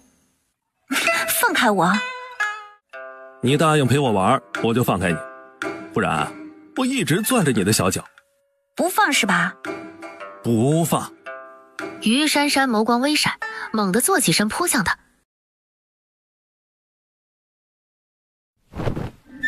小流氓，姐不反抗你不知道我的厉害。桑占被女人压在身下，整个感官都感受着女人的娇软的身子，这让他胸腔冉冉升起一股火焰。姐，你厉害行了吧？赶紧放开我！于珊珊被他这一叫，心头猛地跳了几下，看着他星辰般的眼眸泛着细笑，就知道这小懒汉在撩拨自己，这让他羞恼的低头便咬住了他的胳膊，想给他点颜色看看。姐，你咬得好过瘾，可以再咬狠一点。不疼？那我就给你来个疼的。于珊珊就不信他不求饶，再咬下去便用力了8、9分。这次桑占皱了眉头，可嘴角却微扬着。姐，好疼啊！你当真狠心咬疼我吗？知道疼了吧？下次不准再对我无礼，否则下次我咬下你的一块肉来。姐，与其你不让我碰，那你还是咬下我的肉吧。你这是想耍无赖了？你说是就是喽。好，我就咬下你一块肉。他就不信他不怕疼，这次他用了10分力，重重地咬着他的胳膊。姐，你这样咬下去，我身上便有了你的印章，到时候我可赖定你了。桑占感受着那股疼意，可还是笑着逗他。于珊珊闻言松开了他。小流氓！姐，你的牙印真的留在我胳膊上了，你说怎么办？放心吧，过2天就长平了，不会留下牙印的。你觉得这样深的牙印会长平？当然。我不信，除非什么？除非你让我咬回来，这样我们就公平了。我才不让你咬，你不怕疼，我可是怕疼的。姐，我不咬疼你就是。桑占眸光深邃地说完，轻身便将女人压在了身下。姐姐，我会轻点咬的。魅惑地说着，便吸咬住了他的脖颈。于珊珊被他这吸咬，顿感周身一麻。小混蛋，快起来！混蛋？还有更混蛋的。邪魅的唇角微扬着，低头便吻住了他的樱唇。于珊珊紧闭着红唇抗拒着他，同时双手也用力地推拒着这个小畜生。桑占感受着女人的反抗，眸色微闪，手掌将她的2个小手紧紧地按住，张口便咬住了她的红唇，随后便撬开了她的唇瓣。他的吻这次来势汹汹，仿佛要将她吞之入腹一样。于珊珊此时已被他吻得大脑一片空白，一双半遮的美眸染上几分湿润，瞧在桑占眼里更是勾人心魄，这让他的吻更加狂热。同时一只手钻进他的衣服里撩拨着他，听着女人的轻吟声，桑占的吻轻柔了下来。不知又吻了多久，桑占缓缓抬头放开他。婆娘，咬得你疼吗？还不下去啊？桑占笑了一声，低头又亲了一下他的脸颊，这才从他身上下来。等我回来一起睡。鬼才等你啊！第2天鸡啼鸣时，于珊珊睁开了惺忪的双眼。这一醒，她突感不对，自己竟在男人怀里，一条腿还搭在小男人的身上。压下心中的慌乱，赶紧将腿收了回来。刚要起身，人又被捞回了男人的怀里。你干嘛？从今天开始，我们不用去县城收鸡了，这等累活就交给我爹吧。你倒用着你爹不心疼，可我的事怎么好劳累他？昨天我已经找好了工人了，让他跟我爹负责收鸡这一块。以后你也在家别干活了，有什么事让工人做就是。你这是让我当甩手掌柜？你现在大小也算是个老板了，你只是动动嘴就好。我呢，就给你管好账，你等着数钱就行了。你怎么没有和我商量就找人？你这是越权了？你个小没良心的，那收鸡的活那么脏那么累，我这是心疼你才私下找人帮忙。我本来还以为你会高兴我能替你解忧呢，不想到你却埋怨我。我爹去县城了，我们以后不用早起了。哎呀，这几天早起让我一天没精神。再睡会儿。睡归睡，你先放开我，你这样我睡不着。睡不着还不是抱着我睡了半宿。婆娘，别矫情了，我们就差最后一步了。睡吧。没脸皮。要脸皮，要女人，我会选要女人。婆娘，现在日子好过了，你其实无需再离开了。这女人呢，早晚都要嫁人，我们做一对夫妻不是更好？不了，我们不合适。哪里不合适啊？哪里都不合适。于珊珊没有明说，这古代人一旦有了钱，会很容易变心。这个小男人性格邪肆，长得又好看，他这样的人自是很受女孩子喜欢。要是他是一个老实本分的男人，他或许还考虑一二。若是鲁姬生意发了财，他敢肯定，这个小男人会接二连三地往家纳小妾的，到时他才不会多看自己一眼。何况自己还年长他2岁，他更不会拿他当回事儿。他一个现代人怎会让一个古人将自己置身那种凄惨的境地？他是必须要离开这里的。你就这么看不上我？这个女人真是冥顽不灵，他都如此讨好她了，她竟然丝毫不领情。不是看不上你，是我们性格不合。你这女人着实气人呐！那你就等着还完账再走吧。桑占冷声说完，转身背对着他，周身散着冷意。这天他正看着工人干活，桑大铁沉着脸回来了。公公，出什么事了？屋里说有事他自然先要跟主子禀报了。何事啊？他这一举止让于珊珊突然有种错觉，好像他是一个上位者对着属下发号施令。阿占呐，今天青虎堂来城门口收保护费了。是吗？他们要多少？1个月300两。这么多，1万只鸡钱。于珊珊，你说怎么办？那青虎堂是县城里的黑恶势力，他要是不交，就别想安生的做生意。他要想顺顺利利的离开这里，就不能节外生枝。那青虎堂不是我们能惹的，先试着给他200两，实在不行再给他300两。你还真舍得啊？300两，就这么轻易的给出去了？我这不是也没办法吗？我们就是一个普通百姓，难道让我们为了300两，让你们一家去得罪青虎堂？我觉得只要能花钱摆平的事，都不是事。果然是能挣钱的人就是不一样，出手也阔绰。你说给多少便给多少吧，反正又不是我的银子。公公，你将银票给那些人。于珊珊，你是不是觉得你现在日进几百两，月入便是1万，以此类推，不到半年你就将该我的账还清了，所以你不在乎眼下的几百两？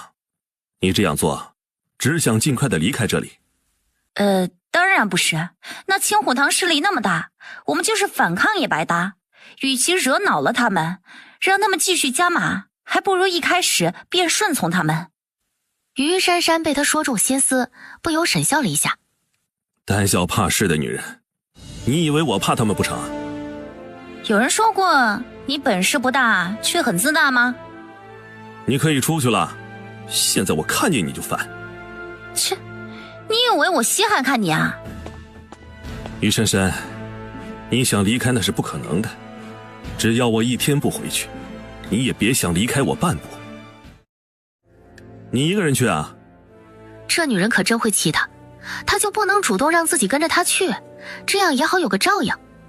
买个米菜而已，我一个人去就行了。小妹，你别走啊！谁是你小妹？让开！呀，小妹，我知道你还在生爹气呢，可他也是为了你好，不让你嫁给那个穷书生。你快跟我们回去吧，爹这几天可是为了你着急死了。没想到在这古代竟然也有这等拐人手段。小贱人，你竟然敢打我！二猴，抓住他！这2个人可是青虎堂的人，也就是这县城里的黑恶势力。他在城门口收购毛鸡时，也听说了他们青虎堂是何种德行。今天让他们盯上，自己若是当着众人打了他们，必定会给自己招来麻烦。为今之计，只能装作害怕的逃走。小妞，没想到你还挺能跑的，不过现在你可是没处跑了。我劝你乖乖的跟我回去，这样你也少受点罪。有的人就是想找死，既然你们上赶着见阎王，那就别怪我心狠手辣了。你们一起上吧。呀，看来这小妞还有2下子，我们哥俩倒是要讨教讨教了。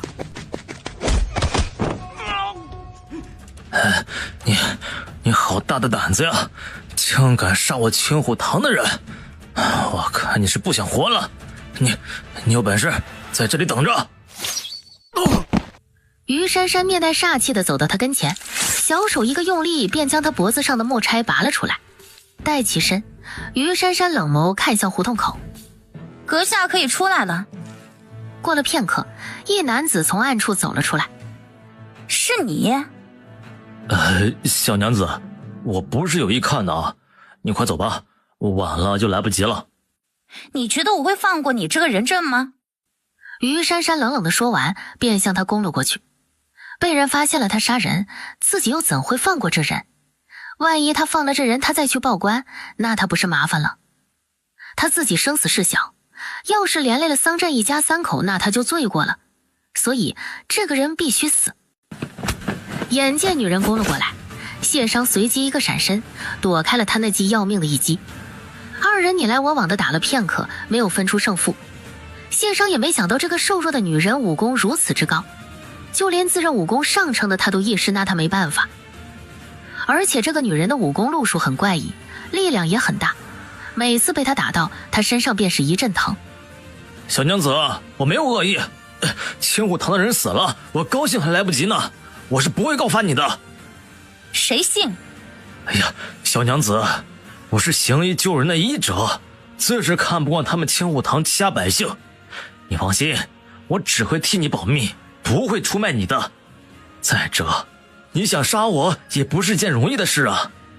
那个，为了让你相信我的话，我替你善后如何？我保证让这2个人生不见人，死不见尸。你要如何善后？嘿嘿，我自有办法。这是什么？化骨水。谢商简单的说完，便走到一具尸体跟前，然后打开瓶盖，将里面的液体均匀地倒在那具尸首上。当那液体一沾到死者身上，瞬间便冒出一股难闻的气味。接着于珊珊便看到那具死尸便被那化骨水飞快地侵蚀着。这具尸体还不等化完，谢商又将另一具尸体撒上了化骨水。2盏茶后，2具惹祸的尸体便被谢商毁尸灭迹了。好了，这次你放心了吧？你为何要帮我？因为你杀的是青虎堂的人，这个理由够不够啊？还行，多谢。呵呵，不谢。这里这么偏僻，你怎么会在这里啊？我是跟着你来的，我在街上看到有人追你，我怕你有什么不测，便追了上来。本来是想着来一个英雄救美，不想却看到你杀人的场景。抱歉，我不知道你的用意，刚刚多有得罪，还请见谅。哎，不见者不怪嘛。幸好我武功还算可以，不然我今天呀便是命丧你手了。幸好幸好。敢问小娘子芳名啊？你不用叫我小娘子，我名叫于珊珊，你称我于姑娘便可。你不是已经嫁人了吗？谁说嫁人就非要称小娘子了？也好，日后呢，我便叫你于姑娘。人称你谢爷，那你叫谢什么？我叫谢商。我记下了，时候不早了，我还有事，就不跟你多说了，告辞。告辞。珊珊呐，地里的麦子该收割了，工人说要歇几天，先忙农活。公公，下午你去县城门口的收购点贴一张暂停收购毛鸡的告示，半月后再收购。行，这农忙了，想来交鸡的人也会少很多。我家什么时候割麦？后天，我们家只有2亩地，这活好干。后天我跟你去地里。桑占，你去不去啊？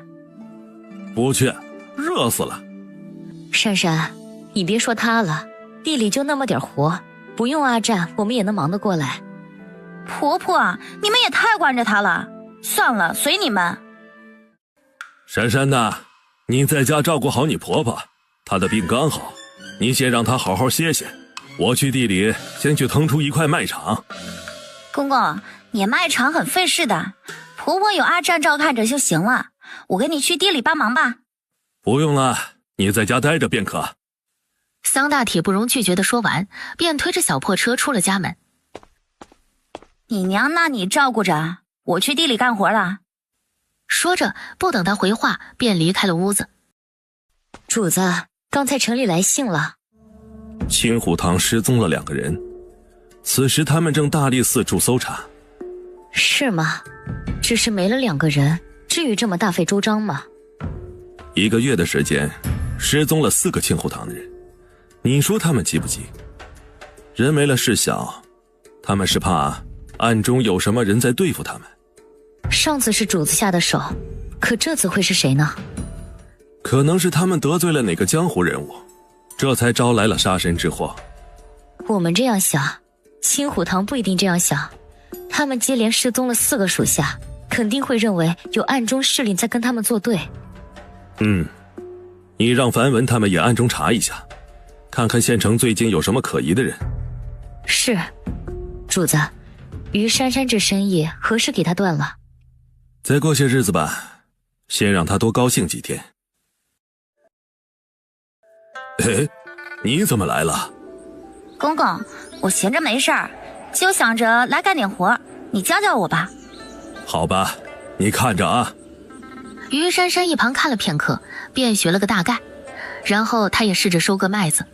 不多时，她便掌握了要领，割麦子也快了起来。正当她干着，一只手将她的铁锹夺了过去，这让她不由侧头看向来人。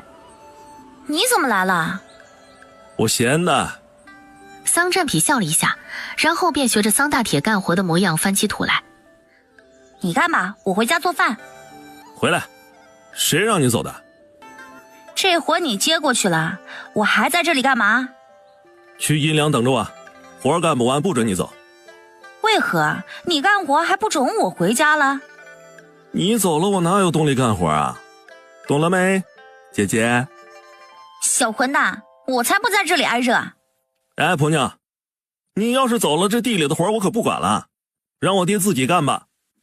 你说这话也不脸红吗？他是你爹，你干活是在帮他，不是帮我。是吗？爹，你说说，我这是在帮谁干活啊？珊珊呐，这还用我说吗？阿战之所以下地干活，还不是心疼你啊？听到了吧？就连我爹都知道我是心疼媳妇儿才干活的。好了，去地头槐树下等着我，干完了我们一起回家。桑占哄孩子似的笑道。于珊珊本可以走了之的，可最终还是顾面子没有走。她要是真走了，这活只有桑大铁来干了。她坐在槐树下，看着他们父子汗流浃背的干活，心里感叹着现代人的幸福生活来之不易。正东想西想时，忽见一个妙龄少女跑到桑占跟前。那少女她认得，正是村长女儿李彩儿。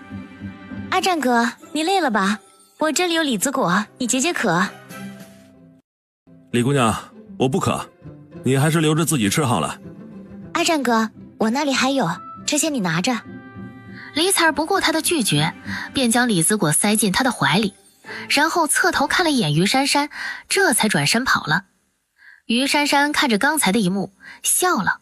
他就说这小子讨女人喜欢吧，现在已经有2朵桃花了。正一脸好笑着，便见桑占向他这边走了过来。你笑什么？一个翩翩少年郎，一个袅袅妙龄少女，你们2个都是怀春的年纪，你可以等我离开娶了她，你们很般配。要说般配，有我们2个般配吗？我俩不行，有谁不喜欢年纪小的？哼，说的好像你已经7老8十了似的。我敢断定，你顶多比我大2-3岁，这个年龄差我还是可以接受的。你现在觉得没什么，等过几年你就嫌弃了。你难道不知道女人老得快吗？到时我容颜渐老，而你还年轻有朝气，到时我们之间的差距就体现出来了。所以我们不合适。合不合适的我自有评断。给，吃个李子果。这是人家姑娘给你的，我吃了不好吧？哪有那么多事儿？我让你吃你就吃，拿着。于珊珊只好接过来咬了一口，酸酸甜甜的，是她喜欢的口味。桑占也吃着。你去干活吧，我回家给你们做饭去。也好，多做点好吃的啊。桑占这次没有挽留，待他一走，桑占便又回了田间。主子，他已经回去了，您先在阴凉处歇着，这活我来干就行了。不用。别叫，再叫看看我们谁丢人。男人淫笑了一声，将手拿开，低头便亲上了女子的小嘴儿，这让女子挣扎得更厉害。老子让你叫，老子现在被强了你，到时候你不嫁也得嫁。冷笑地说着，便扯女子的裤子。当他刚脱到一半时，屁股上便被人踹了一脚。好啊，你个阿柱，光天化日之下竟敢奸淫良家女子，我看你活得不耐烦了。臭小子，你给我等着瞧！阿战哥，李姑娘，快整理好衣服，我送你回去。桑占背对着他，一副君子模样。李采儿赶紧穿好衣服，头发也略微梳理了一下。阿战哥，我们可以走了。桑占没有回头，径自走出小树林。李采儿随后跟着，可他们刚出来，便见阿柱领着2个妇人跑了过来。刘嫂、赵婶儿，你们都看到了吧？他桑占欺负了村长的女儿。狗杂碎，你胡说什么？你做了龌龊事，还想倒打一耙啊？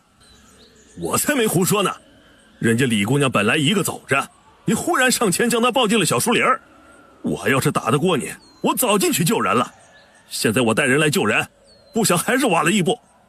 阿战，你个狗崽子，村长的女儿你也敢染指，我看你是活到头了。阿战呐，你有那么漂亮的婆娘了，你还敢如此胡来？村长若是知道了，我看你的狗命能活到几时？刘嫂、赵婶儿，麻烦你们在骂人之前先将事情搞清楚。他阿柱是个什么人，有谁不知道？你们怎么能信他说的？不如你们先问问当事人。李姑娘，麻烦你将实情告诉他们，到底是谁欺负了你，又是谁救了你？李采儿别怕，有我们在呢，到底怎么回事？你尽管说。李采儿，别哭，只要你说谁欺负了你，我们便拉他去见你爹。赵婶，你们不是都看到了吗？还用我说什么？李采儿眼底发虚地低下了头，她此时只能将事情推到桑占身上。与其让一个猥琐的光棍毁了他的名节，她还不如将自己毁在桑占身上。以前她想嫁给他，因为他家穷不能如愿，可现在不一样了，他家的生意方圆百里都家喻户晓，他家俨然也是有钱人家。只要他咬定他欺负了自己，让他对自己负责，他就是做小也愿意。李姑娘，你这是什么意思啊？阿战哥，你怎能对我这样？你让我日后如何见人？桑占，你现在还有什么话说？这李姑娘都指认你了，你再否认也是枉然。赶紧跟我们见村长去。我没做过的事儿，为何要承认？李姑娘，我好心救你，你却恩将仇报。我劝你实话实说，别让我以为救了一个狼心狗肺的人。阿战哥，你想让我说什么？既然你不愿意承认，我还能逼着你承认不成？算了，你没有欺负成了吧？你个臭小子，一个姑娘家被欺负成这样了，他还冤枉你不成？采儿，怎么回事？爹，女儿没脸见人了。哎呀，别哭了，到底是怎么回事啊？村长，就是桑占这小子，将你家女儿抱进树林子里糟蹋了。李婆，不是我欺负了你女儿，是……阿战哥，我的名节现在被你毁了，你让我如何面对父亲与乡亲？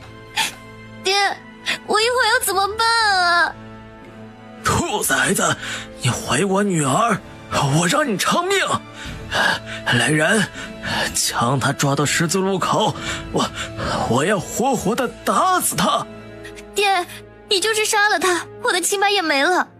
想来阿战哥也是一时糊涂，事情竟然到了这种地步，我只能让他对我负责了。桑占总算明白了这小姑娘的用心，没想到她小小年纪竟有如此心机，他都小看她了。阿占，事已至此，你怎么说？既然李姑娘让我负责，我乐意之至。改天我让我娘选个黄道吉日，纳了她便是了。不行，我女儿的身份怎能给你做妾？你要抬她做平妻，而且家里的财权归她管。这些条件你要是不答应，你呀只能领罪等死了。桑占闻言，眼底幽光暗闪，接着轻笑了一声：好，你说的我都答应。李博没想到他这么痛快的便答应了。你不跟你婆娘商量一下？我婆娘一向贤惠，这事她只会支持我。李博，你尽管放心。既然你这么说，事情就这么办了。希望你尽快迎娶我女儿进门，我可不想让村里人看笑话。我不会让你们等太久的，回去我便让我娘准备。这是最好的。李博冷目扫了一眼看热闹的百姓。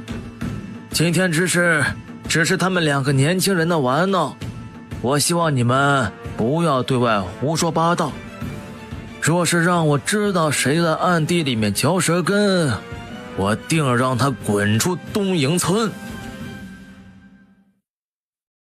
我要纳妾了。你刚刚说什么？婆娘，你要有姐妹了。你做饭，她刷碗，你洗衣，她挑水，你高不高兴？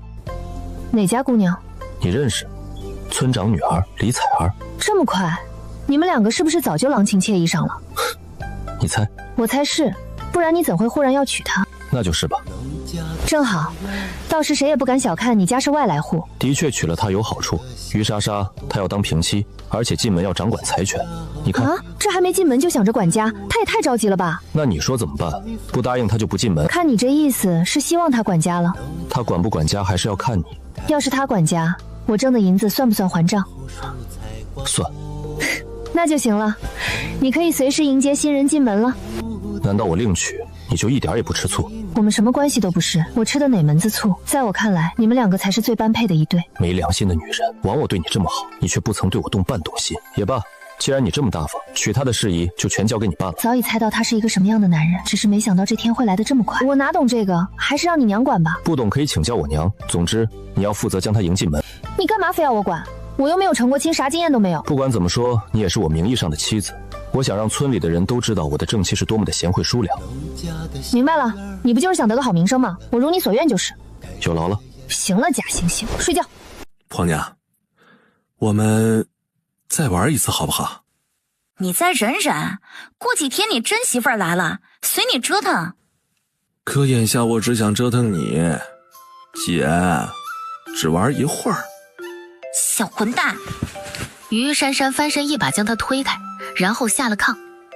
你去哪儿啊？跟你说没去。于珊珊冷着小脸出了房门。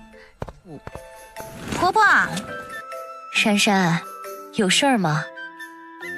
桑占说要娶村长女儿为平妻。什么？阿占说的？他让我给他张罗着，我又不懂这些，所以就过来问问你。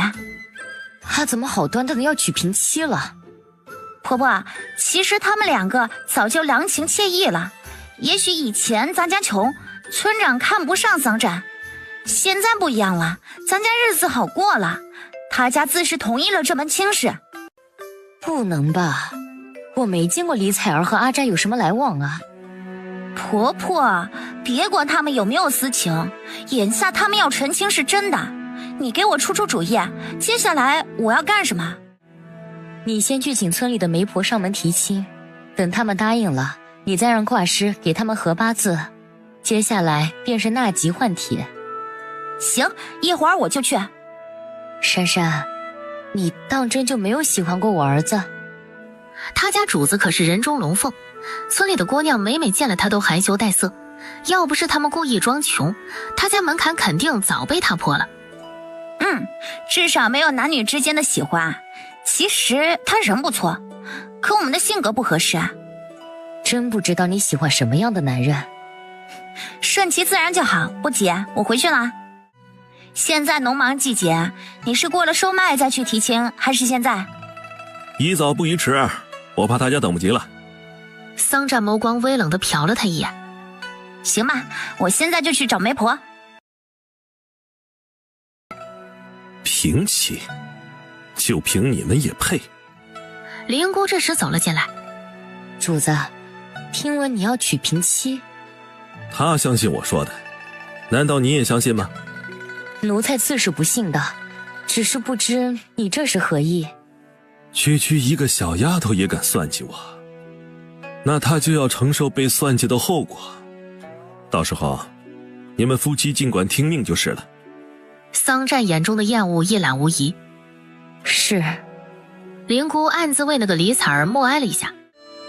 你说村长女儿要嫁给你男人？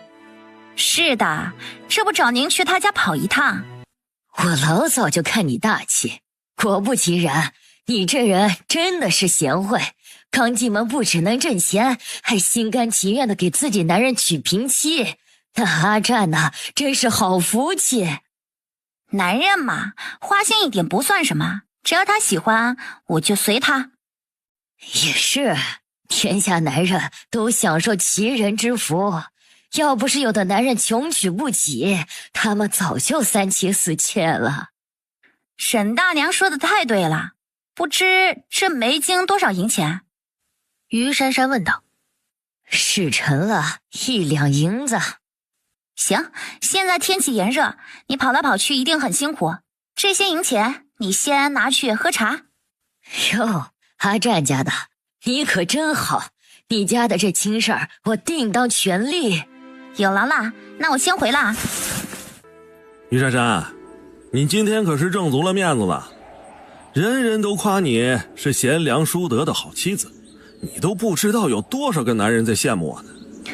他们当然要羡慕你了，这村子有几个像你这么大就娶了2个婆娘的？我能有今天还不是全靠你，多谢了。不谢，一个够吗？要是不够，我再给你找一个。一个男人娶一个那叫什么本事啊？我的梦想是要娶他7个8个的。你也不怕累趴下，渣男。你是不是在骂我？没有，我在夸你呢。那你说说，这渣男是什么意思啊？就是说你很招女人喜欢。当真是这个意思啊？自然。那既然我是渣男，你就是渣女，因为你这样的女人也很招男人喜欢嘛。桑占咧着嘴的笑道。于珊珊没想到本来是骂他的话，竟然也把自己绕了进去。他想反驳回去，却又不能直言回击他，这让他心里一阵气闷。懒得理你呀。于珊珊瞪了他一眼，翻身背对着他。哎，这夸你怎么还生气了？难道渣女不是这个意思啊？桑占将他的身子扳过来，当他傻吗？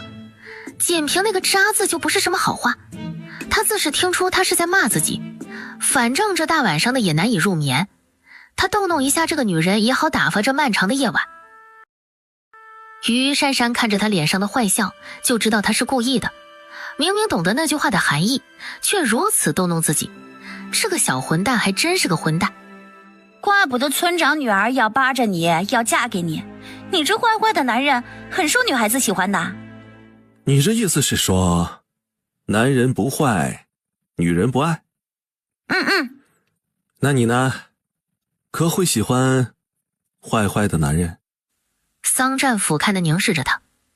不喜欢，我喜欢成熟稳重的。于珊珊笑吟吟道。成熟稳重？你喜欢老男人啊？桑占嗤笑了一声。于珊珊斜睨了他一眼。是啊，不行吗？你这个女人，想法怎么就跟别人不同呢？不同就对了。睡觉了，明天还要去割麦子。于珊珊说完，翻身便闭上了眼睛，一副不想多说的模样。不想被我亲，你最好别动。于珊珊闻言，心里暗骂了一句小混蛋。他要是不听他的，好像自己想让他亲似的。桑占见他不再挣扎，心下一阵好笑，这威胁果然有用。姐，其实你可以不听我的。你信不信？你再这么撩拨人，我把你踹下炕。我哪里撩拨你了？你本来就比我大，我唤你一声姐姐，不过分吧？桑占说的无辜。油嘴滑舌，懒得搭理你，睡觉。于珊珊说不过他，便闭了嘴。桑占又将他往怀里紧了紧，结实的身躯与他紧紧相贴。你不热吗？热啊。热还不放开我？